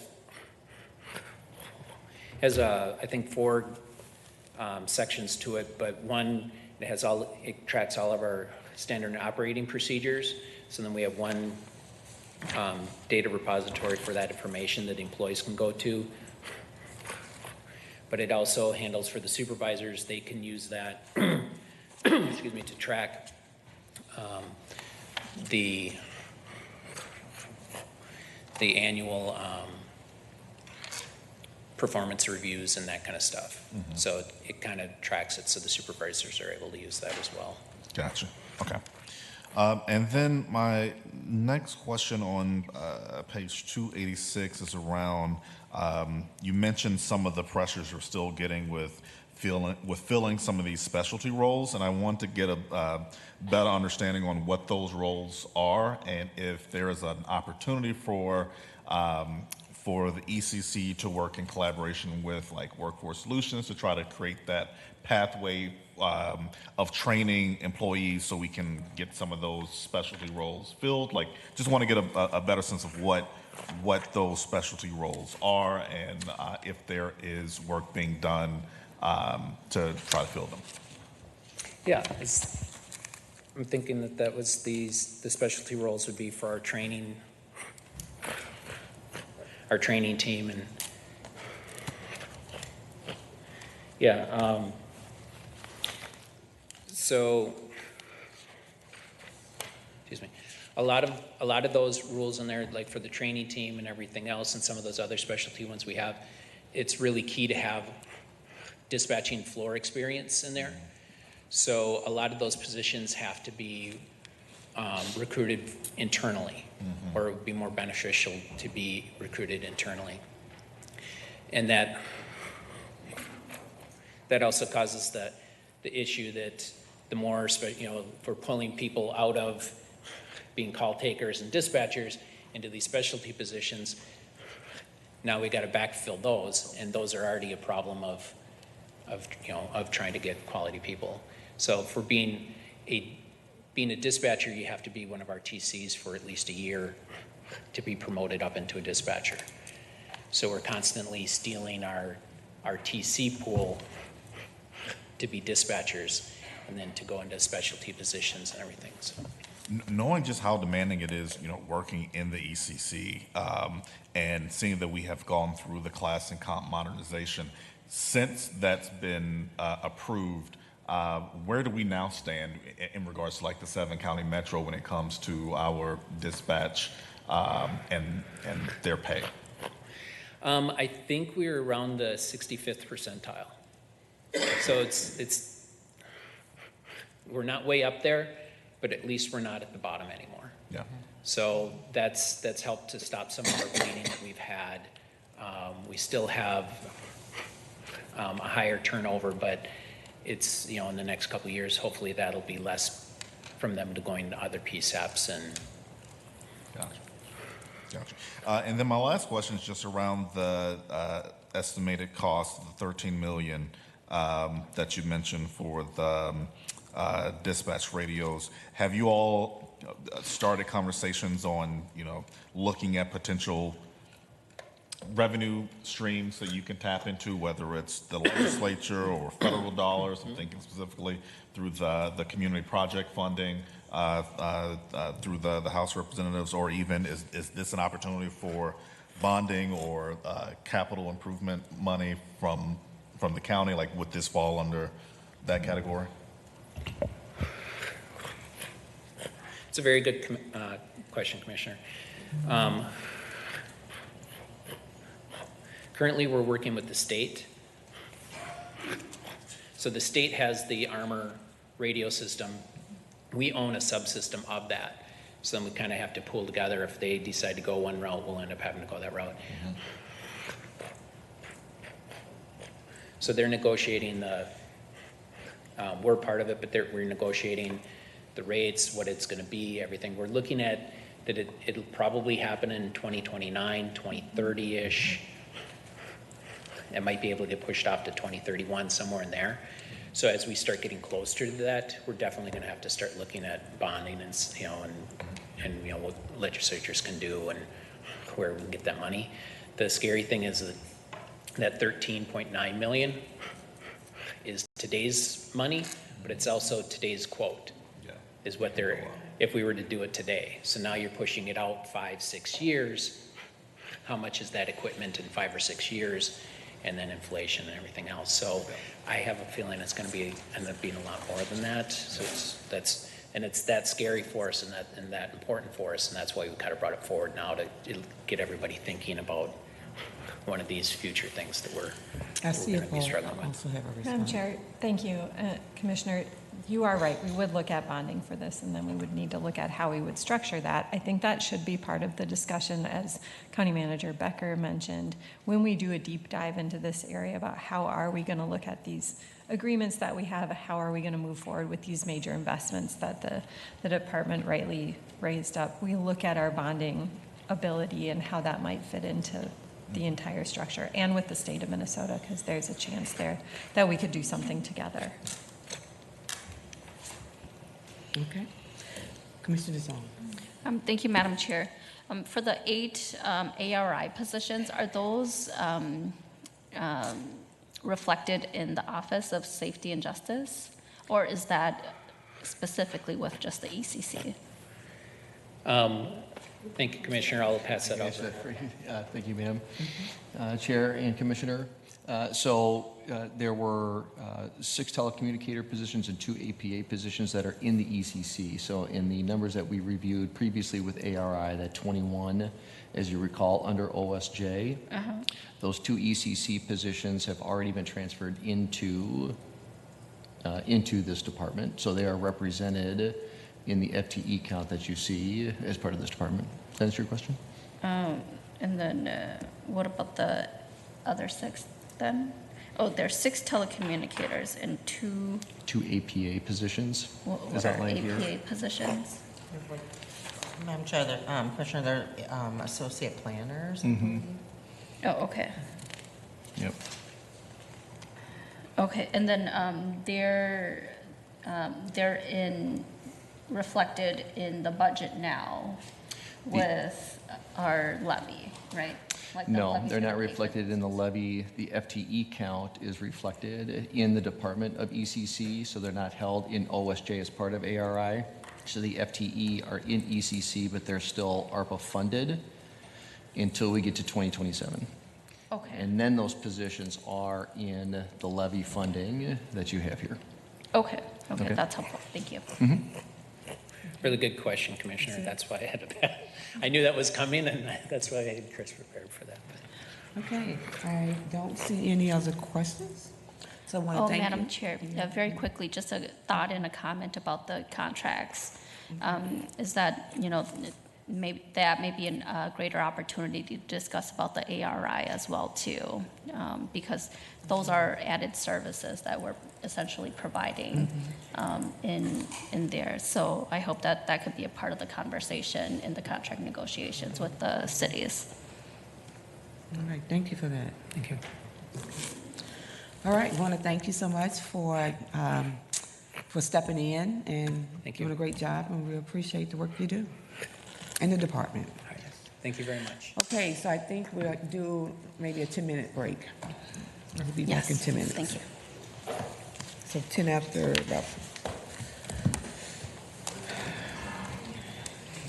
That's 15.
All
right, so we want to welcome everyone back from a small break. And we're going to I'd like to ask for our medical examiner's office to come up. And with us, we have Dr. Kelly Mills from the medical examiner's office. Welcome. Good afternoon, Madam Chair and members of the board. My name is Dr. Kelly Mills, and I am the Chief Medical Examiner. Thank you for the opportunity to present the proposed budget for the fiscal years 2026 and 2027. I would like to acknowledge and thank my team with whom I collaborated on this budget, including our former Chief Investigator, Tiffany Johnlin, and current Chief Investigator, Mark Descalos.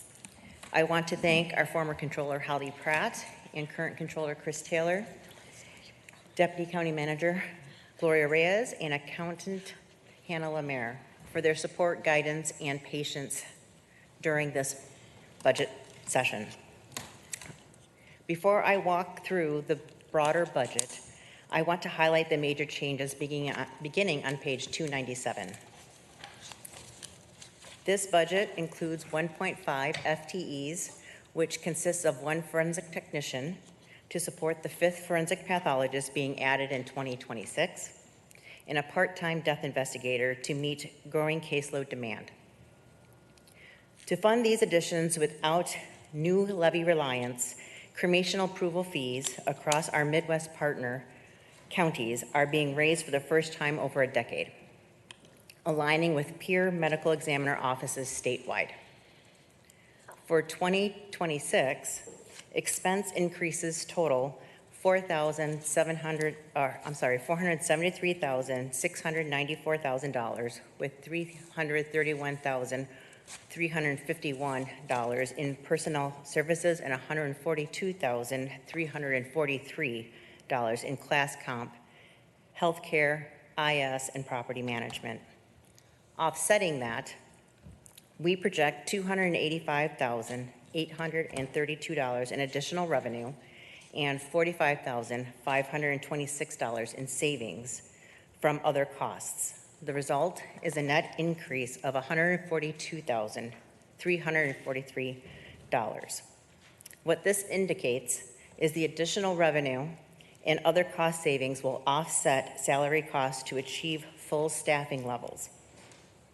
For 2027, expense increases total $209,371 and $128,978 in personnel services and $80,393 in class comp, healthcare, IS, and property management. Offsetting that, we project $114,285 in additional revenue and $14,693 in savings from other costs. The result is a net increase of $80,393. Again, the additional revenue and cost savings to offset the salary expenses. In short, these changes represent targeted investments that preserve accreditation, strengthen organizational excellence, and maintain long-term fiscal balance. The Medical Examiner's Office provides county-responsible services of death investigation. We collaborate with both police departments and sheriff's offices on every death scene. In criminal cases, the office also collaborates with the county attorney's office by spending time with the attorneys and law enforcement personnel to inform and explain deaths of the cause and manner of death of individuals. We partner with public health at the county and state levels with providing various statistical information for all deaths, for example, drug-related deaths. We are active partners at the county and state levels by participating in several established committees. Some of these are the Infant Mortality Death, Minnesota Sudden Infant Death Registry Committee, Child Death Review, and the Minnesota Sudden Unexplained Death in Youth Registry Committee. We also partner with our Regional Trauma Center by participating in the Adult Multidisciplinary Trauma Performance Improvement, which is required for Trauma Center accreditation and certification. The use of levy offsets our budget complexity as we act as a regional office in partnership with more than a dozen counties in Minnesota and collaboration with more than a dozen counties in Minnesota, Wisconsin, and South Dakota. This generates revenue, which reduces our reliance on the levy and promotes long-term fiscal health.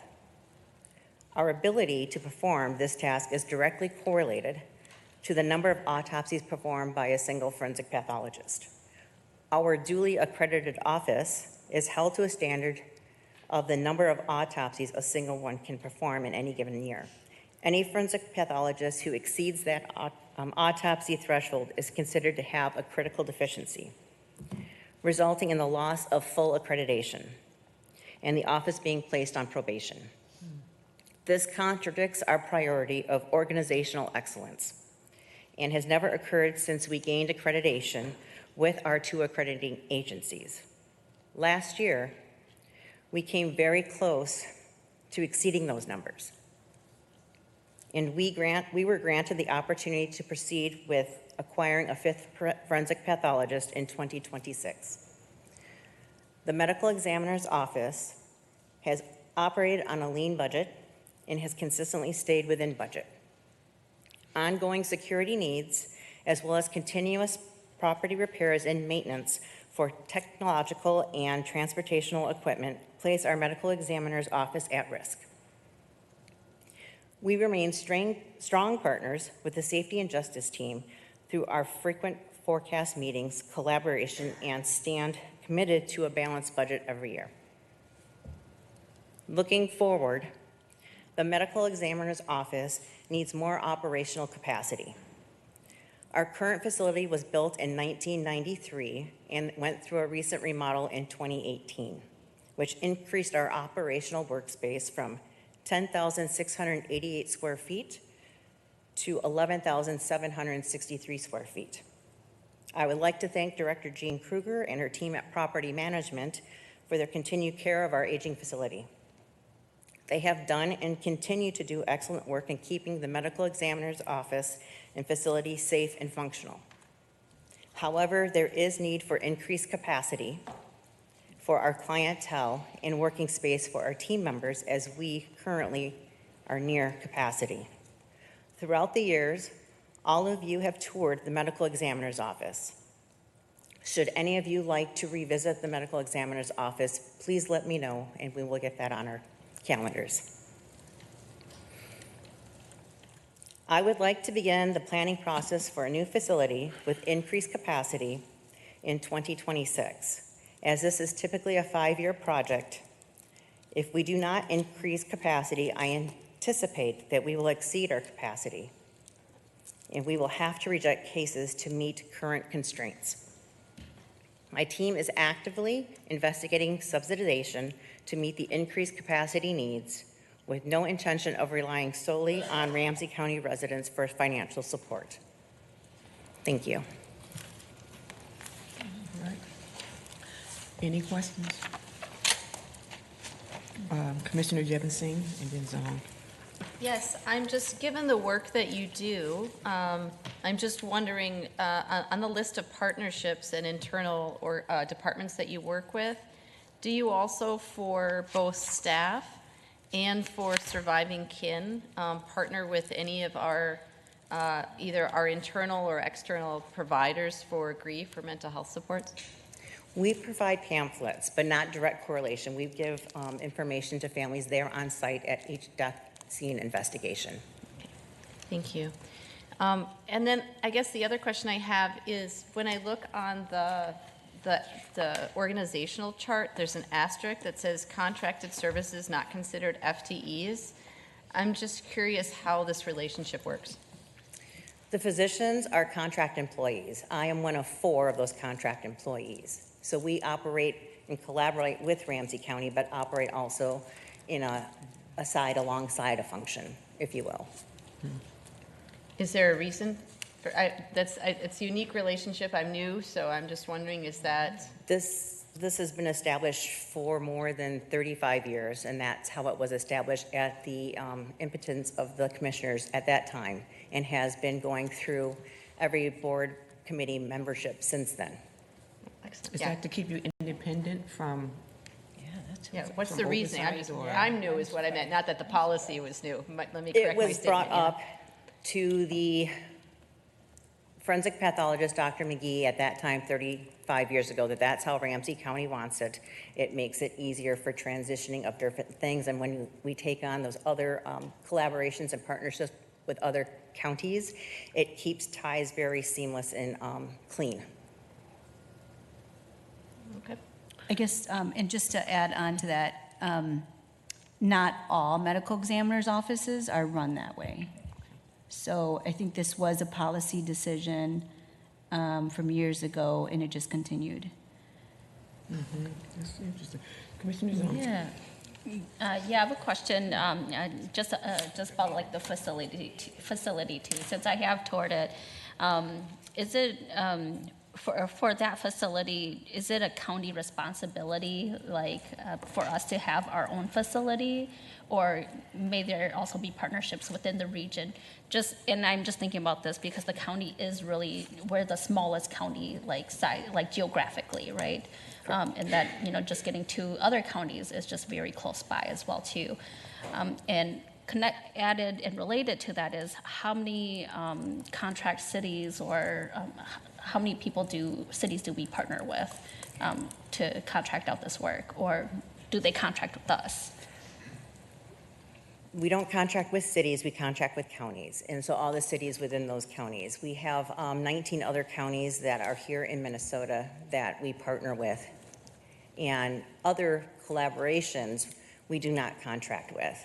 These are just referral cases from any medical examiner here in Minnesota or any coroner/medical examiner in Wisconsin or South Dakota. And those are on a case-by-case basis. Okay.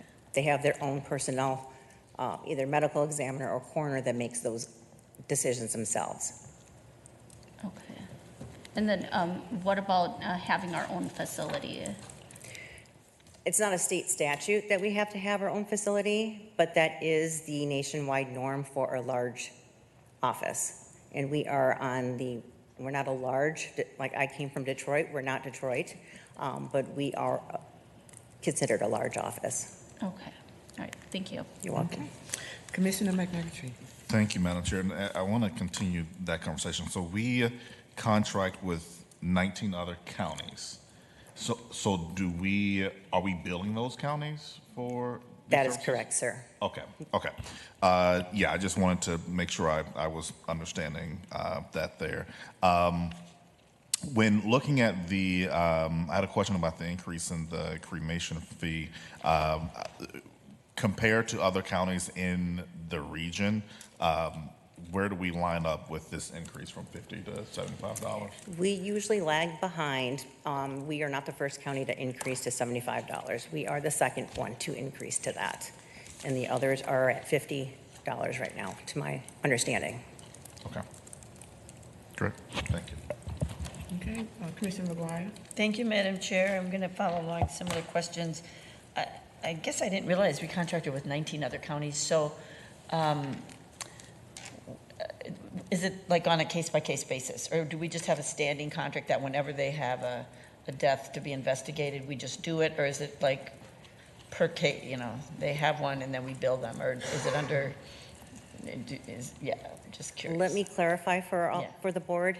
The county's contract with the physician group that you contract with. So the physicians are all medical examiners for those other 19 counties.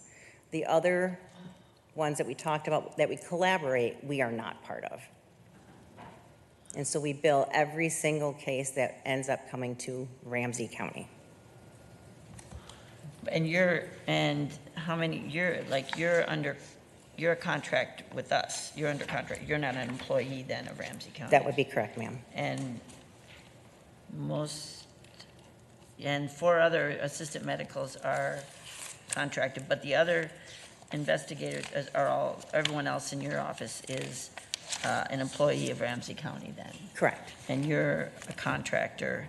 So you run your own. This is very interesting that I don't really know this. So you contract with other counties to be their medical examiner. Correct. And then you bill, because it's our building, right? Though we own the building. So then you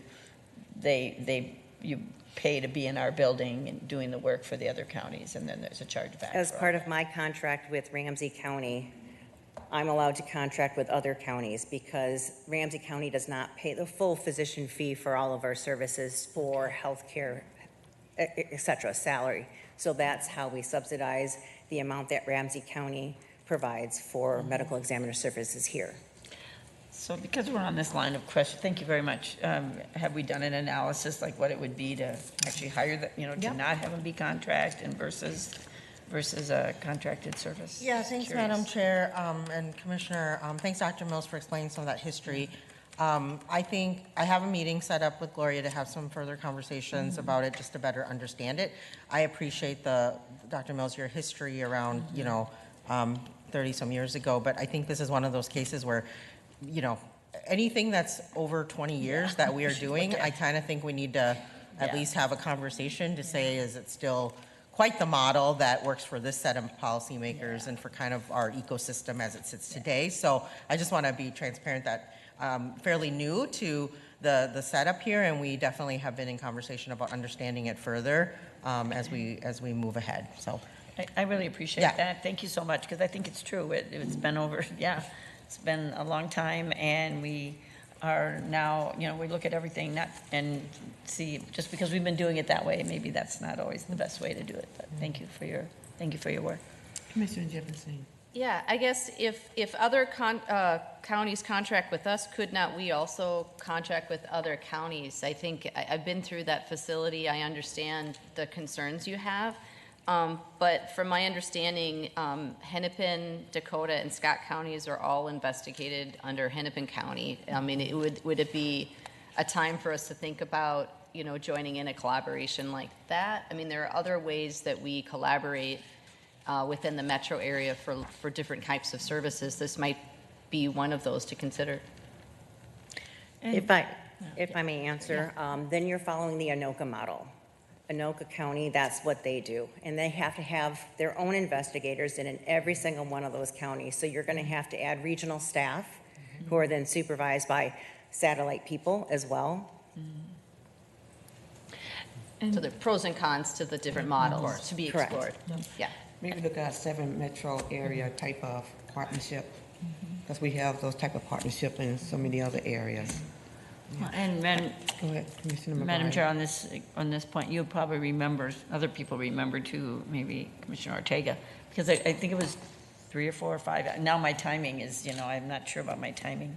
Turns out auto theft prevention was 30 years ago, not 20. Anyway, so we, maybe 6, 7 years ago, Hennepin County had asked us if we were interested in joining medical examiner. That would be correct. So we did look at this idea of joining with them when they were building their own new building, right? And so we must have done some analysis then, or we were just continuing to follow the model that we've always followed. So I don't know what that analysis, what they decided at that time Do you know? Yeah, do you remember? I was not part of You were that not here. process. I'm not sure, Chair, Commissioner, but we can definitely Yeah, just- would just look be into it interesting. and bring forth what has been done to help drive sort of what we will do in the Yeah, future. I'm just curious what we decide. I just remember hearing from Hennepin County Board, they said, hey, we're interested in wondering if you want to partner on medical examiner. I said, well, we already have one, but, and then it was something was researched, and I just can't remember what we can't. Obviously, we decided not to, but I don't know what that was about. Okay, Thank you. Commissioner Jefferson. Oh, no, I'm all good. Oh, Thank you're all you. done? Okay, any further questions? All right, I want to thank you so much for your presentation. Thank you. Appreciate it. Okay, we're going to move on to our emergency management and homeland security with Judge Free, Director Judge.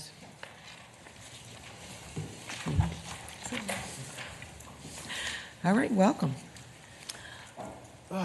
Good afternoon.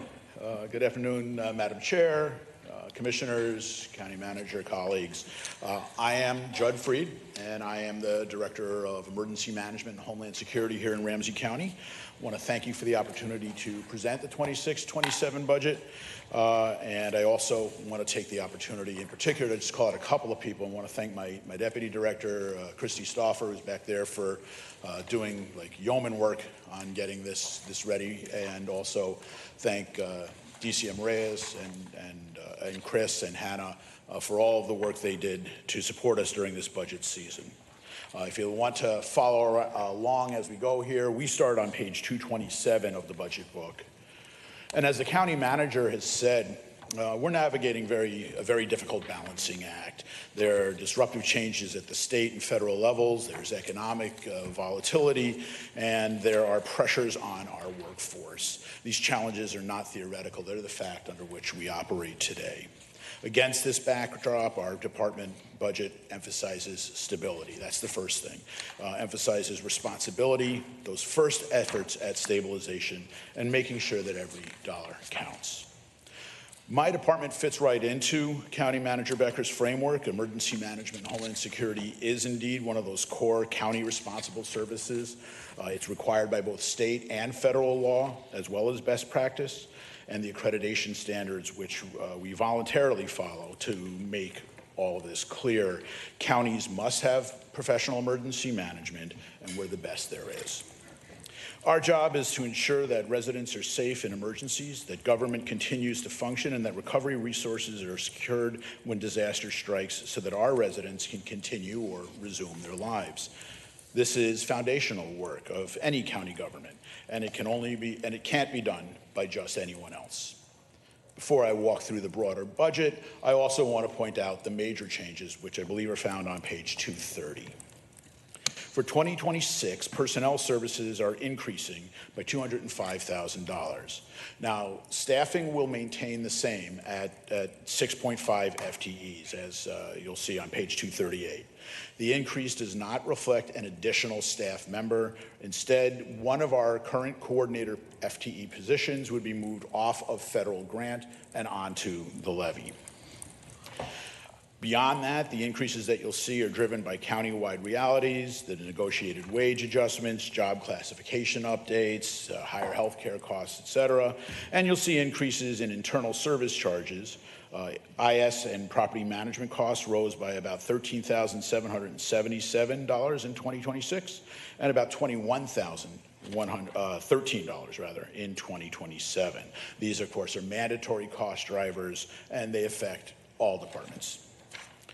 Our department's operating budget is $631,978 in 2026 and $664,072 in 2027, which does represent about a 5% increase.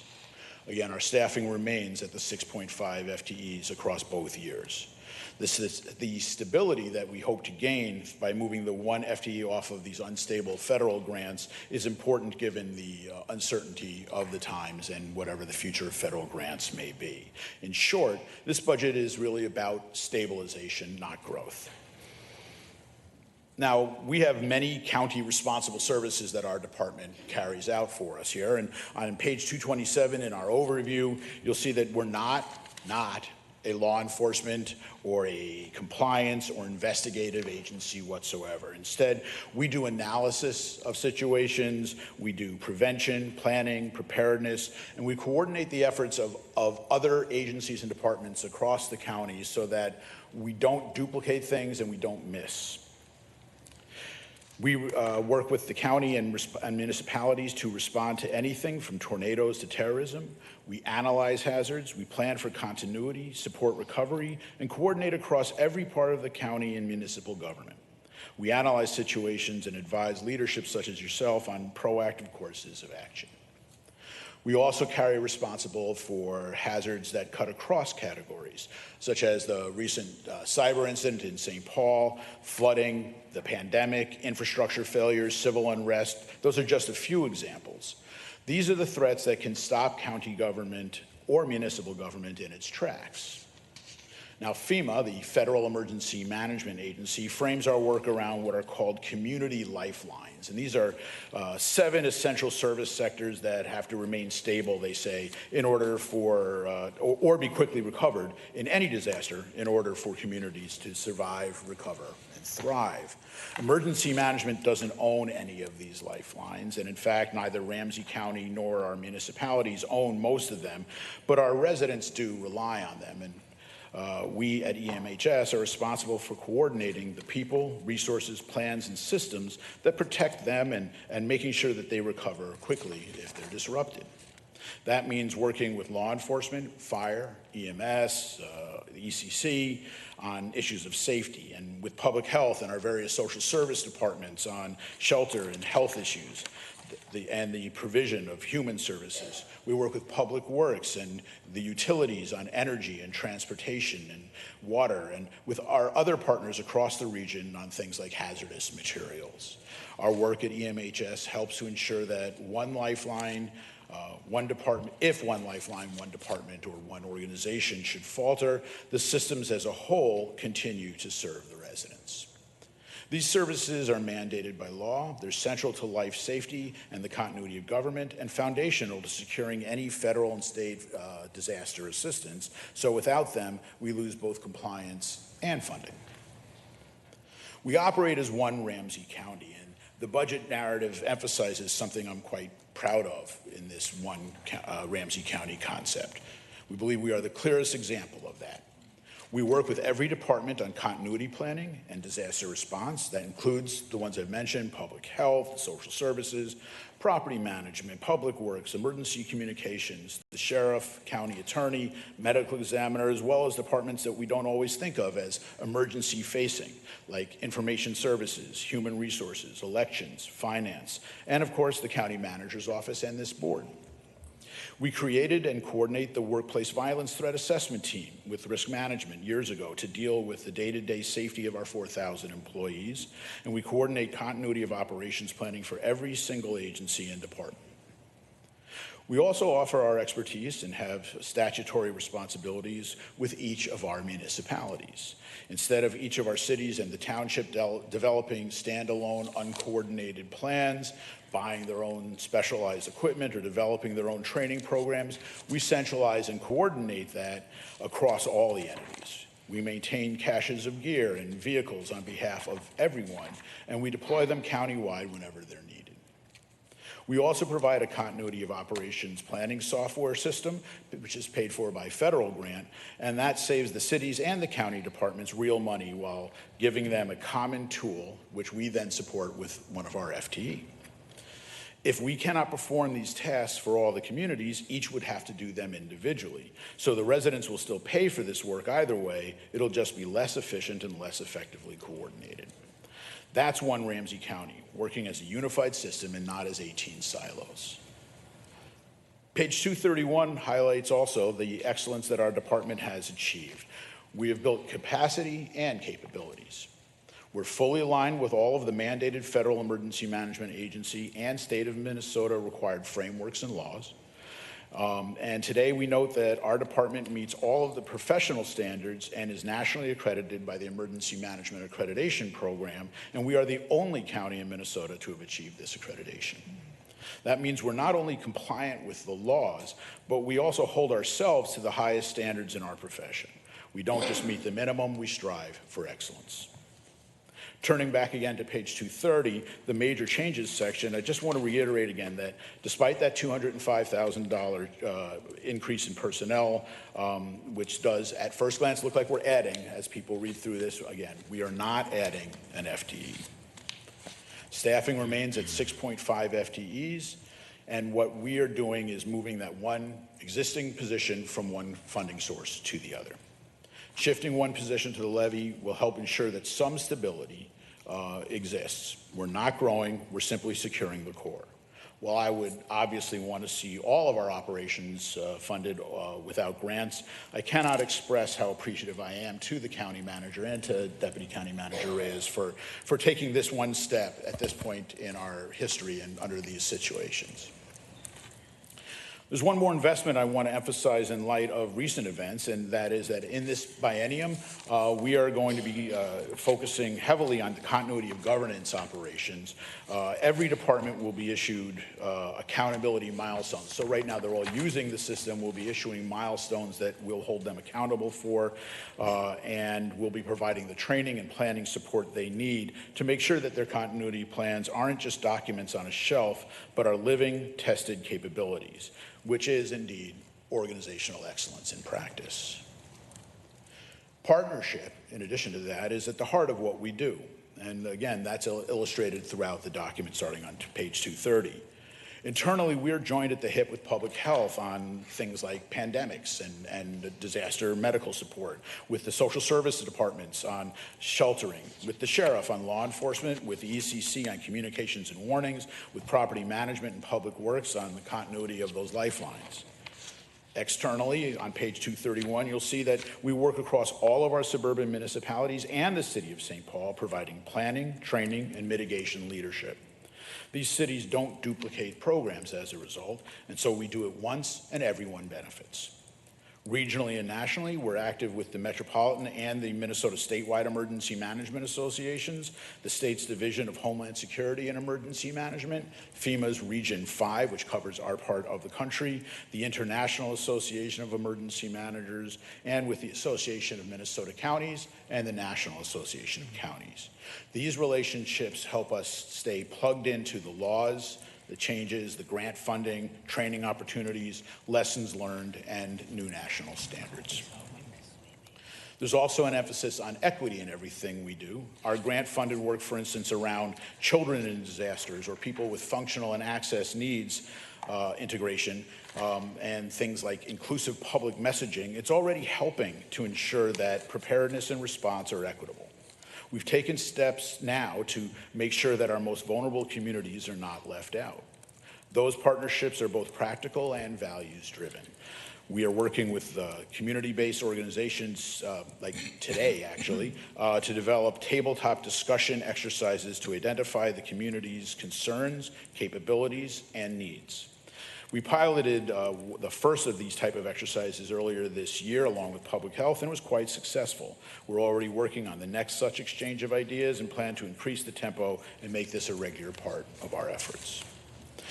Now, talking in the dollars once again, page 232 shows our operating budget. Once again, that's $631,978 in 26.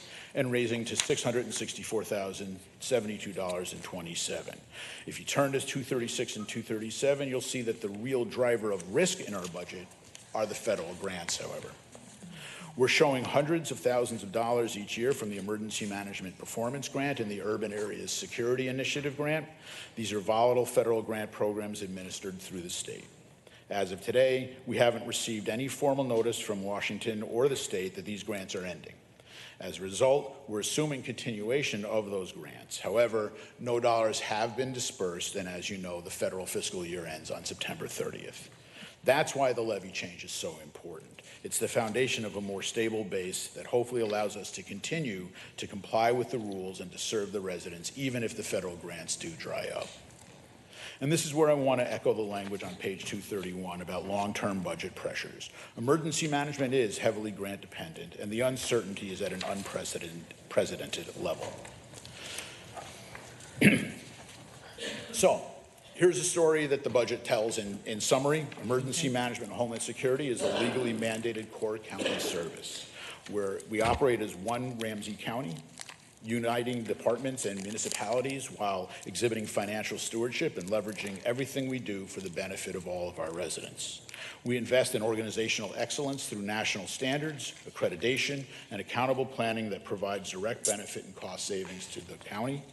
We advance partnerships internally, externally, and regionally, and we're ensuring that equity is embedded in our preparedness. We support long-term fiscal health by centralizing services, preventing duplication of effort, and are carefully managing risk in a very uncertain federal environment. This is not budget expansion, it's a budget of stabilization. It's about protecting the foundation while navigating the uncertainty. Our department is small, lean, and high impact, and residents may never notice our work when it goes well. But our absence would be felt immediately. Our role is essential to ensuring that public safety and county services remain resilient. And with that, I'll be happy to stand for any questions. Okay, any Thanks questions? for your time. Commissioner McMurtry. Thank you, Madam Chair. I had a couple of questions, and you spoke a little bit to the uncertainty with some of our federal grants, and of course with us starting the new Grants and Revenues Office. Hopefully you all are starting to engage with them and looking for opportunities. Could you paint a picture for us for the specific grants you have listed here in the budget on what those grant dollars are being, what are you all using those grant dollars for? Thank you for the question, Madam Chair, Commissioner. We rely on those grants primarily for staff. Okay. That's a big chunk. So there are the two grants that I mentioned. The EMPG, or Emergency Management Performance Grant, that is a hard match. So we match it with the salary of our currently 2 FTEs that are on the levy, and we use that then for other FTEs. So that grant is 100% FTE related. The Urban Area Security Grant is the grant that pays for all large event, political violence, terrorism, everything, prevention, preparedness, and training in the county. So we use some of that money for 1.5 FTE, I believe it is, maybe, right? And then the rest of that money actually passes through. Some of it operates our Emergency Operations Center and some of our electronic equipment, like our radios, things like that, the backup for the siren system. But the rest of that is passed through to all of our municipalities. So if that grant dries up, not only will it affect our FTE count, it will affect 100% of the training, preparedness, and planning that's done by all of the municipalities in the county. Gotcha, that's helpful. A great segue into my next question about all of the different terrorism and catastrophic disaster training and exercises that we all offer, that you all offer to different jurisdictions and county agencies. Are those different training exercises, are we proactively doing those with these different jurisdictions, or is it by request from those jurisdictions when they want that training to be done? Madam Chair, Commissioner, both is the short answer to that question. So we offer up exercises, but a lot of them are at the request of. A good example would be we're working with all of our school districts on their response to school violence. So if there was some kind of an active attack, there's an entire system that goes on. We're helping them with those exercises. They fund parts of it. We supply parts of it. We are the leaseholder, if you will. We signed the agreement with the site where they'll do their relocation and things like that.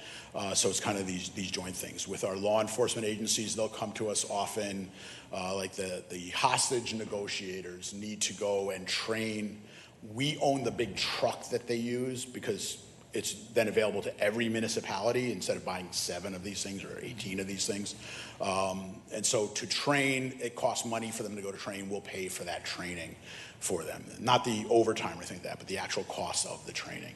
And the same with conferences, educational things, and these disaster exercises. So some are proactive, some are at request.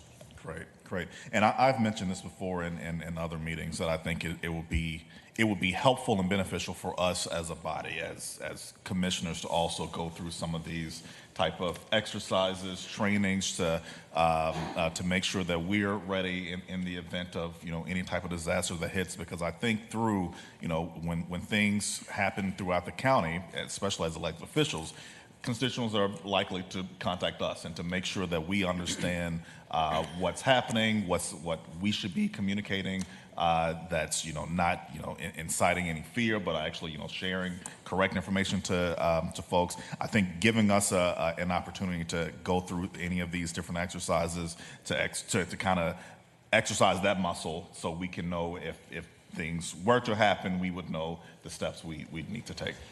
Yeah. Madam Chair, Commissioner, with everyone's permission, I'll send you the free online base classes that we would love for you to take, but I'll also ensure that you guys are, you members of the board are invited to any of the exercises that we put on in the future, just so you can be there if you so choose. Okay. We have Commissioner McGuire. Thank you, Madam Chair. I appreciate that offer, Director Freed, and great questions, Commissioner McMurtry. I was lucky when I was first elected to this board that Director Freed had gotten a grant to do a countywide simulation in Maryland. I mean, we took the entire leadership of the county and some board members, and wow, did we learn a lot. That was an amazing simulation. We were off-site, and we just, learned who we all worked with in the county. I totally recommend it if it's possible to. I don't know that there's any grants like that available, but it just taught. And then I've done other simulations with my communities, in the district. So those are really, I just encourage, if you do get invited to one, to go to one, because just finding out what role everyone has and who's doing what is just so helpful and instrumental. And I just encourage it. And I just thank you, Director Freed, for all of your work. I was lucky to be at AMC this last week or 2 weeks ago, and he did a presentation at the Public Safety Committee. And I wish you should just give it to all of us. We should do a workshop and hear Judd's presentation to them, which is all about emergency management, and it's just an extended version of what you've given us here.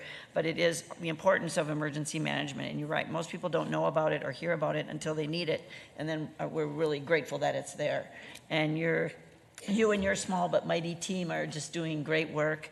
And your leadership, actually, at the county, at the state, and at the federal, and at the national and international level, is really felt throughout for everyone. Judd has had leadership positions in all those areas, and is, I know, sitting on a federal task force now on emergency management for NACO to really help us navigate through what's very uncertain with our emergency management dollars and with FEMA and everything. So I'm just thankful and grateful for your work throughout the country. I love that you talk about just securing, the base of your budget, not growing it, but just securing this, because this is important work. And I'm curious, did you say that September 30th is when you have to have the grants by, and we don't have the money yet, so we're not going to get it? Did I mishear that? So, Madam Chair, Commissioner, first of all, thank you for the kind words. Yes, well, you're amazing. And as always, thanks to this board and the county manager for the permission to participate in NACO and those other organizations. Yeah, well, you're super helpful. That said, the very short answer to your question is yes, but it's yes, but. As far as how the grants go, no one really has quite experienced this. The money is allocated by Congress. It is required by law to be distributed. The Secretary of Homeland Security has not done so. So when this fiscal year ends, the question is, do they claw that money back? Or because it's allocated into a position, does it have to be expended? And if so, what happens to those timelines? So sometime towards the end of October, we're going out to DC again for one day to try and work with the Senate on that. But right now, this is, I've been doing this for 36 years, 22 here at the county. This is new territory. And I'm actually only 40 years old. This is what this kind of stress does to you. So. So for clarity, did I hear you say that you have money that you're sitting on, but you have not spent it yet, and you're wondering if they're going to take it back because it has not been spent? I'm sorry, Madam Chair. No, I misspoke. If that's what I said. There's money that's been allocated by Congress to be dispersed by the Secretary of Homeland Security. That money would, the proper thing would happen is that 90 days ago or 120 days ago, it should have come to the state of Minnesota. And then Minnesota would put together the official application, which is just the form where we put in the projects that we've already been approved to spend it on. And then the state gives us the money as we spend it. It's a reimbursement grant. Right now, that money has not left Washington, D.C. to come to Minnesota, so there's nothing for us to get our hands on, so to speak. So let me just finish, Madam. Yeah, thank you. Thank you for that clarification. Director Freed, just thanks again. I'm so grateful that you're there because I think there couldn't be anybody better to advocate for us. And I just really appreciate your work. And we're really lucky at AMC and, of course, at NACO. They're also jealous that we have Judd Freed on our staff because they all wanted Judd Freed in their county. But thank you so much for all your work. And we'll keep working with you on all of this to see if we can get the resources we need. But thank you so much. Great, thank you, Commissioner. Commissioner Jefferson. Yeah, I just wanted to follow up on kind of the conversation that Commissioner McMurtry was discussing. When I look at the intergovernmental charges between city, state, and feds, this budget reflects anticipating that the federal dollars may not be available.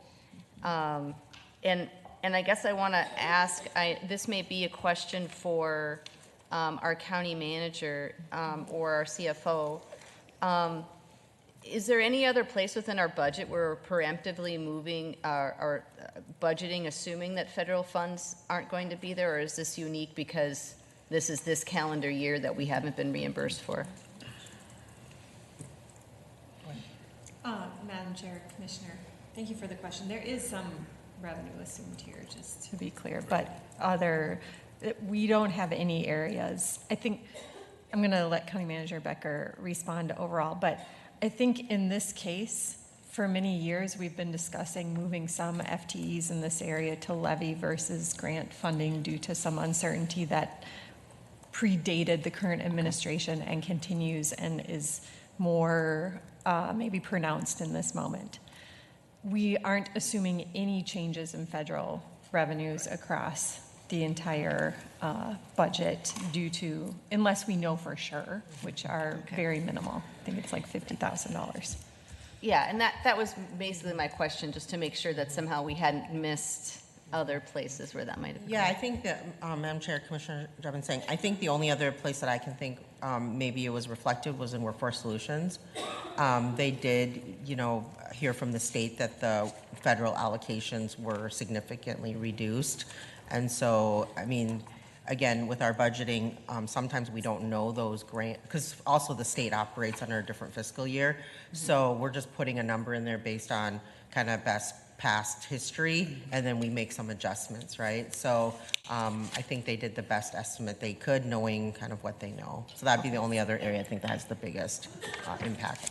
Well, that's super helpful. And I guess the question I have is kudos, hearing my colleague sing your praises and where you're at, and then the national accreditations and some of the things you said, we're the only Minnesota county that had such a thing. So it's possible that some of the things that we're doing may be a little bit above and beyond the mandated activities. I'm just wondering, is there any of those trainings or any other things where we could be maybe overextending ourselves, or are any of those things that we're doing with the city and the state, cities and states, that we should be charging for? If they're, I mean, where do we draw the line between what is mandated? And I definitely want us to make sure we're ready for emergencies. Do not get me wrong. But when are they something that may be extra, that there could be that discussion so cities could decide, is this something that we think our city staff needs to participate in? Here's the fee. So, Madam Chair, Commissioner, thank you for asking that, actually, because that's a huge point of clarification that I think I did a bad job on here. The national accreditation does not reflect doing anything beyond the required things. What it reflects is that the county as a whole, not just my agency, is able to document for outside reviewers that we actually do these things to at least a bare minimum. So there is nothing that we are doing that is extraneous or extra, with the possible exception of some of our involvement, like with the workplace threat assessment team. It's an outgrowth of the The risk assessment we do for the county, that is a risk the county takes and a methodology for coping with that risk. It's not a particularly expensive one, but there might be some other way of doing with that. So that's the sort of thing. We're able to document so that if a resident is ever wondering, did we do everything we could have to make Ramsey County resilient to the tornado, the windstorm, the terrorist attack, I could comfortably stand before you, that resident and their family, and say, yes, we did. That's what accreditation gives us, but no, we are not doing anything extra to do that. I really appreciate that clarification, and I think in times of knowing that we are doing all of those preemptive work, so thank you for that. One of the questions I have also, and this is just an opportunity for you to explain the uniqueness of your department. So there's 6.5 people in your department, but you have a director and a deputy director. So I'm just curious about that organizational structure. There may be a divide and conquer on some of the roles you play. I'm just curious. Again, thank you for the question, because I always welcome the opportunity to speak, Commissioner, Madam Chair. First of all, the existence of a deputy director is mandated by Minnesota statute. So Minnesota statute chapter 12.25 requires that the county have a director and a deputy director of the emergency program.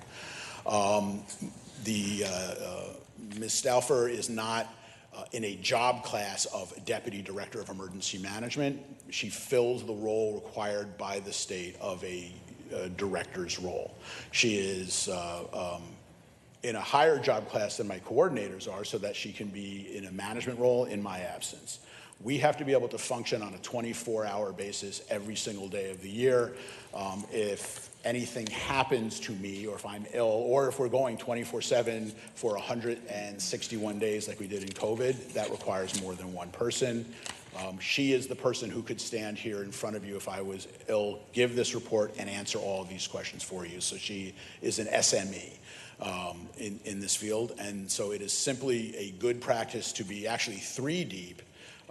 We're 2 deep with a bullet. One of my other coordinators could probably do most of this because we kind of take the time to do that internal education and stuff like that.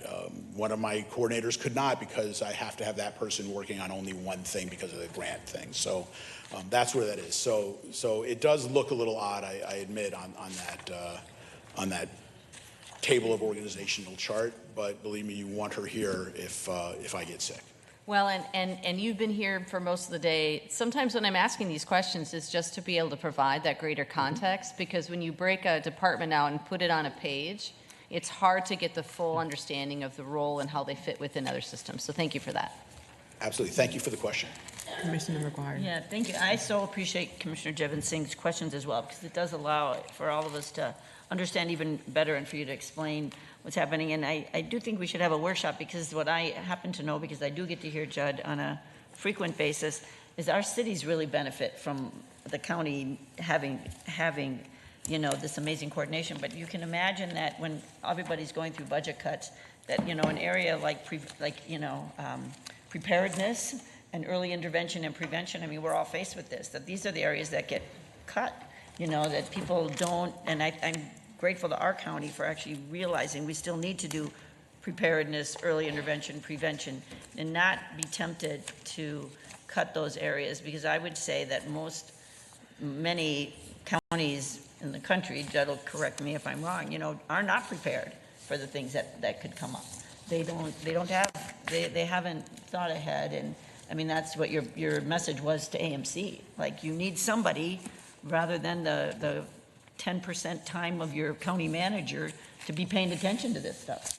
So I just think it's really important that we continue to learn, and we should have a workshop just because and we should do a tabletop too, because they're so valuable. But anyway, I don't know if you want to comment on that, but I do appreciate the opportunity that he can expand on that, just because we're all into early intervention, prevention, and preparedness. So. Well, Madam Chair, Commissioner, in light of the hour, I would love to talk about that, but I'll be nice to y'all and not do that. But Commissioner Jevons saying if you want to talk to offline, or if any of you commissioners would ever like me to talk to you, I'm passionate about what I do. And I think it brings value to the county, and I know it brings value to our municipalities. They don't have to hire a full-time dedicated emergency manager with a deputy director, which is what's required by law of all political subdivisions, because we exist. So we're saving a lot of money across the county this way.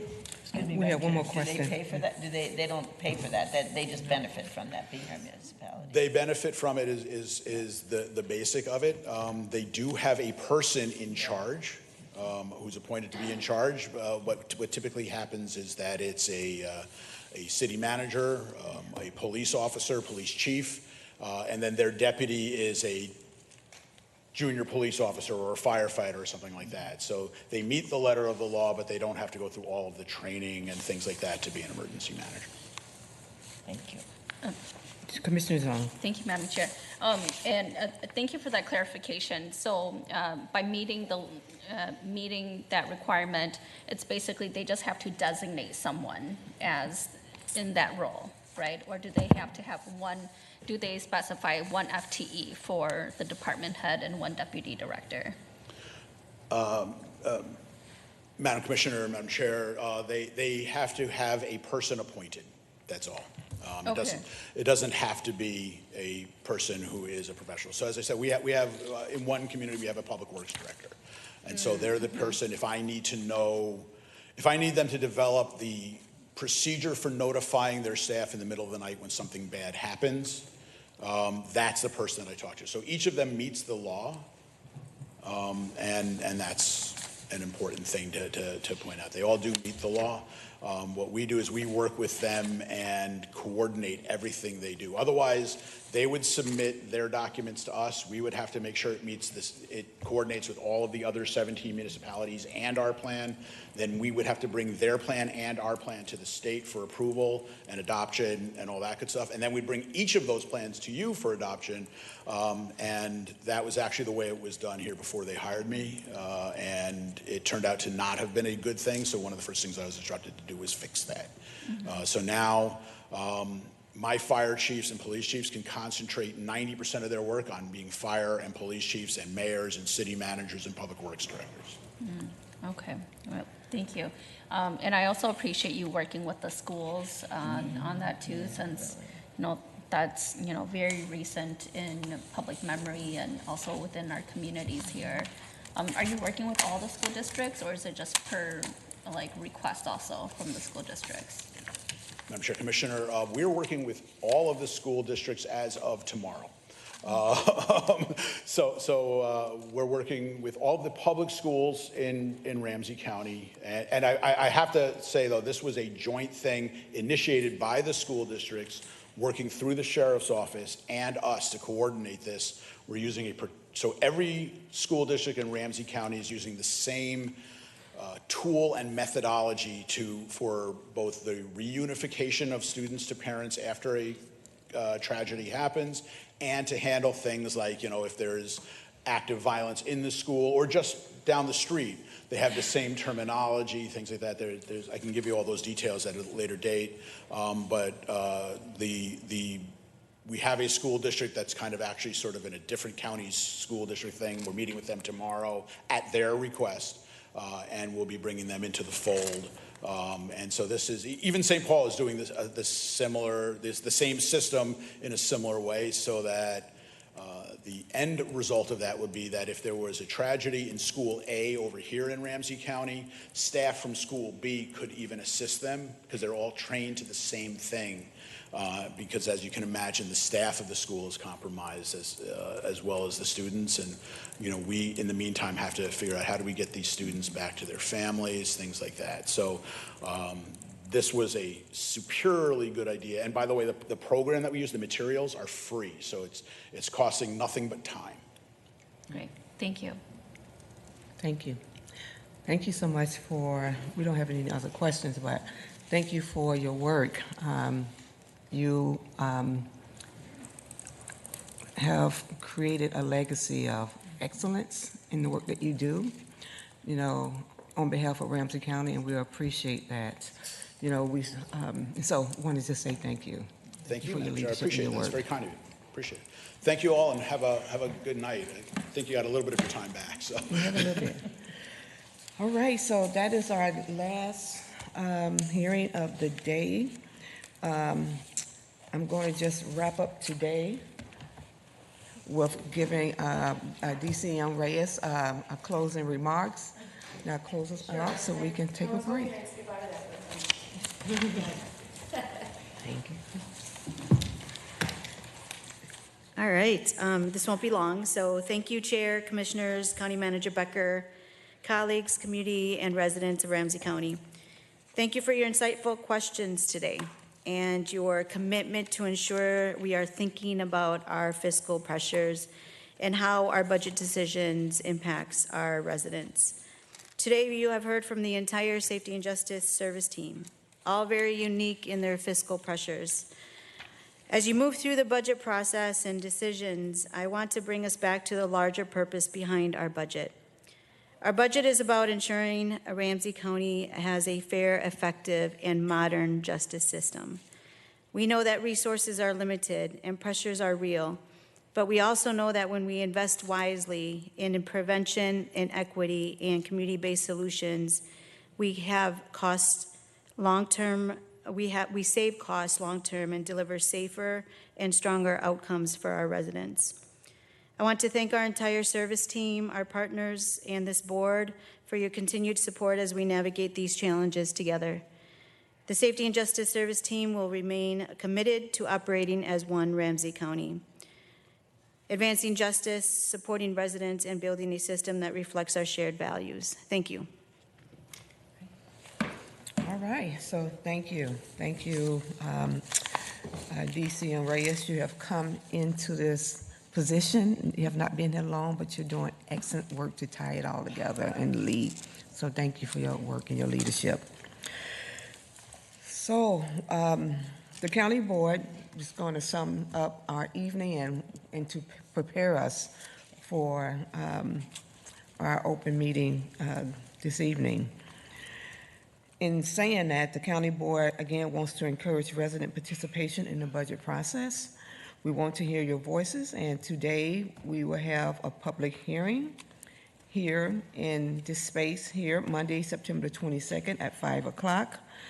There are parking vouchers that will be provided for the Victory Ramp located at 344 Wabasha Street.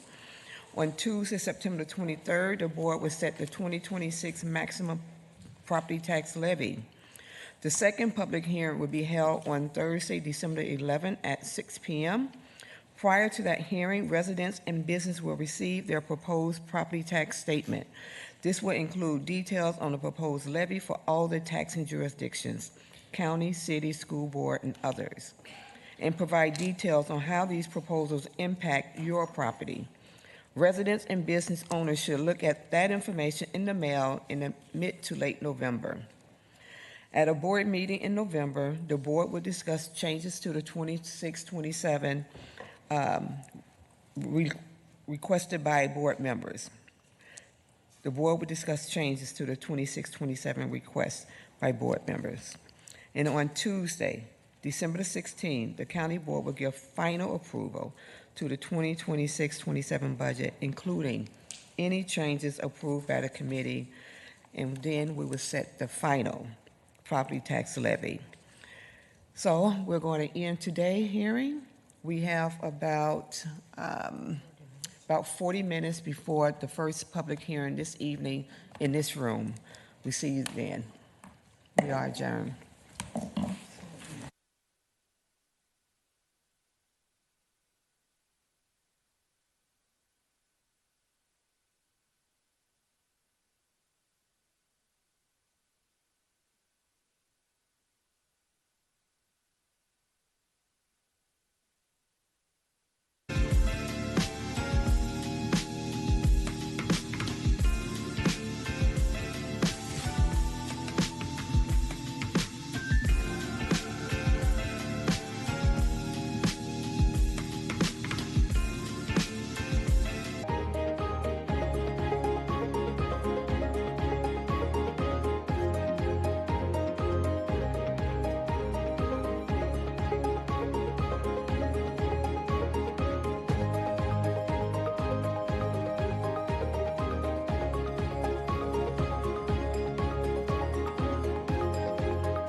meeting of the Ramsey County Board of Commissioners, 2026, 27 proposed biennium budget to order.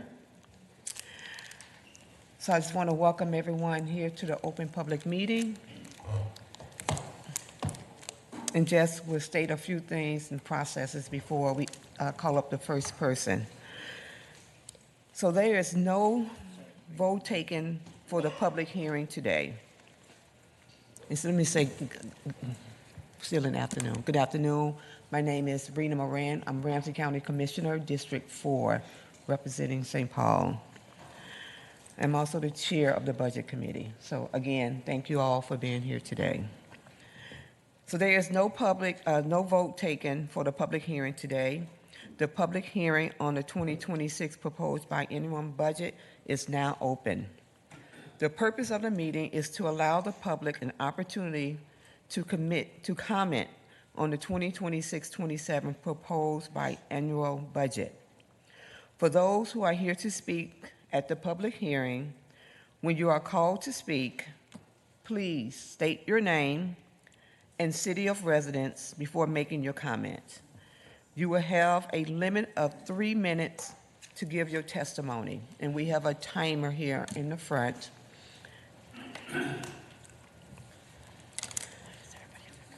Okay. So I have a list of those who have signed up to speak. We would take speakers in the order that they appear on the list. If resident joins in the council chamber, I would like for you to come up to the podium and stand in front of the microphone.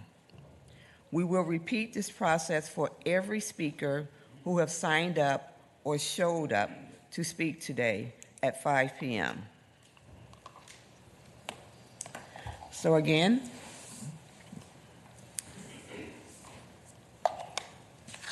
once you come up, state your name and your city of residence. This first speaker will be Kristen Dawkins.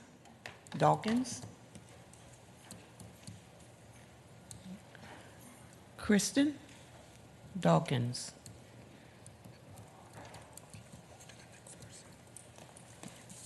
Okay. Okay, how about Selena Amy? A-M-E-Y, Selena.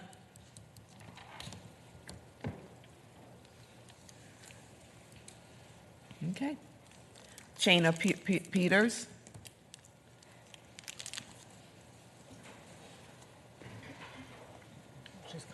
Okay.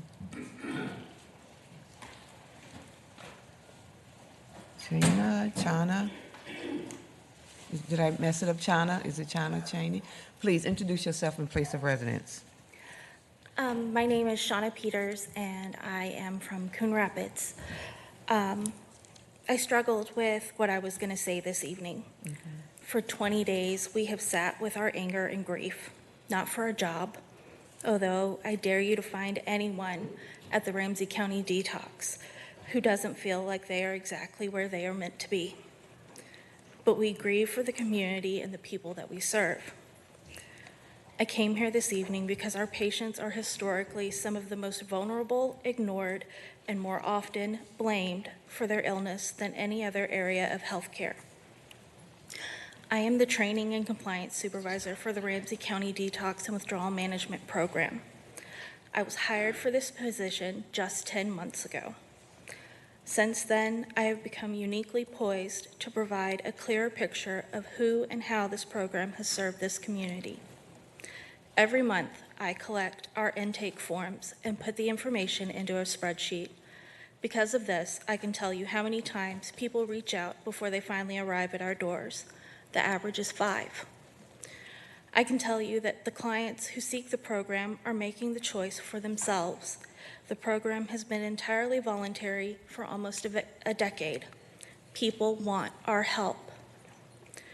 This month, I have recorded 115 intake forms.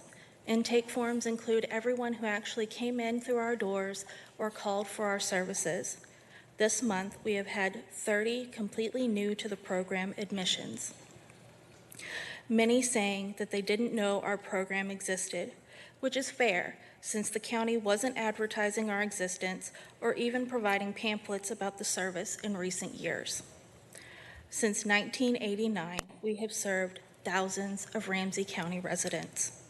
The program was started as a safe, inexpensive alternative to incarceration and hospital ERs. It still is. At the start of this month, the adult detention center was beyond capacity. ER wait times and boarding are already untenable. Neither are prepared to take on our specialized work. We receive patients from them every day.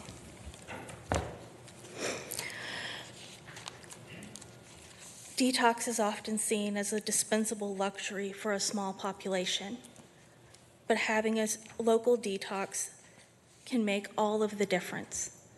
And making sure that it hasn't been privatized and pushed towards a profit margin is essential. 36 years, Ramsey Detox has acted as a vital safety net. And every day, as one more community partner learns of the program's intended fate, they all ask the same thing: where will we go?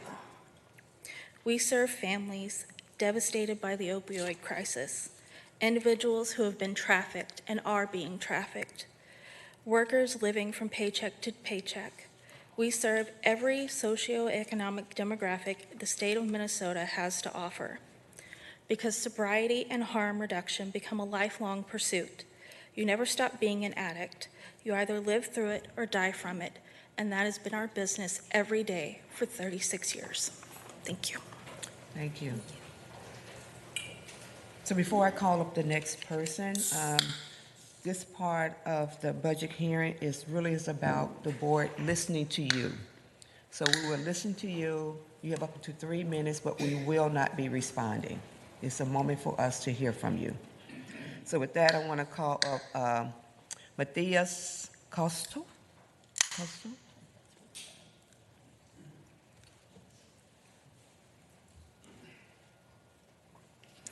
Hello. Okay. Please state your name and your city of residence for the record. Matthias Kostov, St. Paul. Okay, we have 3 minutes. Good evening, Commissioners and Ramsey County residents. My name is Matthias Kostov, and I am a newer homeowner. I was able to afford a house by saving all of my money since I was 12, and by buying the worst home on the block and pouring every single cent from every single paycheck into fixing it up. Now, despite all of that, my property taxes are already $5,000 with special assessments, and soon to be $6,000 if our property taxes increase by the proposed 17.5%. That reality gives me deep concern, and I know I'm not alone. First, the broader issue. You commissioners are public servants, and your role is to serve us, the people. Yet we watch as affordability slips away. If young families and first-time buyers like me are already struggling to afford a home, what will happen after this new levy is implemented? Will there be another levy in 2028? We have no guarantees. How will this affect affordability of current homeowners in the long term, let alone future homebuyers? Second, the budget itself. The 3 biggest increases are the Finance Department, the County Attorney's Office, and Human Resources. And for instance, when I looked at closer the HR budget, I see benefits such as 20 weeks of PTO, student loan forgiveness, and even pet insurance. So I have to ask, how sincere are the increases? Are they truly directed towards serving the community, or are they simply overstaffing and inflating payrolls with luxurious benefits that private sector workers can't even dream of? If homeowners are already shouldering 47% of the county's nearly $1 billion budget, we deserve transparency, clarity, and a budget that reflects our needs, not line items that simply state increased operational expenses. While I understand that inflation and rising costs affect the county's budget, it also affects our budgets. I do not trust that this proposal prioritizes the constituents of this county. For instance, I would like to see lead eliminated from my drinking water before you hire 8 more full-time equivalents for your finance department. This proposal claims to be motivated by retaining skilled labor, yet public works projects are decreasing. So I urge you to remember the people who are trying to put down roots, raise families, and contribute to this community. Without action to keep housing affordable and without transparency in this budget, you will continue to price young people and working families out of home ownership. And to my fellow Ramsey County neighbors, if you feel let down by your elected representatives, remember to vote in the next election cycle. Thank you very much. Thank you. Stephanie Digby. Stephanie Digby.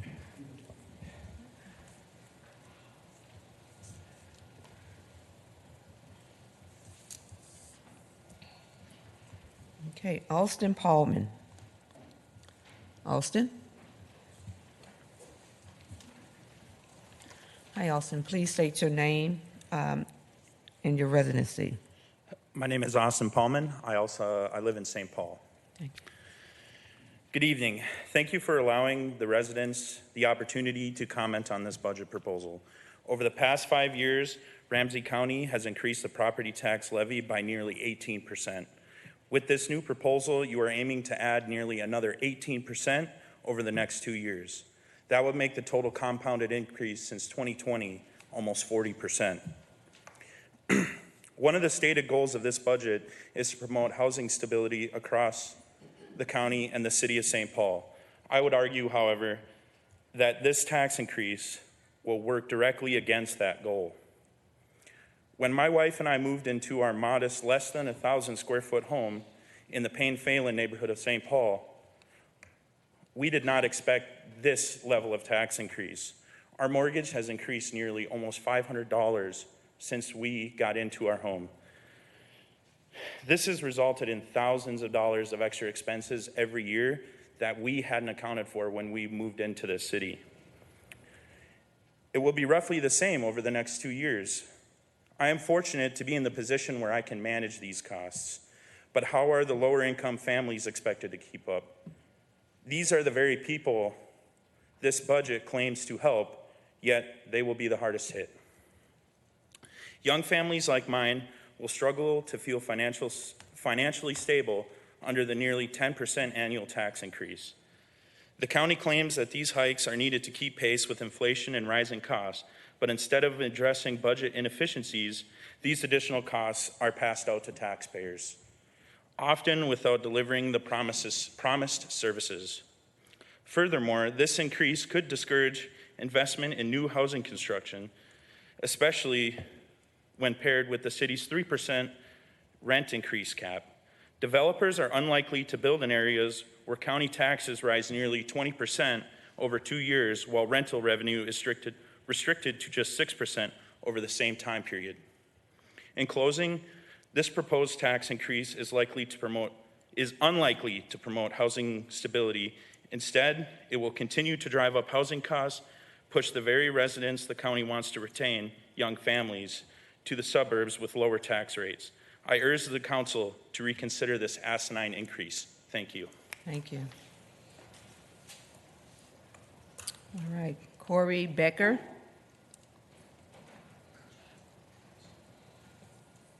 Corey Becker.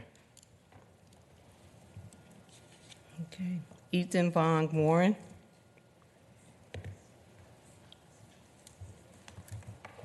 Ethan Von Warren. Janet and Richard Krochowski.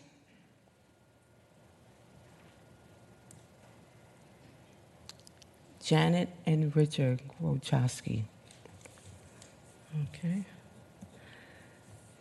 Anthony Quall.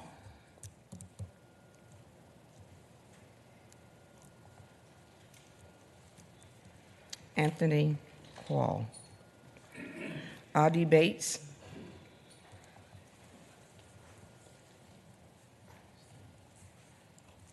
Hello, my name is Audie Bates. I'm a resident of St. Paul. Thank you. I just came here today mainly to ask you guys about not to close the Ramsey County Detox.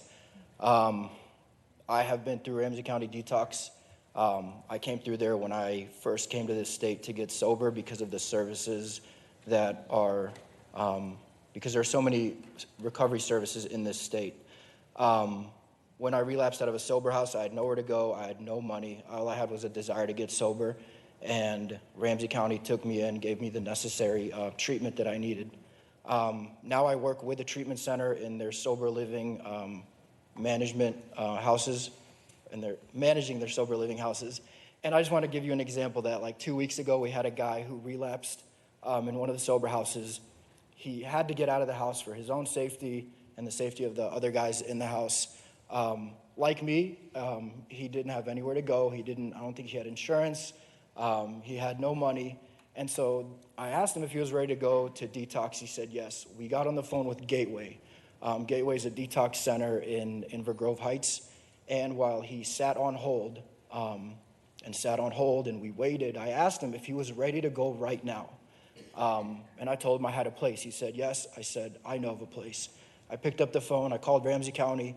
And within 5 minutes, we walked through the doors. And that's just one example. In my own recovery, and like I said, in some of the work that I do, there's nowhere I take more guys through to detox who want to get sober than Ramsey County. So I just really ask you guys, and I've read a little bit of the part about Ramsey County Detox and the proposal. You guys mentioned accessibility. I just don't understand how closing the detox is going to help with accessibility issues. I can understand staffing shortages, I can understand things like that, but I just think that maybe improving what we already have is a better option than just eliminating the program altogether. Thank you for listening to me. I appreciate it. Thank you. Case Delavoot. Case Cass. Case Cass Delavoot.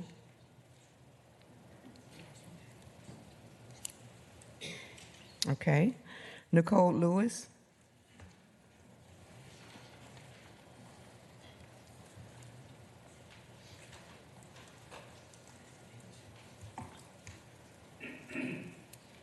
Hello, I'm Nicole Lewis, Hudson, Wisconsin. I began working as a Ramsey County nurse back in 2005. Back then, I was a new grad nurse with a passion for caring, but admittedly, I knew very little about addiction or the unique challenges of working in a detox setting. I was eager to learn, but nothing could have prepared me for the reality and complexity of addiction care. I have been through it all over the last 20 years of being here, from going to a more corrections approach when I first started to detox shifting to a harm reduction model in the most recent years. Over the time being here, I have also witnessed the high turnover rate in leadership and staff. It hasn't been until this past year when we have had full leadership support. The staff here are often overwhelmed due to insufficient staffing levels, poor staff-to-patient ratios, and the overall emotional weight we carry with us in doing this job. Unlike many other jobs in the county, the emotional weight stays with us long after our shift ends. Staff here have been begging for help for more years than I can count. With the stigma surrounding addiction and mental health, I feel like staff at Detox and our program in general often get pushed aside when it comes to support from the community. Looking back now from when I first started, those doubts I initially had have now been replaced by a deep sense of purpose and gratitude. The patients and their families have been my greatest teachers. I have witnessed resilience in the faces of people at their lowest, and I have been moved by the vulnerability of families desperate for help. Each interaction, whether a brief conversation with a worried mother, a word of encouragement to a frightened patient, or a tearful goodbye, has left a permanent mark. Their stories have changed me, making me not only a better nurse, but also a more compassionate human being. The detox unit is never predictable. I have responded to countless emergencies, patients seizing from withdrawal, overdoses that left patients on the brink of death, and those terrifying moments of finding someone unresponsive, sometimes blue, barely clinging to life. In these moments, training kicks in, but the emotional toll is undeniable. Each time, I am reminded of the fragility of life and the courage it takes for our patients to simply survive one more day. Withdrawal is often misunderstood. It is not just discomfort, it is agony. I have watched people tremble uncontrollably, sweat their sheets, cry out in pain, and beg for relief that sometimes comes too slowly.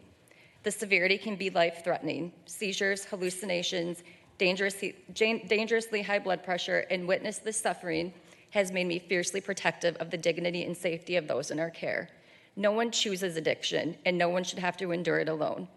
Perhaps the hardest part has been witnessing families at their breaking points. Mothers, fathers, siblings, and children seeking answers, often blaming themselves, desperate for hope. I have seen guilt, anger, sorrow, and occasionally the glimmer of reconciliation. In these painful moments, I have tried to offer comfort and honesty, understanding that healing is rarely straightforward or easy.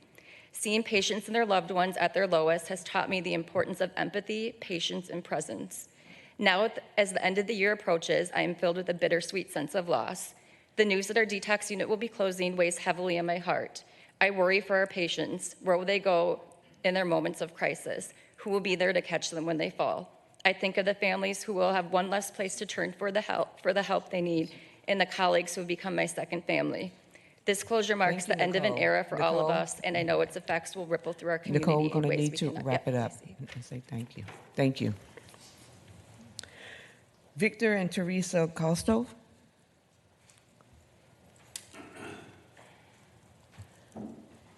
Victor and Teresa Kostow. Hannah Couch. Hannah Couch.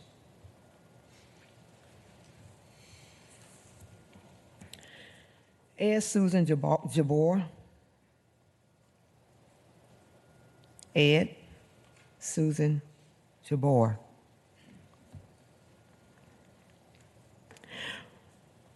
Okay, I'm going to be a little challenged with this name, but Monica Shuchevsky. Monica Shuchevsky. Nicole Lewis. Oh, that's twice, okay. Ruth Boyer. Ruth Boyer. Bowyer. Ellen Fahey.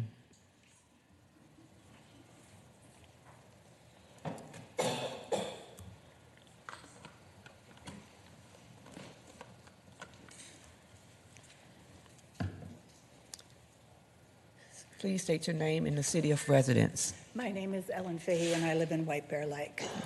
And my comments are taking kind of a different track, but I do feel for all the people who have spoken up here. You have been put in a very difficult situation by the federal administration's passing of the OBA. As a former member of the White Bear Lake Area School Board, I understand the constraints federal legislation places on maintaining a balanced budget to address the needs of all residents. I'm a volunteer at the White Bear Lake Food Shelf. Since 2020, the household visits to the food shelf have increased from 1,800 per month to 5,500 per month in 2024. Many are middle-income families having a difficult time stretching their budgets. Currently, as noted in the Ramsey County response to the federal bill, there are 35,000 SNAP cases in Ramsey County. The federal OBA cuts to SNAP mean that some will no longer receive food assistance and others will receive less than they have in the past. Those most hurt by this are working families with children, seniors on fixed incomes, and adults with disabilities. There will be a ripple effect as the risk of chronic health conditions increase and children will experience developmental delays. And as a former 39-year teacher, I realize how important nutrition is to our students. These cuts not only slash funding, it also adds administrative costs where the federal government used to cover 50% of the cost of administering the program. OBA reduces the federal share to 25%. But the county still has to attempt to enroll everyone who applies, even if they do not pass the eligibility tests.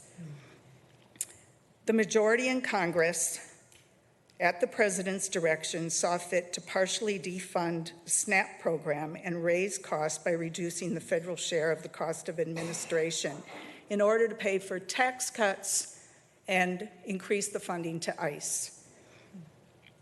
The services provided through SNAP are important. I support paying my property taxes to make sure that these services are continued. I know that costs continue to rise and that even without the OBA cuts, property taxes would have gone up. However, it is the majority in Congress who have put the cuts in OBA, and they are causing the unnecessary pain I feel in this tax increase. So thank you to all the commissioners and to my commissioner, Kelly Miller. Thank you. Thank you. Joseph Crow.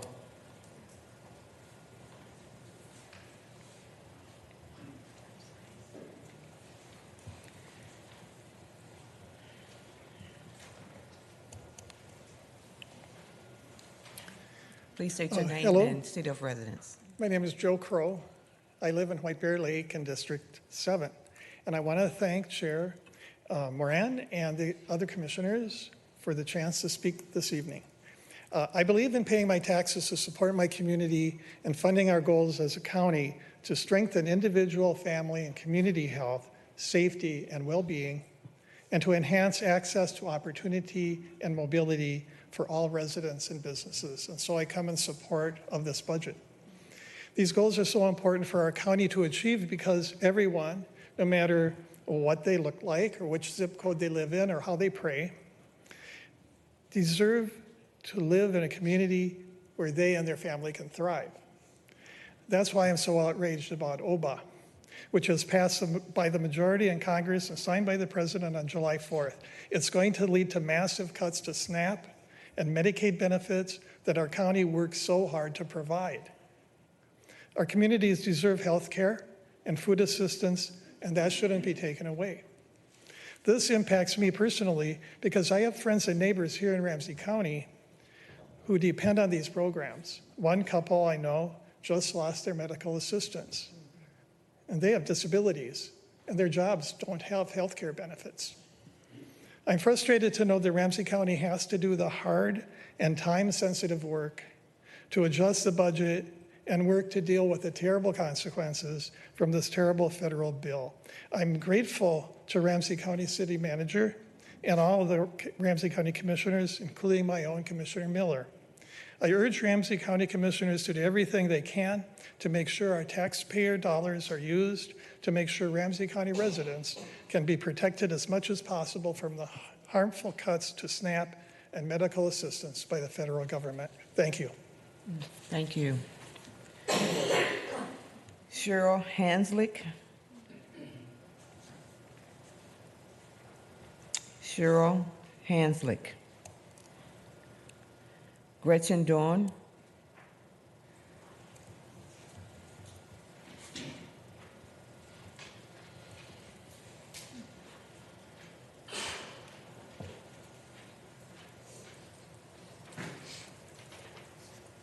Welcome. Please. I'm Gretchen Dorn. I live in White Bear Township. Thank you. I am upset with the federal administration and majority in Congress for putting you in this position. If medical assistance is cut by OBA, the result could be 250,000 Minnesotans, all or part of their benefits they need to stay healthy and out of the emergency room. Ramsey County residents who rely on medical assistance for at least part of the year stand to lose child and teen checkups, family planning services, home health services, inpatient hospital services, lab and x-ray services, nurse midwife services, family and pediatric nurse practitioner services, nursing facility services, outpatient hospital services, physical services, and pregnancy-related services. These are just the services required by the federal government. Administrative tasks are doubled under the OBA funding cuts. Recipients are obliged to renew their eligibility twice a year instead of once a year. The county has no choice but to hire staff to handle this increased red tape and workload. In order to pay for billionaire tax cuts and dramatically increase the funding for ICE, the majority in Congress, at the president's direction, saw fit to partially defund medical assistance and raise costs by mandating twice yearly eligibility renewals. The levy set by the Ramsey County Commissioners was a hard choice, made in order to continue community services. Services for older adults and for individuals with mental illness would lose funding, and I know that my commissioner, Tara Jebin Singh, has worked as a champion for both of these groups. Property taxes would have gone up regardless. We know this. But none of the commissioners are responsible for the OBA cuts. It's the president and the majority in Congress who are responsible for this squeeze on our property taxes. Thank you. Sebastian Toss.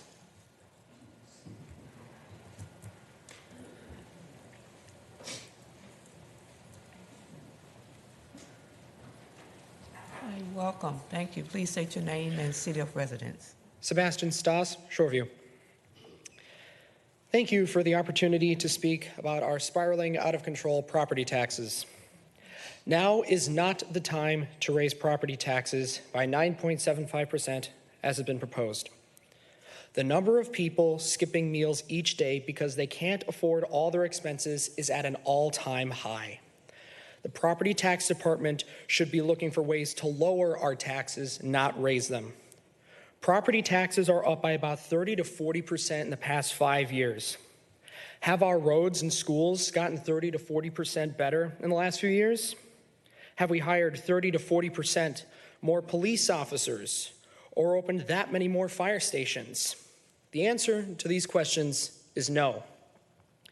Moreover, Ramsey County property taxes are already the highest in the state and 62% above the national average.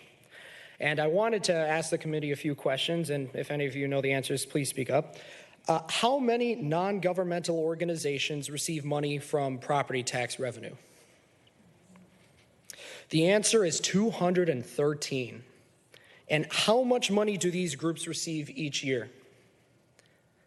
The answer is $38.4 million.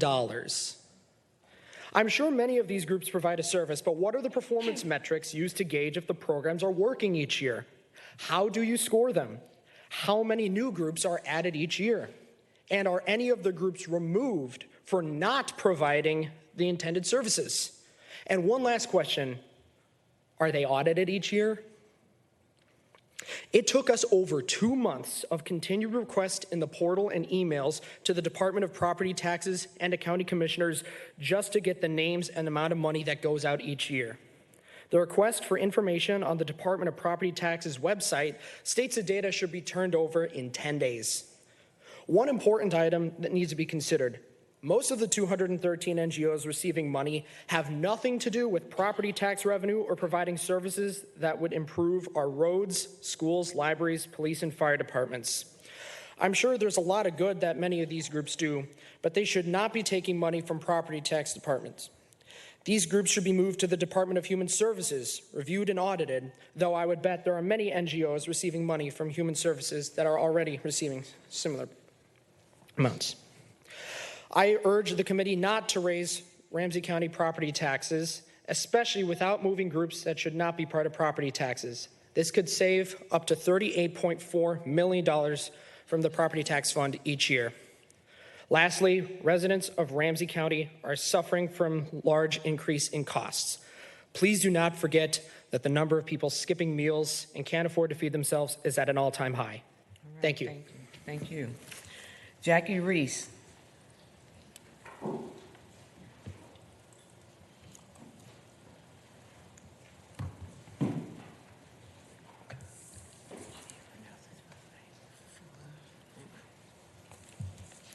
Good evening. My name is Jackie Reese. I live in White Bear Lake. Thank you. My name is Jackie Reese. I'm president of the White Bear Lake Area League of Women Voters. Tonight, I am speaking on behalf of a collaboration of the 4 Leagues of Women Voters in Ramsey County: New Brighton area, Roseville area, St. Paul, and White Bear Lake. Together, we represent almost 500 members. We want to commend Ramsey County staff for their diligent work on the biennial budget and thank the Ramsey County Commissioners for their thoughtful review and questions during the budget hearings. We recognize the challenges you face in preparing this budget, particularly in light of the actions of Congress in passing the One Big Beautiful Bill Act. This legislation strips tens of millions of our most vulnerable neighbors of health care and nutrition support, while slashing vital programs like Medicaid, Medicare, and SNAP to fund cuts that disproportionately benefit the wealthiest Americans. We know that Medicaid is the single largest source of health coverage in the United States, ensuring 1 in 5 Americans, including children, pregnant people, parents, seniors with limited incomes, and people with disabilities. It covers doctor's visits, hospitalizations, long-term care, maternity care, mental health care, and rural clinic services. The bill imposes the largest cuts in Medicaid's history, projected to increase the number of uninsured by 10 million by 2034, while also dropping people from coverage due to administrative burdens and job loss penalties. The bill also makes deep cuts to Medicare, tied to raising the debt ceiling. And with SNAP, the Supplemental Nutrition Assistance Program, which currently helps more than 42 million people afford food, more than 22 million families are projected to lose some or all of their benefits.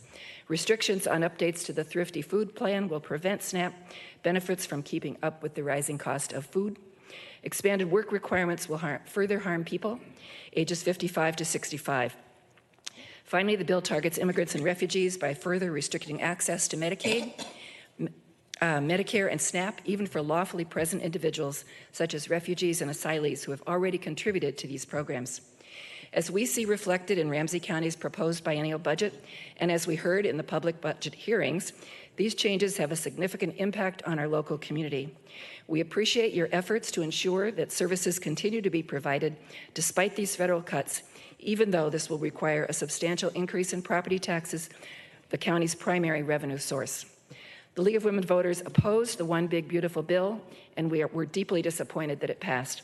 We will continue to work with leagues across Minnesota and with our partners in Washington to make our voices heard and hold our representatives accountable. With another major federal budget deadline approaching on September 30th, we will urge the Minnesota congressional delegation to do everything possible to reverse the harmful cuts to Medicaid and SNAP. Thank you for your time and your continued commitment to the people of Ramsey County. Thank you.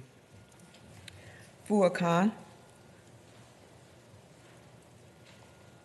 Fua Khan.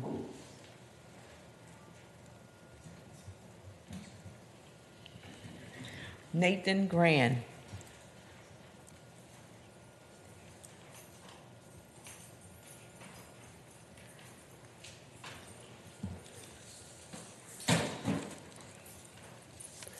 Hello. Hi. Hello, commissioners and fellow taxpayers. My name is Nate Grand. I work on the Behavioral Emergency Response Team of the largest mental health hospital in the Midwest. Prior to that, I worked for the Emergency Response of the Minnesota Pollution Control Agency and the Northern Lights Search and Rescue Team in the Boundary Waters, talking about the detox. Now, the rule is, if it saves lives, provides a path for people to get off of the street and thrive, and keep the local emergency department from turning into Club Med, you don't auction it off to the corporate overlords in a fancy dress. Why? Well, a little quick story. So about midnight, about a week ago, I woke up to a little ruckus in my entryway. I go to check it out, and I see some random dude with his pants around his ankles and a meth pipe giving himself a 5-finger Yelp review. He qualified for detox. So there are some positive options here, a lot of options. Here's one.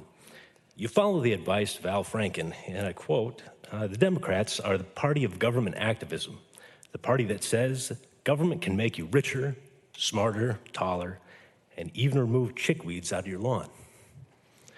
Now, Republicans are the party that says government doesn't work. They get elected and they prove it. Last I checked, I'm surrounded by a bunch of people on the DFL. And the L of the DFL is for labor. And there are 40 seats, 40 nurses that are part of the union that are going to be affected by this. So, the less positive option is to go corporate.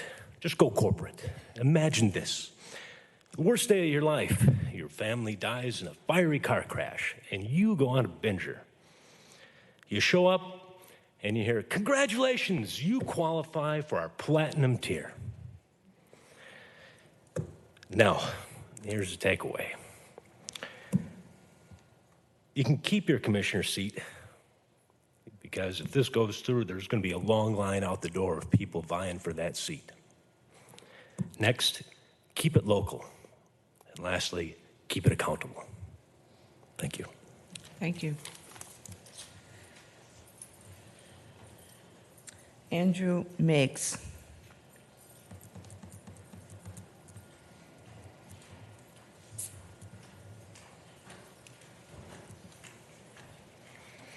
Hi, how you doing? Give us Hi. your name and your city of residence. Andrew Meggs, St. Paul. I am complaining about property taxes, and I'll keep this brief. If taxes continue to increase like this, the only people that will be able to afford houses are slumlords and or corporations, and maybe that's the point. That's all. Thank you. Thank you. Bart Anderson.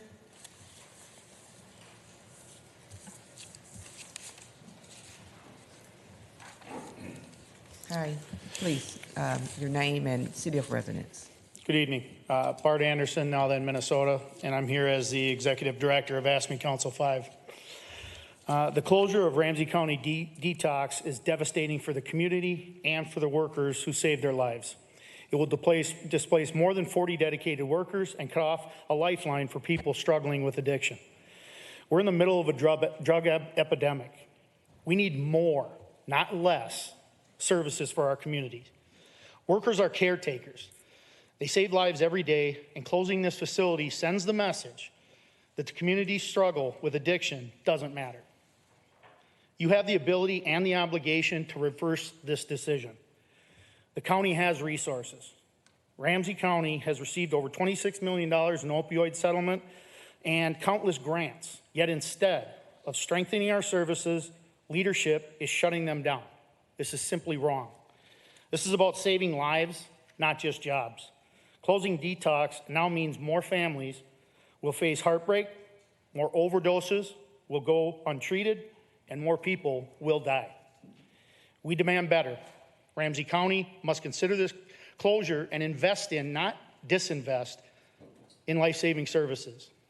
So listen to the workers who are here, listen to their stories, hear the community outcry, and please do better. Reverse this decision. Thank you. Thank you. Okay, Brian Cochran.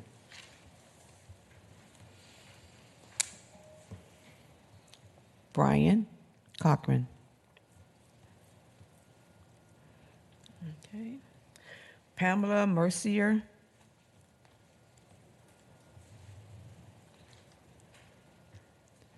Pamela Mercier. John Curtis.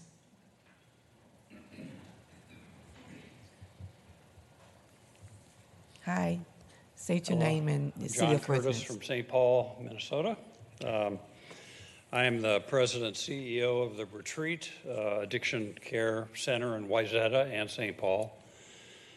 I've worked in the addiction treatment field for 48 years, 20 at Hazelden and 27 at the Retreat.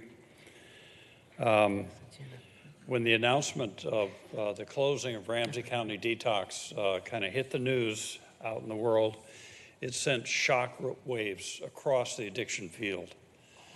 It is the only public detox we have in St. Paul, and they are saving lives. Most treatment centers require people to be medically stable and abstinent before they bring them in, and Ramsey County is one of the few places that allows that to happen here in our city.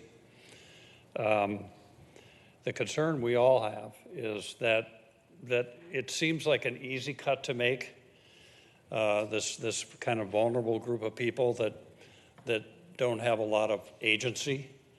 But I can tell you that the cost shifting that will happen in closing Ramsey Detox will overwhelm our emergency rooms, overwhelm our criminal justice system, and create a lot more homelessness in our city, and will create a lot of deaths. So we do need more detoxes in the state of Minnesota and certainly in St. Paul. It is a vital resource, and the work that Ramsey County does is as good as anybody out there. If you want to privatize detox, they charge $5,000 for 3 days. So the people who are that vulnerable and who need detox right now, most of those people can't afford $5,000 for a 3-day stay in detox. So I would ask you to reconsider closing Ramsey County Detox and invest more money in helping people at this vulnerable stage of their life. Thank you. Thank you.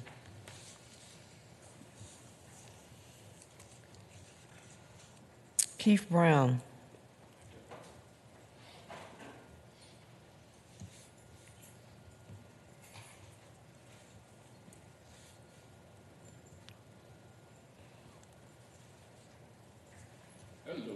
Hello, welcome. Please state your name. My name is Keith Brown. I live in Maplewood. Been in Maplewood for 65 years. I need my glasses to see here. Last year's increase levy for Maplewood was 12.5%. Quite a bit. Unsustainable. I have to ask, where are we going? A lot of my discussion here is going to be a lot of open-ended questions because I know you're not going to answer them for me. Your latest levy that you had a meeting on September 3rd, your 2026 levy increase is 9.75 and 2027 is 7.5. And to follow up on the letter, what do these rising costs include? The county is facing rising operational costs. A significant portion of the levy increase is dedicated to supporting county's workforce, demand services, budgetary realities. It sounds like everything's rising here. Just unsustainable. I live on a lake. My taxes are going to $12,000 this year, and they've been going up $1,000 every year. I have a lake group that we talk, and a lot of them are upset. This is outrageous. And I have the smallest house on the lake. So some of these people are paying large amounts of money, and they're fed up with it. There's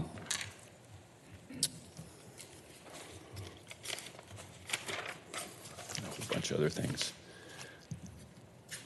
Well, anyways, I'm going to end on this note. I've worked in St. Paul for 30 years right now, and I'm just kind of wondering what's going on. Cleanliness. You drive from the downtown St. Paul over to the Capitol. You look at the brick for the roadways. They've got the railing, the rusty railings running down. Where's our money going? I thought our governor had a surplus 2 years ago that we talked about. Did anybody enjoy that surplus? I don't remember having anything out of that.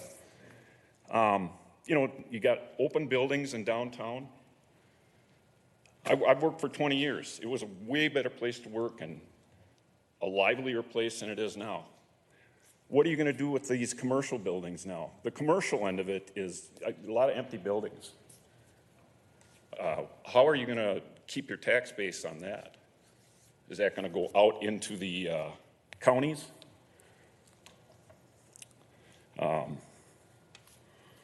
So I guess I'm, just to end on this, our state taxes in Minnesota Thank you, are Keith. 44th on the list out of 50. Yep. At the bottom. Thank you. Yep. All right, thank you. Next, we have Shelley E. Thrawn.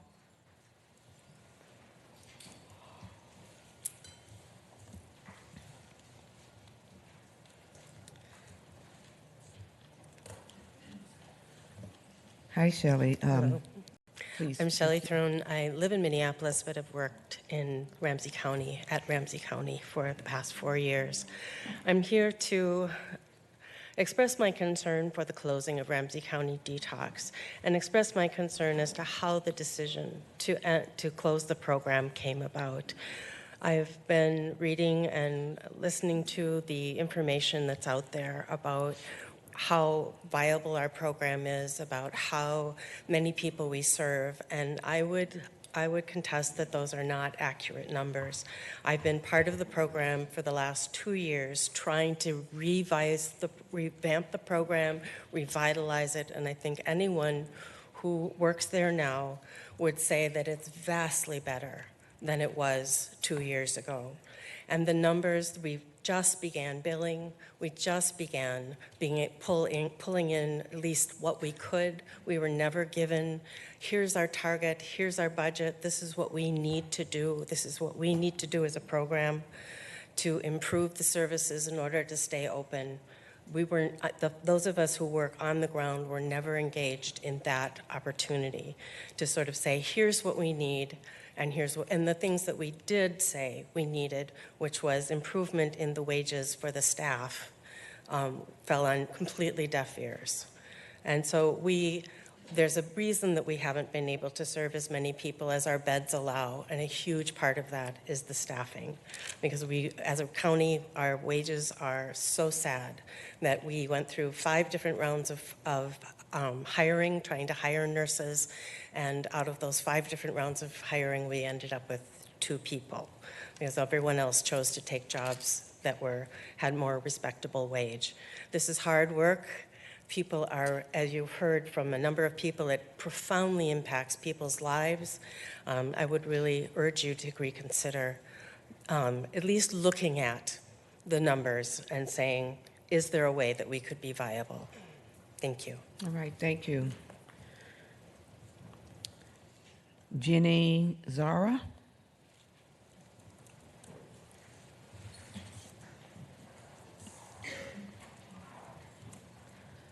Hi. Introduce Hello. yourself and your city of residence. Yeah, I'm Jenny Jong. I live in St. Paul. I'm a Ramsey County resident. Thank you for this opportunity to speak. I am a family medicine physician at Alina, and I also work at Ramsey County Public Health, serving their different clinical services, including Ramsey County Detox. And so I am also speaking today to urge you to reconsider closing Ramsey County Detox. As you probably are all very aware and have experienced, it's a very confusing healthcare system in the United States to navigate. And it is especially confusing to navigate the addiction medicine space. I don't even know how to get patients into treatment unless I have a counselor helping me. And I'm so grateful to have a service like Ramsey County Detox, where there are counselors that meet with patients, do the assessments, get them in a treatment center, and they leave detox and go their door to door, and we know that they're getting there safely. I don't think that there's many places that can say that, where they are accepting everyone regardless of their insurance status, income status. It's a place that I know is safe for people to go to, and I feel good about referring people there. I trust the people there. I've had the privilege of working with the staff there for over a year now, and I can say that they're all genuinely really compassionate individuals that really care about the people that come there. And I don't think that can be said everywhere. And I just worry that without this detox center being available, there's going to be a lot of unhoused and marginalized individuals that won't have anywhere else to go. They may not be able to access the other community partners. They may not be able to afford it. And so I just think I would really, really love if you could reconsider. Thank you. Thank you. Next, we have Brandon Huggins.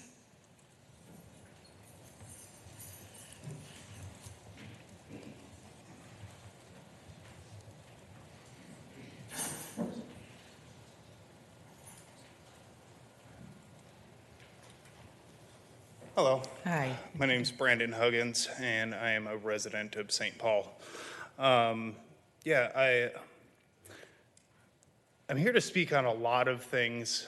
I didn't prepare anything. I didn't write anything down, so bear with me. So 6.5 years ago, I was homeless, right? because of services like Ramsey County Detox, I was able to get sober and become a taxpayer. And I'm now a homeowner. And you're increasing my taxes to a point where I'm struggling to provide for my family. You're asking more and more from the residents of this city and this county, and you're cutting services for us, public services, community services. It's outlandish for you if your jobs were on the line. If you were one of these 20 nurses that were losing your job, I doubt that you would say, yeah, let's just get rid of it. I think there would be, let's see where we can get this money. I think it was, $4 million of the operating budget for Ramsey County Detox? That's nothing out of an $800 million budget. I think it's reasonable to keep this life-saving service available for the general public. If not, what's the cost of a life? That's it. Thank you. Michael Induzzi?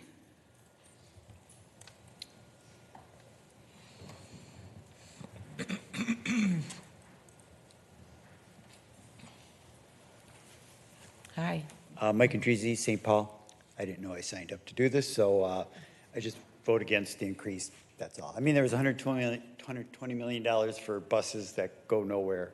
Could have been used for detox. So that's it. Vote against it. Thanks. All right, thank you. Jenna Cook. Jenna?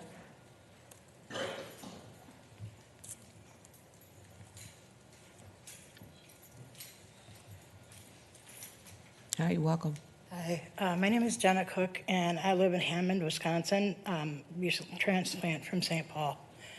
I am here to talk about closing detox. I am detox's target audience. I was anyway. I'm in recovery now, and now I come in every Monday with a support group, and I bring hope, our experience, strength, and hope into detox. If you close that, you are going to have so many more people who desperately need services like that, where they can come as they are, which is most of the time a giant mess, to be honest, but where people are going to care about them and help them find somewhere that they can go to better their life.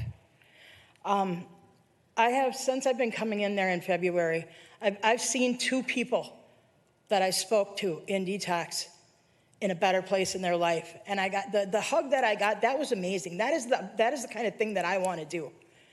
You know, I never thought that I would have such a passion for coming in somewhere and helping people that were just like me, that are just like me. People are going to die. You're going to have probably more crime. Okay, well, I just don't get it. I just don't get it. You know, there's nowhere else for them to go. The emergency rooms are going to probably get way more visits. Jails are probably going to get way more visits, and the morgue. I don't know. I don't have any statistics on this because I am speaking on the fly. I just know that this is something that needs to stay open. Thank you. Thank you. Okay, Jenna, you was the last person on the list here. So is there anyone else here to speak regarding the 2026-27 proposed biannual budget?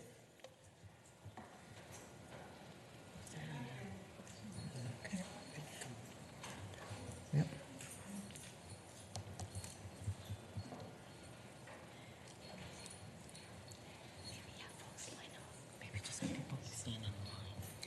Okay. And if there's anyone else who would like to speak on the proposed budget, biannual budget, you can come and just make a line here. Please introduce yourself. My name is and Latoya. your city of residence. My name is Latoya. I'm from Ramsey County, and I've been a Ramsey County detox for 18 years now. Whew, this is a lot. Sorry, I feel like I'm in church still.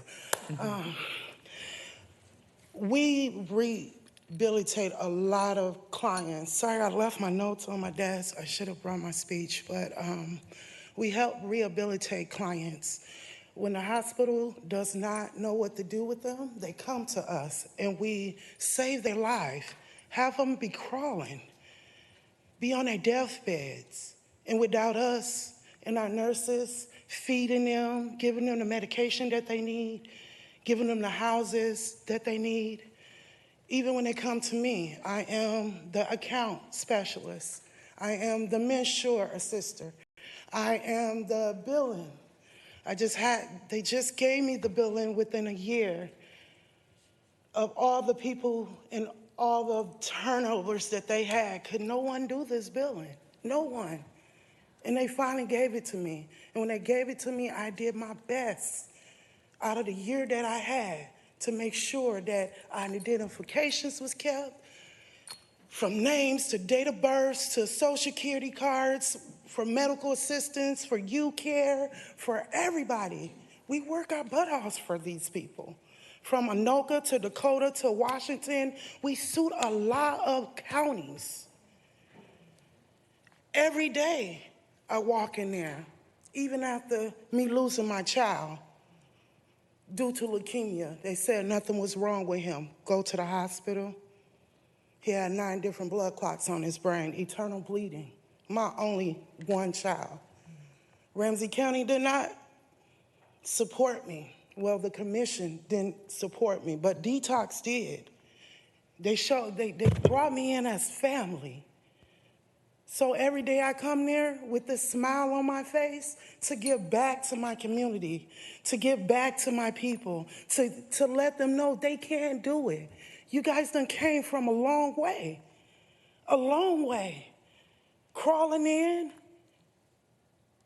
when no one knows what to do with them. They come to Detox Center, and we do our best to get them the treatment, to get them better living situations.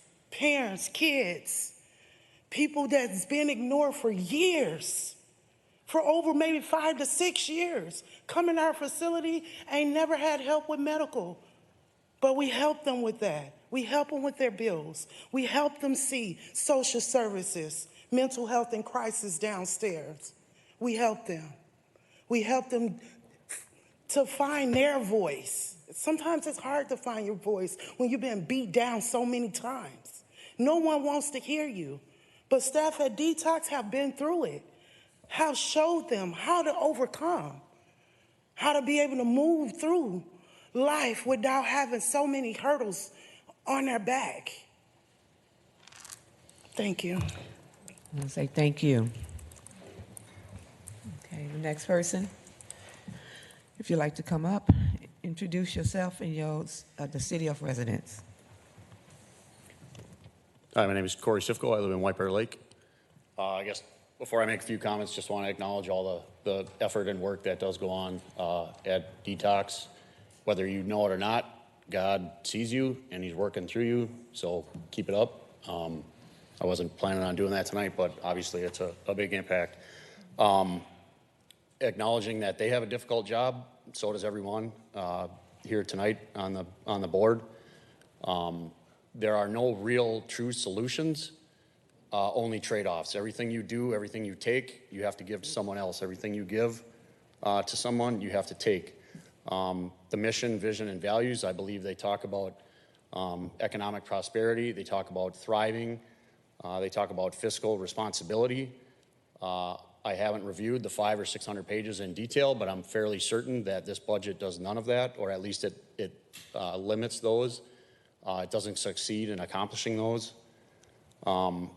Again, I acknowledge the difficult decision that you have. I won't reiterate all the metrics and statistics from the budget that others have, but it's clear and apparent that everyone is taken from when you increase the budget year over year over year over year.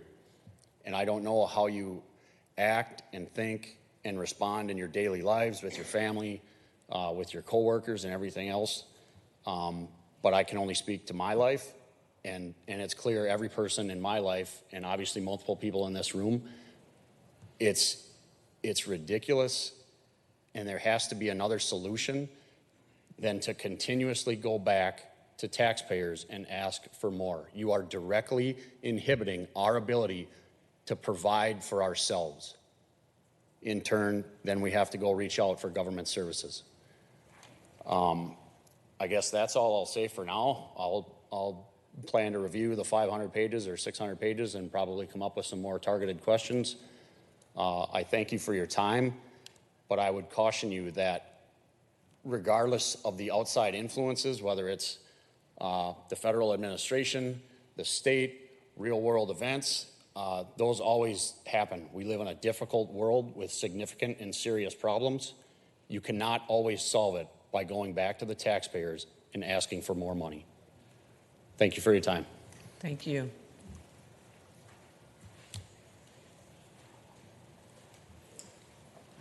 Hi, welcome.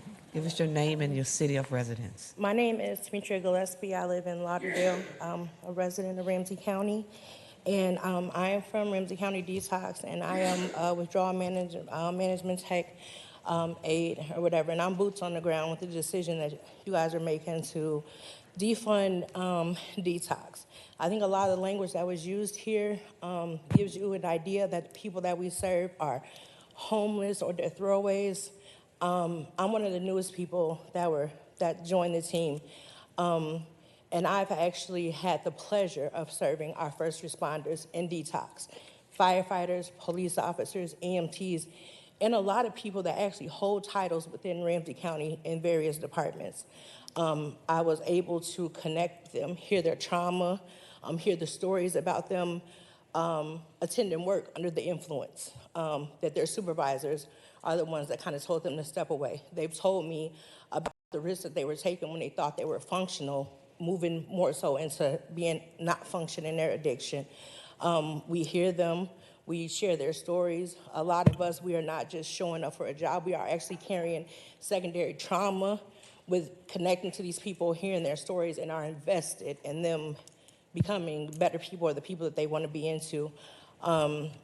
With this budget decision that's being made, is being made with not only the people that serve our community, the people that live in the community, and also the people that work here as well, because if we're losing our jobs and the budget is going up, the pay is going down, that's leaving us a lot in situations where we don't know what to do. We are gonna be in the same situation that some of the people that we are serving are in, and that's scary all the way around.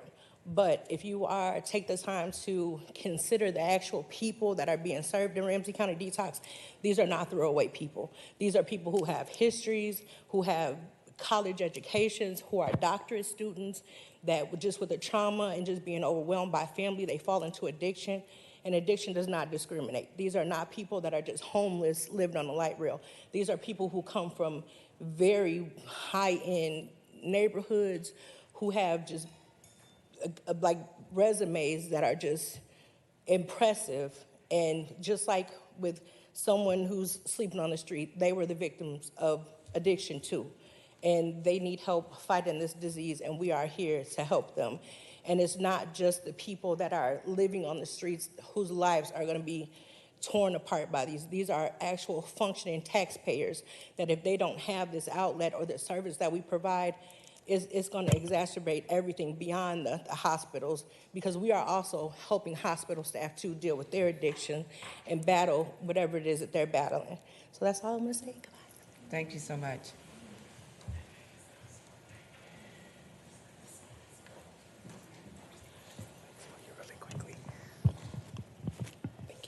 Okay, hi, welcome. Give us I'm your Suzanne name. Kulsurek. I live in Shoreview. I've lived on the east side. I've lived in the north end. I worked for Ramsey County for over 20 years. I want to go back to the history of this group. Detox started out at 160 East Kellogg. We were growing, we were expanding. They moved to University. Back Dave DeRusha was in charge then. We've gone through several leaders there.